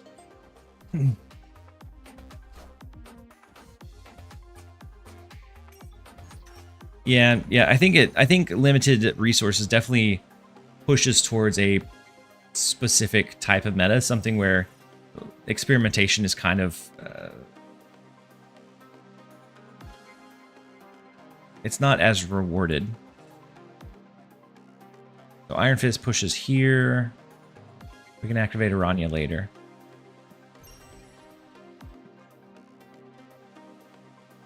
Yeah, I lost the previous footage. I'm restarting it from scratch. I think I completed day 24 yesterday. Yeah. And so I'm on day 25. And I have all my missions refreshed, so I can do it anytime between now and the daily reset at 1. It's just deciding when to do it. But yeah, I'm restarting and revamping the series.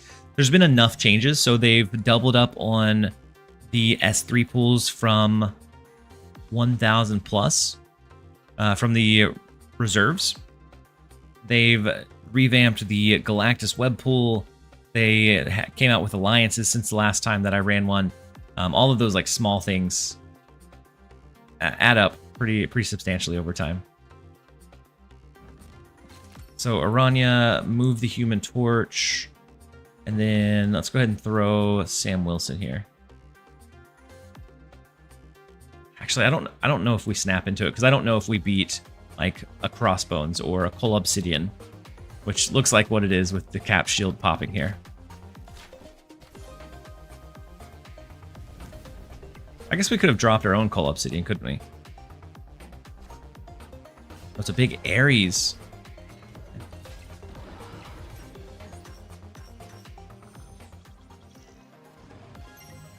Oh, is that a disadvantage 6 to 14? 1, thanks to Human Torch going nuclear. That's all it takes is it just popping off a little bit.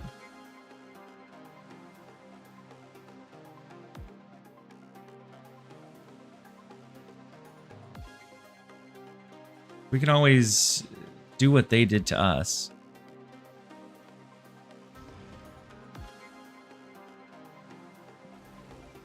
But I think I'm going to drop like Madam Web, Dagger. We're going to do another move card. We can shift over into New York next turn.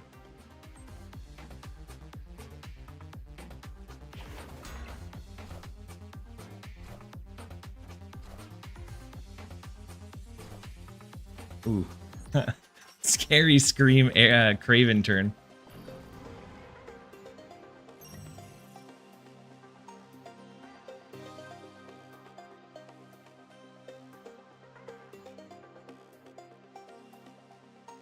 Drop 2 cards. I don't think they'll have Cannonball.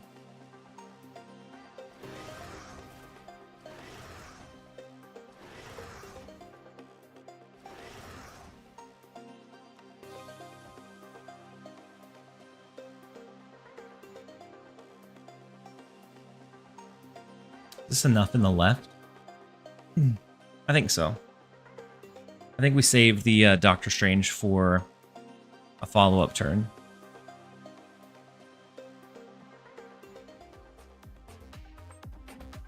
Is it very laggy?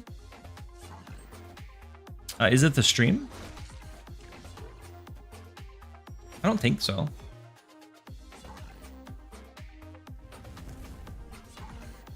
It doesn't show I'm dropping any frames. Not to say that that's like the only measure. Stegron coming in huge for a tie.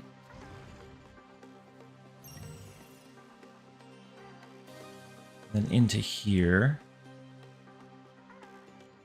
So we can shield, Human Torch, Doctor Strange. Just because we can, call Obsidian.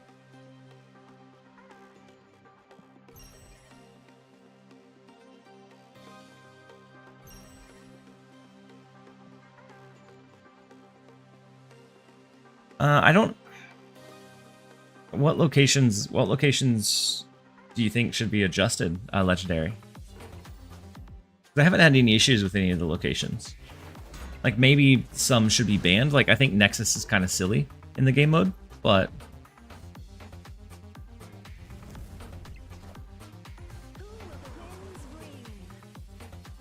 Friendly neighborhood Spider-Man here. oh, we didn't leave enough space. Ah, they got us.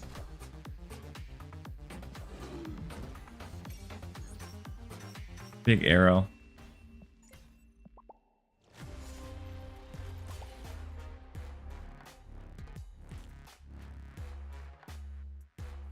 That was a good one.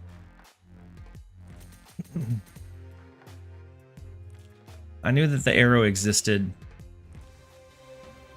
but I didn't think they would do that to us.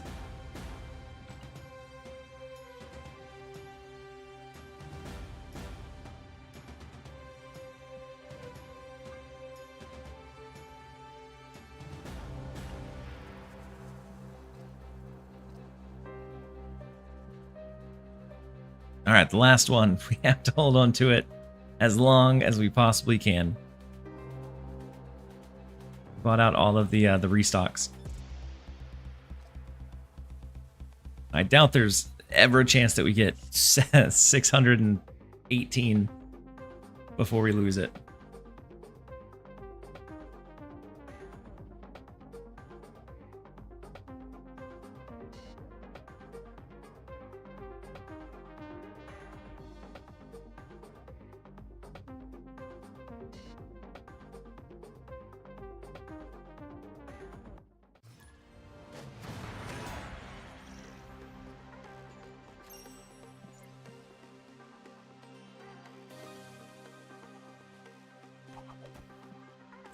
All right, let's go ahead and get our Aranya down.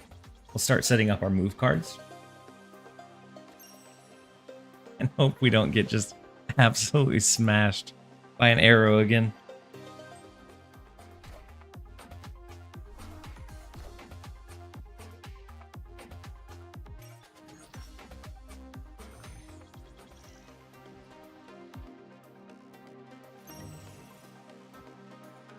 Big one being here. We can start the Human Torch movement. This would be 6, 7, 8, 9, 10. It's not awful.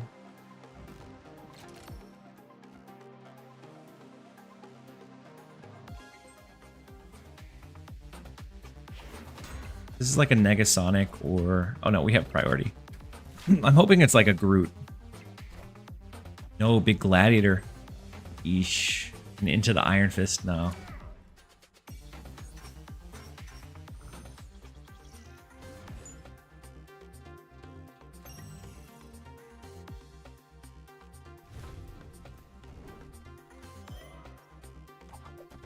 It does help us get somewhat closer to a Madam Web.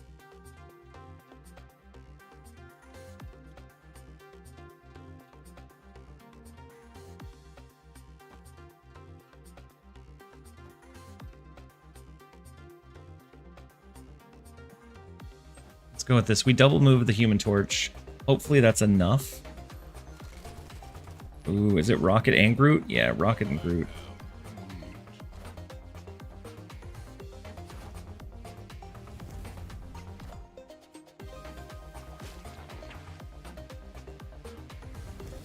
We are able to at least tie it, but my goodness. Such good scaling. Rocket and Groot, yeah. Rocket and Groot individually.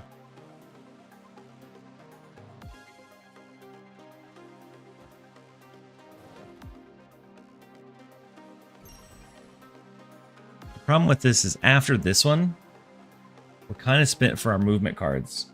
All of our movement ones are stacked together. So it would come down to winning a lane with Cannonball, getting some extra power with like a Coal Obsidian. Which feels kind of problematic. Oh wait, they have Cannonball, don't they? I keep forgetting and I snap back. Probably before I should. Actually, no, this is fine. I think Cannonball would actually be good. Maybe.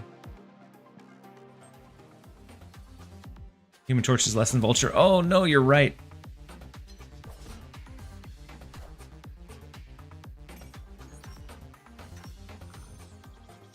What a way for our last one to go.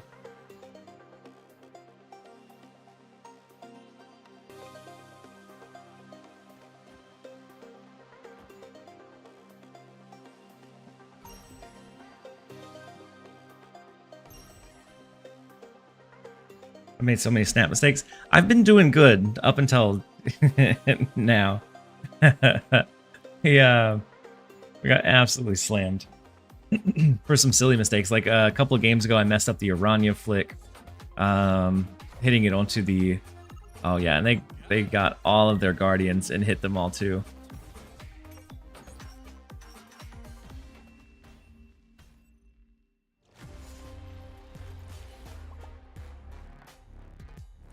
All right, Sapapo. No need for that.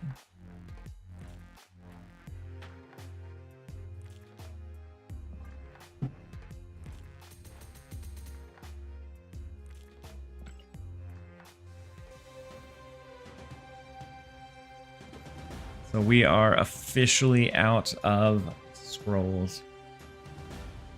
Sleep deprivation? Yeah, I think so. I really want to try and make it, but that's another hour and 50 minutes before my kids wake up.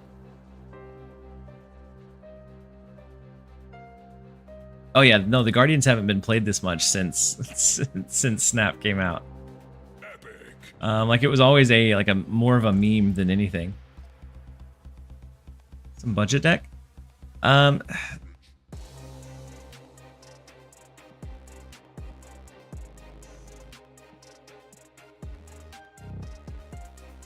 So the biggest budget deck that I was able to try and was playing around with was a it's like a Gilgamesh Zoo. Like you can take out the blink for like more traditional like line, but at the end of the day, it was a Gilgamesh Zoo. Just because it spreads power, gets pretty it avoids the Guardians because you can play like Shanna elsewhere. You can buff it up with like Khazar instead of playing directly there. Probably the closest budget deck that I've seen do decently, and even then, like against Scream movement, it doesn't always hold up there, and so like there's definitely some finesse to make with it. It's just difficult to jump in and do a lot of testing, knowing that the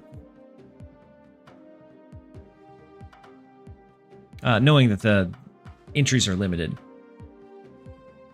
There's also some like tempo stuff. So something like this one I think does okay.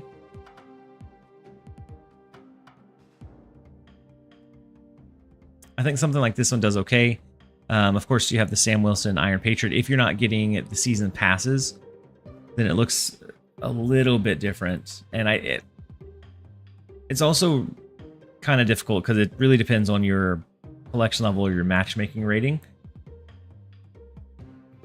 who or what type of decks you get matched up against. And so it's kind of tough to nail down. But the common themes that I see are we're looking for early tempo. The Guardians do really, really well. We're looking for potentially like Luke Cage if you're running into problems with Scream decks. Scream decks, speaking of, are really, really strong. We have Surtur decks that are strong, movement style.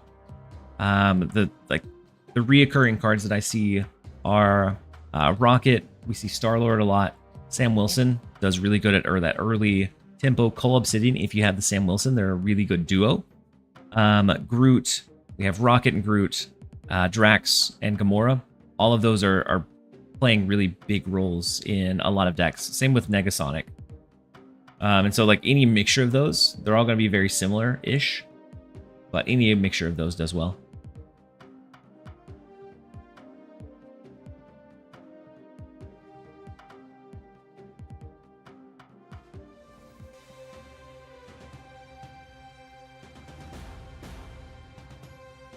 And then we do have a quick ad as I figure out like what we're gonna push for.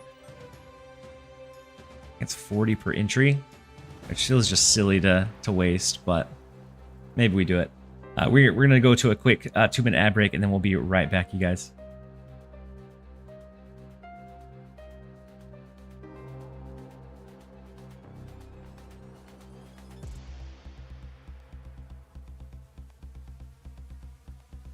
Leader in Gamora. Yeah, Leader in Gamora, especially if you don't have priority, then you get there already triggered, and then get another trigger off of it is nice. The low scrolls gamer, for sure.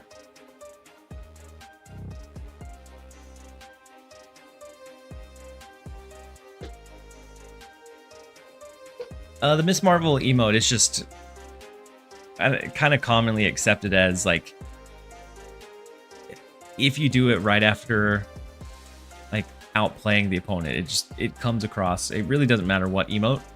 Like if you do something or make the opponent's play irrelevant, then you do it. It just kind of comes off and rubs off as cocky.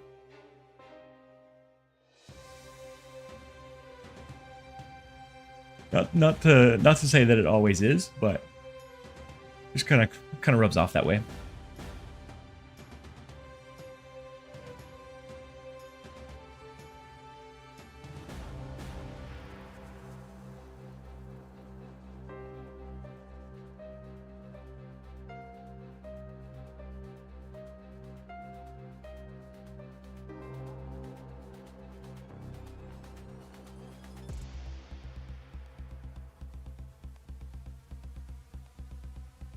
Evil, I get that it's just a game, but at the same time, it's something that you're putting effort into to, like, you know, try and perform well. It's kind of like any kind of competitive thing, and so it's easy to say, you know, just don't worry about it. But sometimes, whenever you're dedicating that much time to it, it can just rub the wrong way.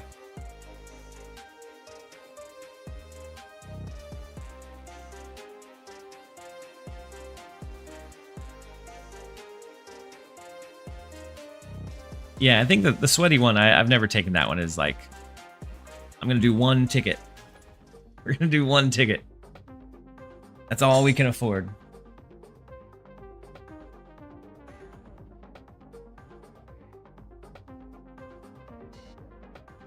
And so a lot of times the emotes don't really get to me. Whenever it's repetitive or over the top, then sometimes, yeah. No, we're running the zoo deck. I meant to be running the move deck. Oh, well. Good luck.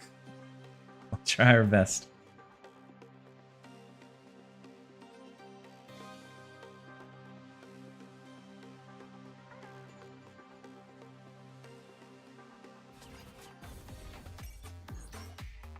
Makari's never seen so much play in her entire life either. And so the value from Makari is going crazy. So winning Baxter building will be pretty important into, I think, holding down the rest of the lanes. Ah, what are we doing? Why didn't we just play over in the right lane? Ah.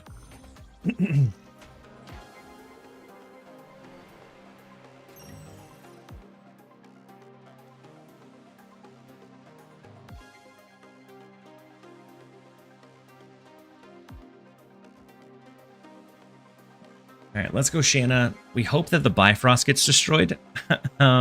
If it's the Baxter building, and we're gonna be cluttered in probably the middle and the far right lane. Was there an option to retreat? Sometimes emergencies come up. They didn't want people to have to like force quit if they needed to leave. But I do agree. It feels bad whenever your opponent's doing it just so that that Squirrel Girl off the Shanna is treacherous. My goodness. Well, some Peace Blue Marvel too. Yeah.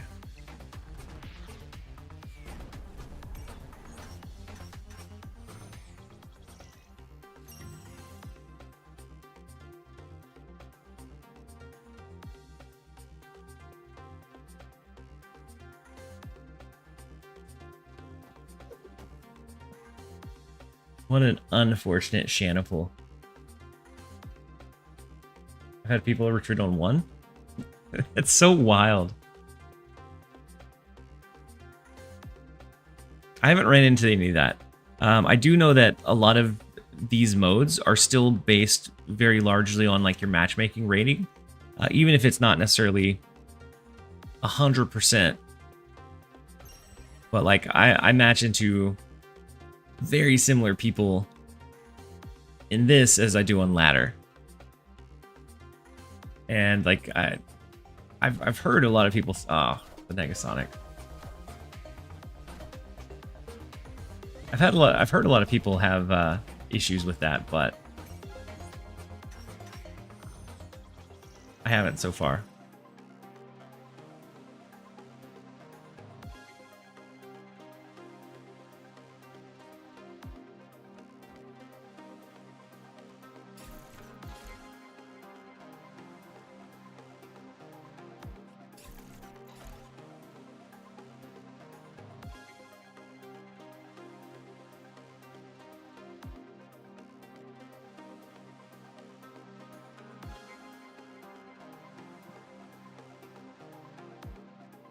TLSG isn't GSLT? Wait, what is GSLT? I'm sleepy right now. I'm super sleepy right now. I can't think quickly.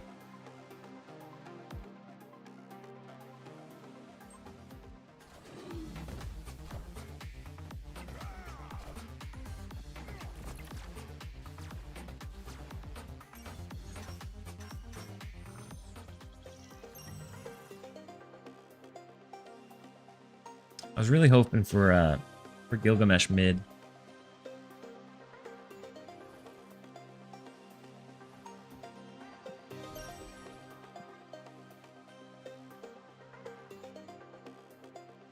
The losing streak guy? That's what we're on right now. I think I'm tired. I haven't ran Hazmat in the new mode. I haven't ran Hazmat in quite a while on ladder either. I don't really care for the playstyle for the most part. If we're looking for games with a decent amount, it would look something like that. I guess blank. I guess that depends. Are you asking from like the standpoint of having a pretty full collection? If so, the one that I sent you is good. If it's limited and you just pulled Hazmat but you don't have like Ajax, then typically it's not as beneficial.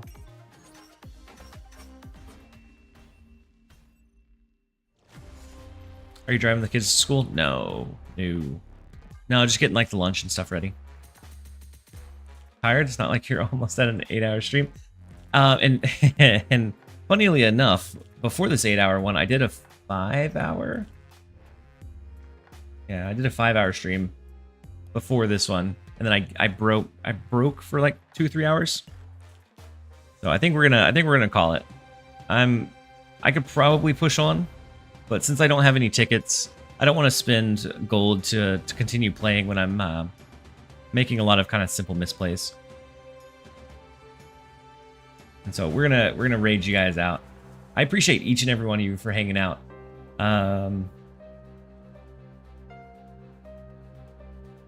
see.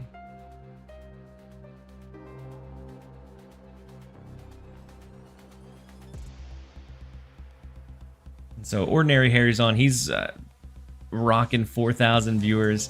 We have Darrow's on. I'm gonna raid you guys over into KX.